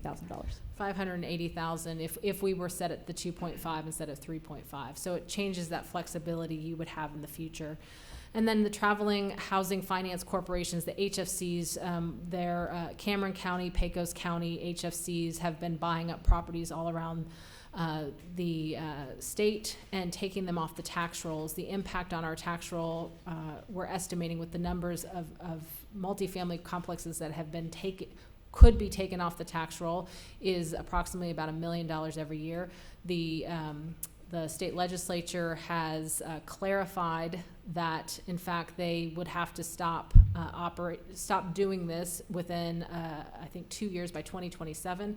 But that means there might be 2 years where they are taken off our tax rolls. We have filed a lawsuit against them, and we currently have an injunction on the books, but that we don't know the final decision on those. So that could impact significantly your revenues over the next couple of years. With that. Yes. To add to that, Senate Bill 9, if it passes, the impact for a homeowner, average homeowner in Lewisville, my understanding is $10.99 a year. So it's where a small number on one side can, when you scale that up, that's multiple officers, that's multiple parks folks, that's multiple fire department personnel. I mean, it's not a small number when it's multiplied by lots of folks. A little bit as well. This is a great example of good intentions not making for good policy, and that, well, I'm going to give the benefit of the doubt here, but yeah, but there's two things on this. One, every year voters in our city and cities across the state, they have a referendum on property tax and everything else when you go to vote already for the mayor, for a city council. Why we'd have to have another election for something like this just befuddles me, other than political grandstanding. And then two, this kind of thing, it really hampers my willingness to drop taxes as low as I possibly can, because then the next year I can't go up if I have to go up. So this is an absolutely horrible, horrible bill that just got introduced in special session. It really ties our hands where we could, even if we had no unfunded mandates right now, I still wouldn't drop the tax rate because I can't make it up again next year if I have to without going to the voters. Horrible bill. I want to stop railing on that. I've got to say something on that too. Go ahead. Okay, because this is happening the last 2 or 3 sessions where I'm going to piggyback off your grandstanding, where they make it look as if they are cutting all of these taxes, when in fact what they're doing is making themselves look good for their next campaign, and it leaves the burden to the local that they're trying to strip us of everything anyway, but it leaves the burden to us to have to raise local taxes or completely cut funding for police, fire, infrastructure, parks, you name it. That's the perfect example. And I'll just also piggyback on that as well.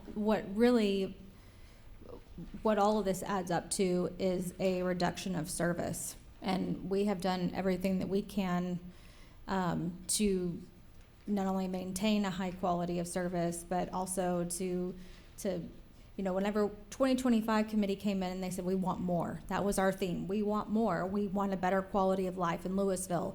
And we have spent the last decade building up to that. What this does is it's going to make us take a lot of that back. It's going to make us take a lot of that back. It's going to make us cut things to nothing, but it's going to pad their way for a federal campaign somewhere. Right. But not all of us are that stupid. Off my high. Okay. So that really concludes the discussion of the traffic. Traffic is very part of it, of the tax rate. Sorry, the traffic rate. David, can I just I believe you said this, but I just want to clarify before we start this conversation that the base budget that was put together was based on the 419,009. So there's no additional property tax revenue that's built into the base budget. All the additional revenue that we would get by levying that rate, the $2.2 million, is new money that would go towards funding the unfunded list. Right, so the base budget, for what's included in the base budget, is assuming that's assuming though the 0.409667, is that right? That would be basically the no new revenue rate. Yeah, so it's based on no new revenue. So if we did the one with the, what do you call it, the voter approval rate? Yes. That gives us the 2.2 to play with. Correct. Okay, thank you. Okay, so Mayor, with that, it's perfect that you're bringing that up. Really would love to see, at this point, it's council having a discussion about what do you want to do with the tax rate. Staff's recommendation is that voter approval rate. I don't have to, just that bottom, I think it's the bottom one, voter approval rate. Once you guys make that decision, we can then populate a spreadsheet that looks at the unfunded list, and you guys can make decisions on your priorities there. Council? And so the difference there too is, so if we go with the no new revenue rate, then our unfunded, we have $152,000 to add back for off the unfunded list versus 2.9 million. 2.2. Where's the 2.2? That's current rate. I'm sorry, 2.2. I don't think that. I think it would be dangerous for us to do that in light of what could happen next year. Right. Mm-hmm. Yes, I fully support that. The voter approval rate of 0.419, and I just want to go on record as saying, would we still have to say when we put this as a when we pass this that it's a tax rate increase? Correct. We are mandated by the state. Okay, I'm going on record as saying this is not a tax rate increase. Yeah. It increases the revenue, but it is not a tax rate increase. That's correct. Tax rate decrease. Yeah, but I think the language just says tax increase. I don't think it specifically says rate. No, it says tax rate. Correct. So if we were to levy anything other than the no new revenue rate, yep, they're considering, the state legislature considers that a tax rate increase, even though our Okay. rate is going down. Yeah, Well, they consider a lot of things. I don't yeah, mean that. yeah, so, okay. Yes, exactly. Thanks, Bob. That, Clarify that point though, is that the current rate, or I'm sorry, the no new revenue rate, we have to take out any added construction, any new value, right? We already do that to Yeah. get to that rate. We do that, so that doesn't include, That's how we do that calculation. We Yes, take that's that part of the new- calculation. you take the Yes. new out, Yes. but we still have the new that we have to serve. So that doesn't seem like it doesn't make sense to me that we have to take the new stuff out to say that, you know, we're not servicing the same number of homes as we did for the rate that's calculated out, Correct. right? Yep. Yeah. So this is where I'm getting twisted about it, because we can't say Twist that off, it's, sister. we can't say it's a tax increase, or we have to say it's a tax increase because it's higher than the no new revenue rate, but we have more homes and businesses to serve than what the no new revenue rate considers. Oh, yeah, So Yes. that's the game. it's just wrong on so many levels. That's awesome bureaucracy, and that's what we have to stick with, so. and that has been a Thorn? thorn in my side since I came on council. Yep, no. Is it a bee in your bonnet? It's a bee in my bonnet. It's a bee in my bonnet. They want double talk, so let's give it to him. Do you need a motion on this now so that we can move I forward? don't need or a we wanna do motion the now. motions I all just at the want end? to, I want to make sure, we're going to populate whatever it is you tell us right now on our worksheet. So. It sounds like we have consensus around the voter approval rate. Okay. So then we can pull up our worksheet with all of the unfunded. So. Look at that. There we go. So on this, I just wanted to point something out. So there were several items that, that were presented to you that could be scalable. Not all of them can, like civil engineer is gonna be a civil engineer, but the amount you have for, let me think, what is it? For overtime for the police department, that is scalable. So to be able to show you what could be done, it doesn't mean that you have to do this. I think last year I did the same exercise and you did something vastly different, which is that's exactly why we have you here. But I've shown with staff recommendation, if you wanted to try to achieve the most on there and try to spread out the funding, there are some things that are scalable, and you can see the ones that I've reduced down to be able to get there. But that's just a starting point of where you might want to discuss, but we'll let you guys have the floor. Okay, I'll start off. I'll give you my logic here.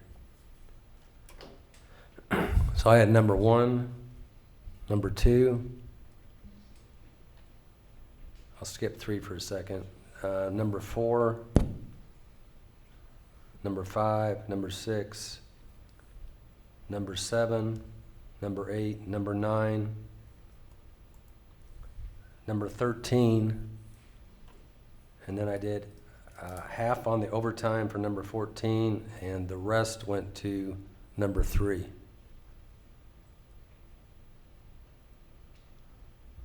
Thank you. Yeah, I was confused. That helps. Since Williams put all that time into the numbers, why don't we just go ahead and see what his direction looks like, just as a jumping off point. Yes.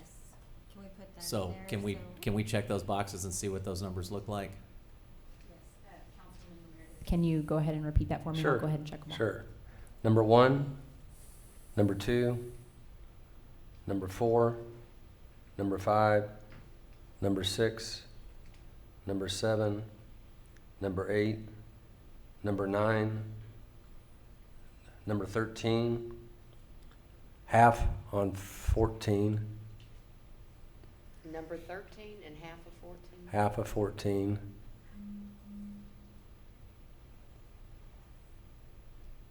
and then whatever's left on number 3.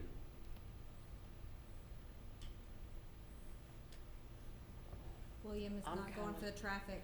Yeah, William, I cannot sit through that many more red lines without going crazy. I'm sorry. It's just a starting I'm, point. you know. It's just a starting point. So let me jump off of this as well, because I did something a little bit more similar to, I think, Claire, what staff recommended here.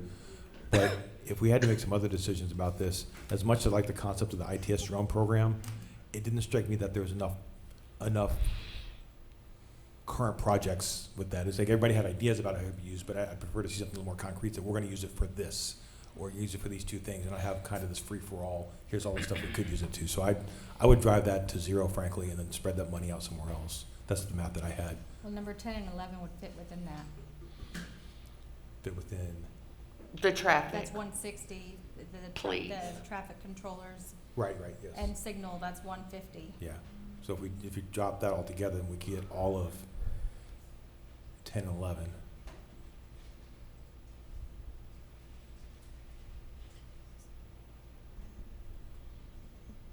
So I had a question for Chief.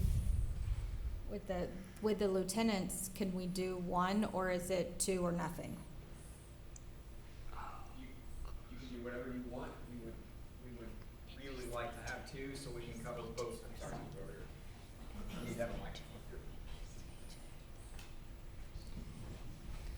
The lieutenants are solving shift coverage with supervision. So to just do one only puts one lieutenant on one side of the week, and the rest of the week remains in that conundrum. So you can do as you wish. I'll take whatever I can get, but I would like the two.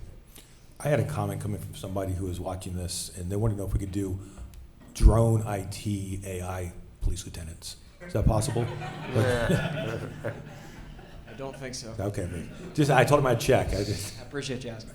That's funny, because the one can't do I asked wanted to know if they could also be a civil engineer during the day. So.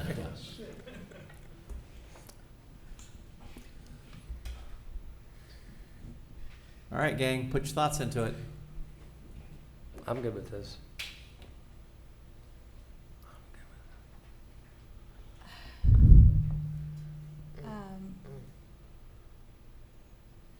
So what does that leave us not funding? That The leaves drones no- and half, Yeah.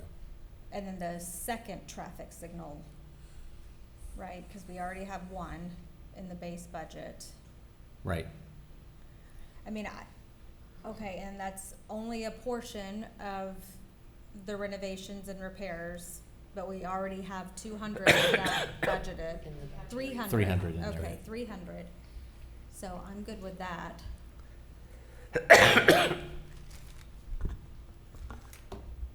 Just 1 second. What is that? Hmm? Oh, that's the total over there. Yes, this would total your 2.2 million, as you see it right here. If you look in column I, that council direction amount, we would fund street infrastructure at the 910,786 as it's currently presented. Oh, wait, I just noticed that I was looking at the amounts for the staff recommendation for the traffic controllers and traffic signal. So that's, if we're funding 50,000 for traffic controllers and cabinets, that's only 20% of what the request is.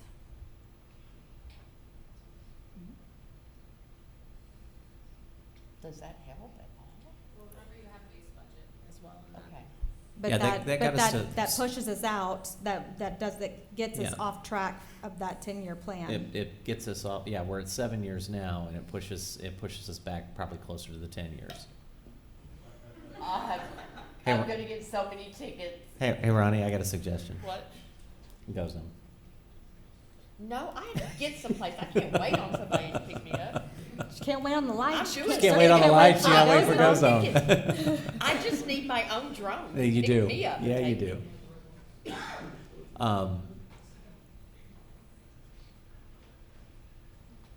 Other comments, questions? I'm trying to get in my head, which ones are we not fully funding? Like, I understand what we're not funding at all. What are we not fully funding? So we're not fully funding the infrastructure. The street request, we're not fully But we're doing a funding. great deal to add to it. Yes, so this would be, Yes. your traffic controllers and cabinets would not be fully funded, your traffic signal detection would not be fully funded, unplanned renovations and repairs would not be fully funded, and then your LPD overtime budget increase would not be fully funded, as well as the street infrastructure item that we listed earlier. So I'm a little confused as well, because there's a check mark by item 10, which isn't fully funded, so 50,000. But item 14 is also not fully funded, but there's no check mark by it. Is that because it's being overridden in column I? It's different than what the staff recommendation Gotcha. is. Okay. Yes, so just to kind of orient you here, what you see in column C is the total requested amount. These are the amounts that were presented to you earlier by the directors. Column D is a starting point, so we've listed some staff recommendations here. This is if you wanted to really try to maximize the amount of projects that you're putting funding towards, so that's why you see in some of those later items, again, we do have base budget funding available for a lot of these, so that's why you see those reduced. And then if you are recommending that we fund these items as staff is recommending them, we're checking those boxes. If you want to do something other than this, we'll uncheck that, we'll list the amount that you do want to fund. So I just noticed that I think William's suggestion was to do the 189 for the LPD overtime. If we take that to what staff's recommendation is, could we put that extra towards the traffic controllers and cabinets? I mean, one of them right now we have, or actually maybe just the street, because my question is, with the traffic controllers and cabinets replacements, that's linked with the traffic signal detection replacement. If we're only funding 20% of one, but almost 50% of the other, does that put us in a situation where we're kind of off? I apologize. So I think Aaron just combined the two discussion points. They're independent of one another. They are completely independent of They each are. other. Okay. And 15 is an added one, right? So that's where traffic signals doesn't. Yeah. I think it's just one whole additional one. And then I would say let's put that extra 89 in with the infrastructure. Industry? Or add it to the Yeah. drones. But the drones is all or Yeah, it's all or nothing. right?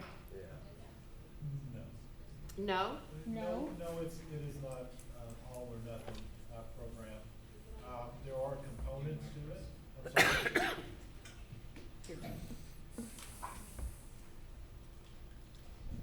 Mic check. Yes, not all or nothing. There are components to it. We would, again, depending on the dollar amount, it might be a scenario where we could only do the drone and the drone in the box and not do the additional program piece, right? Where they're going to assist us with setting up our training program, assisting us with FAA regulations, things of that nature. Or it could be vice versa, right? To where maybe we only do one drone, we don't do the drone in the box, but we use the additional for professional services. So there is some granularity to what we could fund with certain aspects, if you will. Chris? Yes. Some of what I heard was that this is contingent on some FAA regulations. That is correct, sir. What's that timeline? That is supposed to be, the president gave on the executive order, I believe it was 260 some odd days. That was made in June, so that puts us in the January, February timeframe, sir. Okay. Yeah, I was thinking the same sort of thing, and it just goes back again. I'd like to see very specific projects for this to address, and then the uncertainty around what may happen at the federal level gives me concern. I like the concept. I just like to have a little more certainty about what's going to happen. I'd love to see this come back next year, because I do think this is the future. AI and drones are it's where we're going. But that's one of the concerns with that program. Completely understood.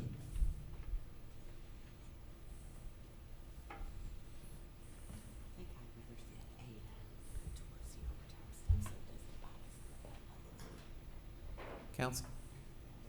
I'm good with what's there now. They're making it work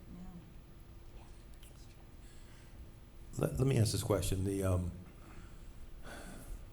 When it looks, so we have 278,000, almost 280,000 in unfunded overtime for the item 14. My understanding is we're going to spend that money anyway. Are we just fooling ourselves by not allocating the money here for it? We've had the ability to cover that using salary savings and other savings that occur throughout the year. So I do want to stress that this is not a budget deficit. It's something that we have been able to manage every single year. So if they go over that overtime amount, that will require that they look at their use of salary savings first, and all of their other accounts as well. So I don't want to give the impression that that you are required to do this. Okay.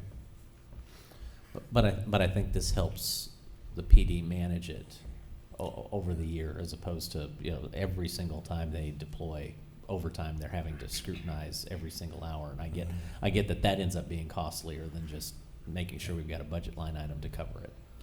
Well, we don't want to make it too easy. Right. No, I get that. But I didn't say that, Chief.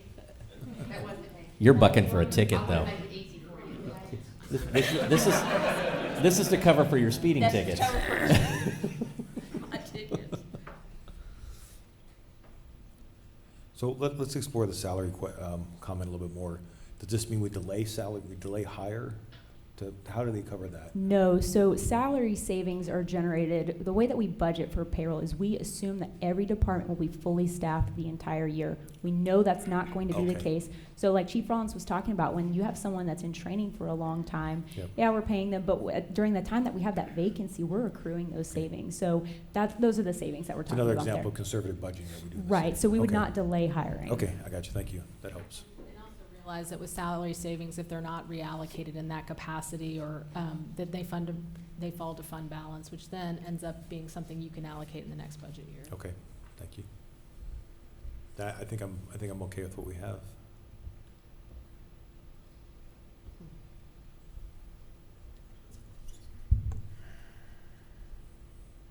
All right. I'm not hearing any other comments.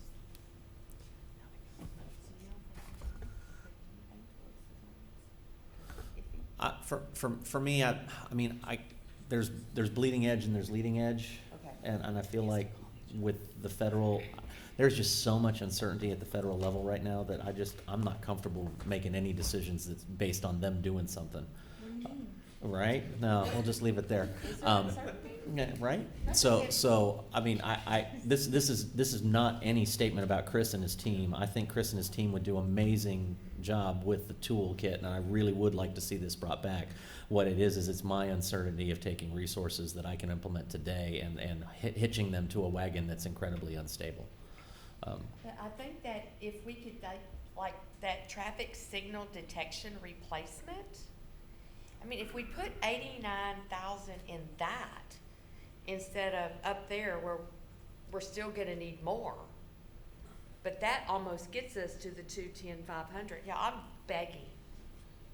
We've got to do something. You don't want to fix our potholes? So just so you know, Ronnie, we already have an additional traffic signal in base budget. I do know that. Okay, so this would be adding a second. Okay. Does that change your argument? Yeah. Okay.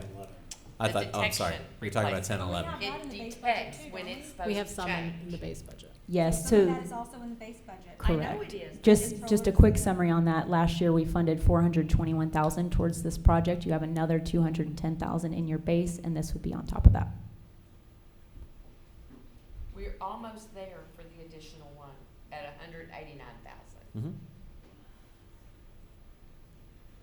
We only like. I only vote if there's a tie.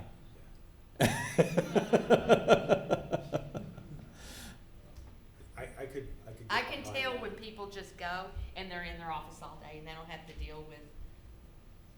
You're looking at me like this. I was about to support Not you, but go but ahead. I know that. I'm bonding with you. I would like to see that go into that detection because it's almost there. Okay, what if we put 50 towards it? Would that make you feel better? 150? A lot. All right. Okay, we'll go ahead and change that. Can Ronnie dictate which intersections this goes into? Ronnie doesn't dictate anything. I'm gonna call Terry just one moment. I only wear the pants he allows me to. Let me ask, and I'm okay with this, but I'm just curious from Aaron's standpoint, what are your thoughts about that? So we're basically saying we got a couple different things here we're trying to do. What would be where is he? Aaron. What would be your preference? Take another 50 and move it down to 11, or leave it all up in 3?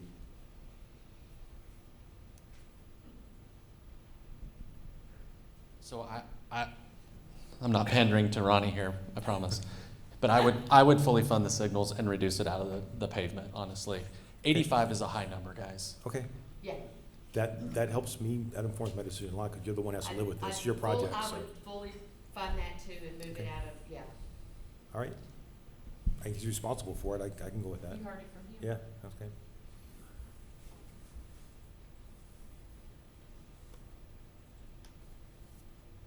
Okay, so if we do that, that would give you $889,765 towards street infrastructure. Aaron, speak now, hold your peace, okay? So for my comfort, just click the box and delete the 210,500. So our staff recommendation here was 100,000. Oh, it's got to go that yes, way. Okay. so it would There we reduce that go. amount. Sorry, I'm I'm breaking the spreadsheet in my head. It works the way it's supposed to. I'm sorry. If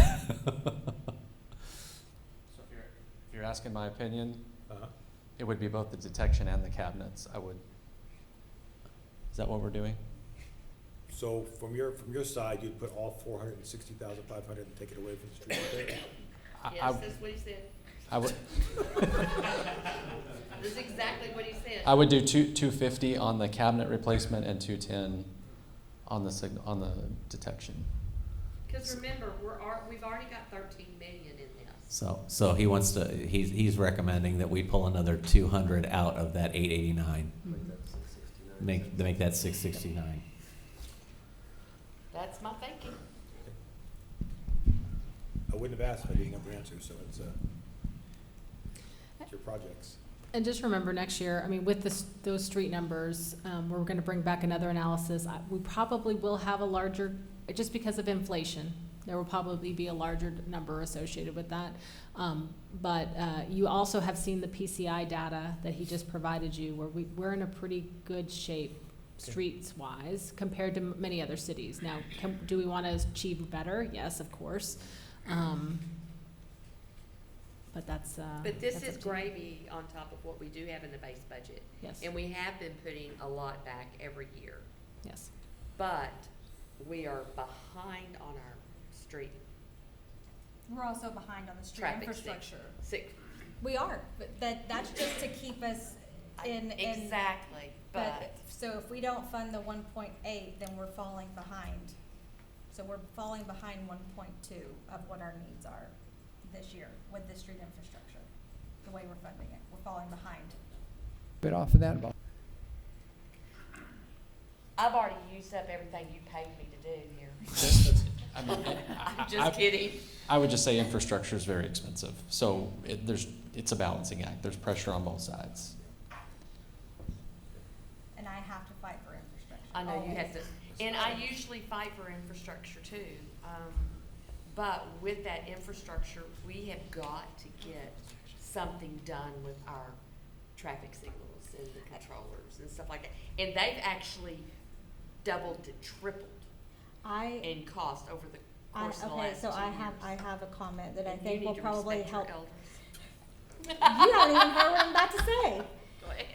I actually, as an engineer, I actually think that traffic controllers, cabinets, traffic signals, I call that infrastructure. It is.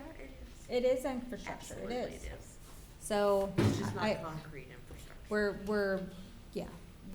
We're arguing Well, which- infrastructure is Absolutely also utilities, Yeah. that's all infrastructure. You're arguing which infrastructure are we going to invest in Yes. in the immediate So term. I'm telling myself something to make myself feel better about taking it out of And line you're taking 3. the expertise advice that's living it day in and day out. And I think you can also argue that there's a quality of life issue there. I mean, our roads are in a pretty good quality of life condition. I live in Old Town. That's by We choice. do have projects scheduled. We have projects coming. And have you seen the road have you seen the street in front of your house? I believe I've seen it. Yeah, it's being redone, right? Yeah, well, the one that I'd love to see Walters be done. Just that's going to break my suspension. I'm just saying it right now. So what we are, I think, yeah, I agree that it's all infrastructure. It's just a question of where we're putting it. And I think with the upgraded controllers and signal detection, we're going to be able to take advantage of smarter traffic management and get people home a little bit faster, or at least reduce the pressure on our roads. It goes towards mental health. I just, what I want to make sure that we don't get in the habit of doing is, because I know a lot of cities do this, there's immediate needs, and then a lot of times infrastructure are longer term, and it's like, well, Yeah. we let's just use that to balance the budget on everything else, because we don't have to do it right now. We can get another year out of it, and once we get into that habit, Yeah. then we get to the place where we are, where it's like we've got a deficit and now we're trying to make it up. So I think that PCI number is the thing that we can use to regulate that, right? If we see that drifting, then that's. I appreciate the discussion about it, and I mean, I'm not gonna be upset about an extra $690,000. It's certainly a bucket that we could throw everything we had into it, and it still wouldn't be enough. Yeah.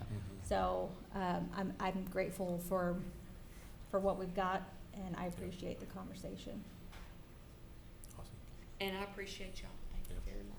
We really fund most everything fully here. There's just a couple of things that we didn't fund. Yeah. fully. So this looks good. I'm excited. Well, I'm hearing consensus on this. I think at this point, we need to go ahead and take a motion on the tax rate. The preliminary budget is presented. I move the city council approve the preliminary budget as presented and amended, which includes expenditures based on a total tax rate of 0.419009 and a 7.4% increase in water and sewer rates. Second. I have a motion and a second. All those in favor signify by saying aye. Aye. Opposed? Motion passes. All right, next up, we need a call for a public hearing.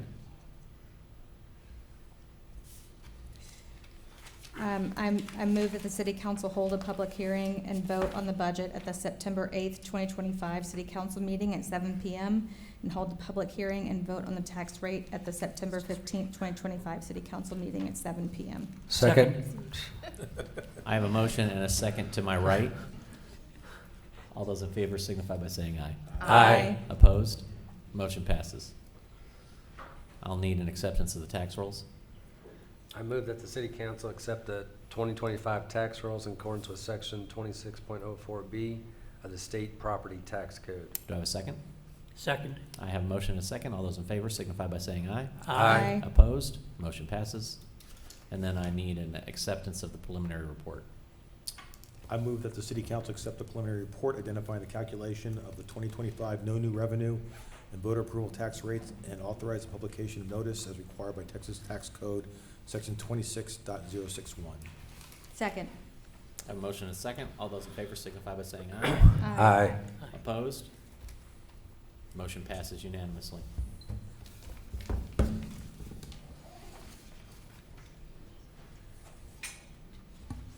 Just a second.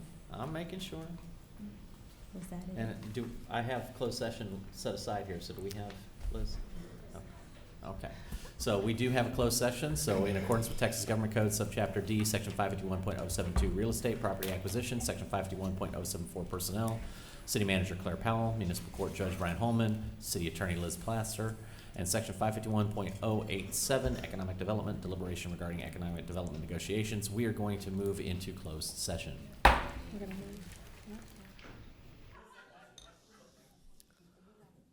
We're going to come back into regular session. Council, is there any action to be taken? Mayor, I move to amend the employment contracts of Claire Powell, Liz Plaster, and Brian Holman to remove the severance pay provisions. Also move to enter into severance agreements with Claire Powell, Liz Plaster, and Brian Holman, memorializing the severance pay provisions that were removed from their employment contracts, and authorize the mayor to execute said agreements. I have a motion and a second. All those in favor signify by saying aye. Aye. All those opposed, motion passes unanimously. City Manager, we have anything else? Yes, Mayor, I just wanted to announce the winner of our budget cover. We started announcing this last year. So I will say the runner-ups, actually, Municipal Court was the runner-up primarily because Jeremy Leonard's face is so intense in that picture, and I just love it so much. And it makes me laugh because I don't know if he's still here, but he looks like he's looking into my soul. So that was one of my top. The other one was city attorney's office, just because Liz constantly carries this pink drink around with her all the time, and I was like, this is right on brand. So awesome. But the one that wins is community relations and tourism, because that just made me laugh out loud. As soon as I opened it, I just thought that was the funniest thing ever. So community relations and tourism wins this year.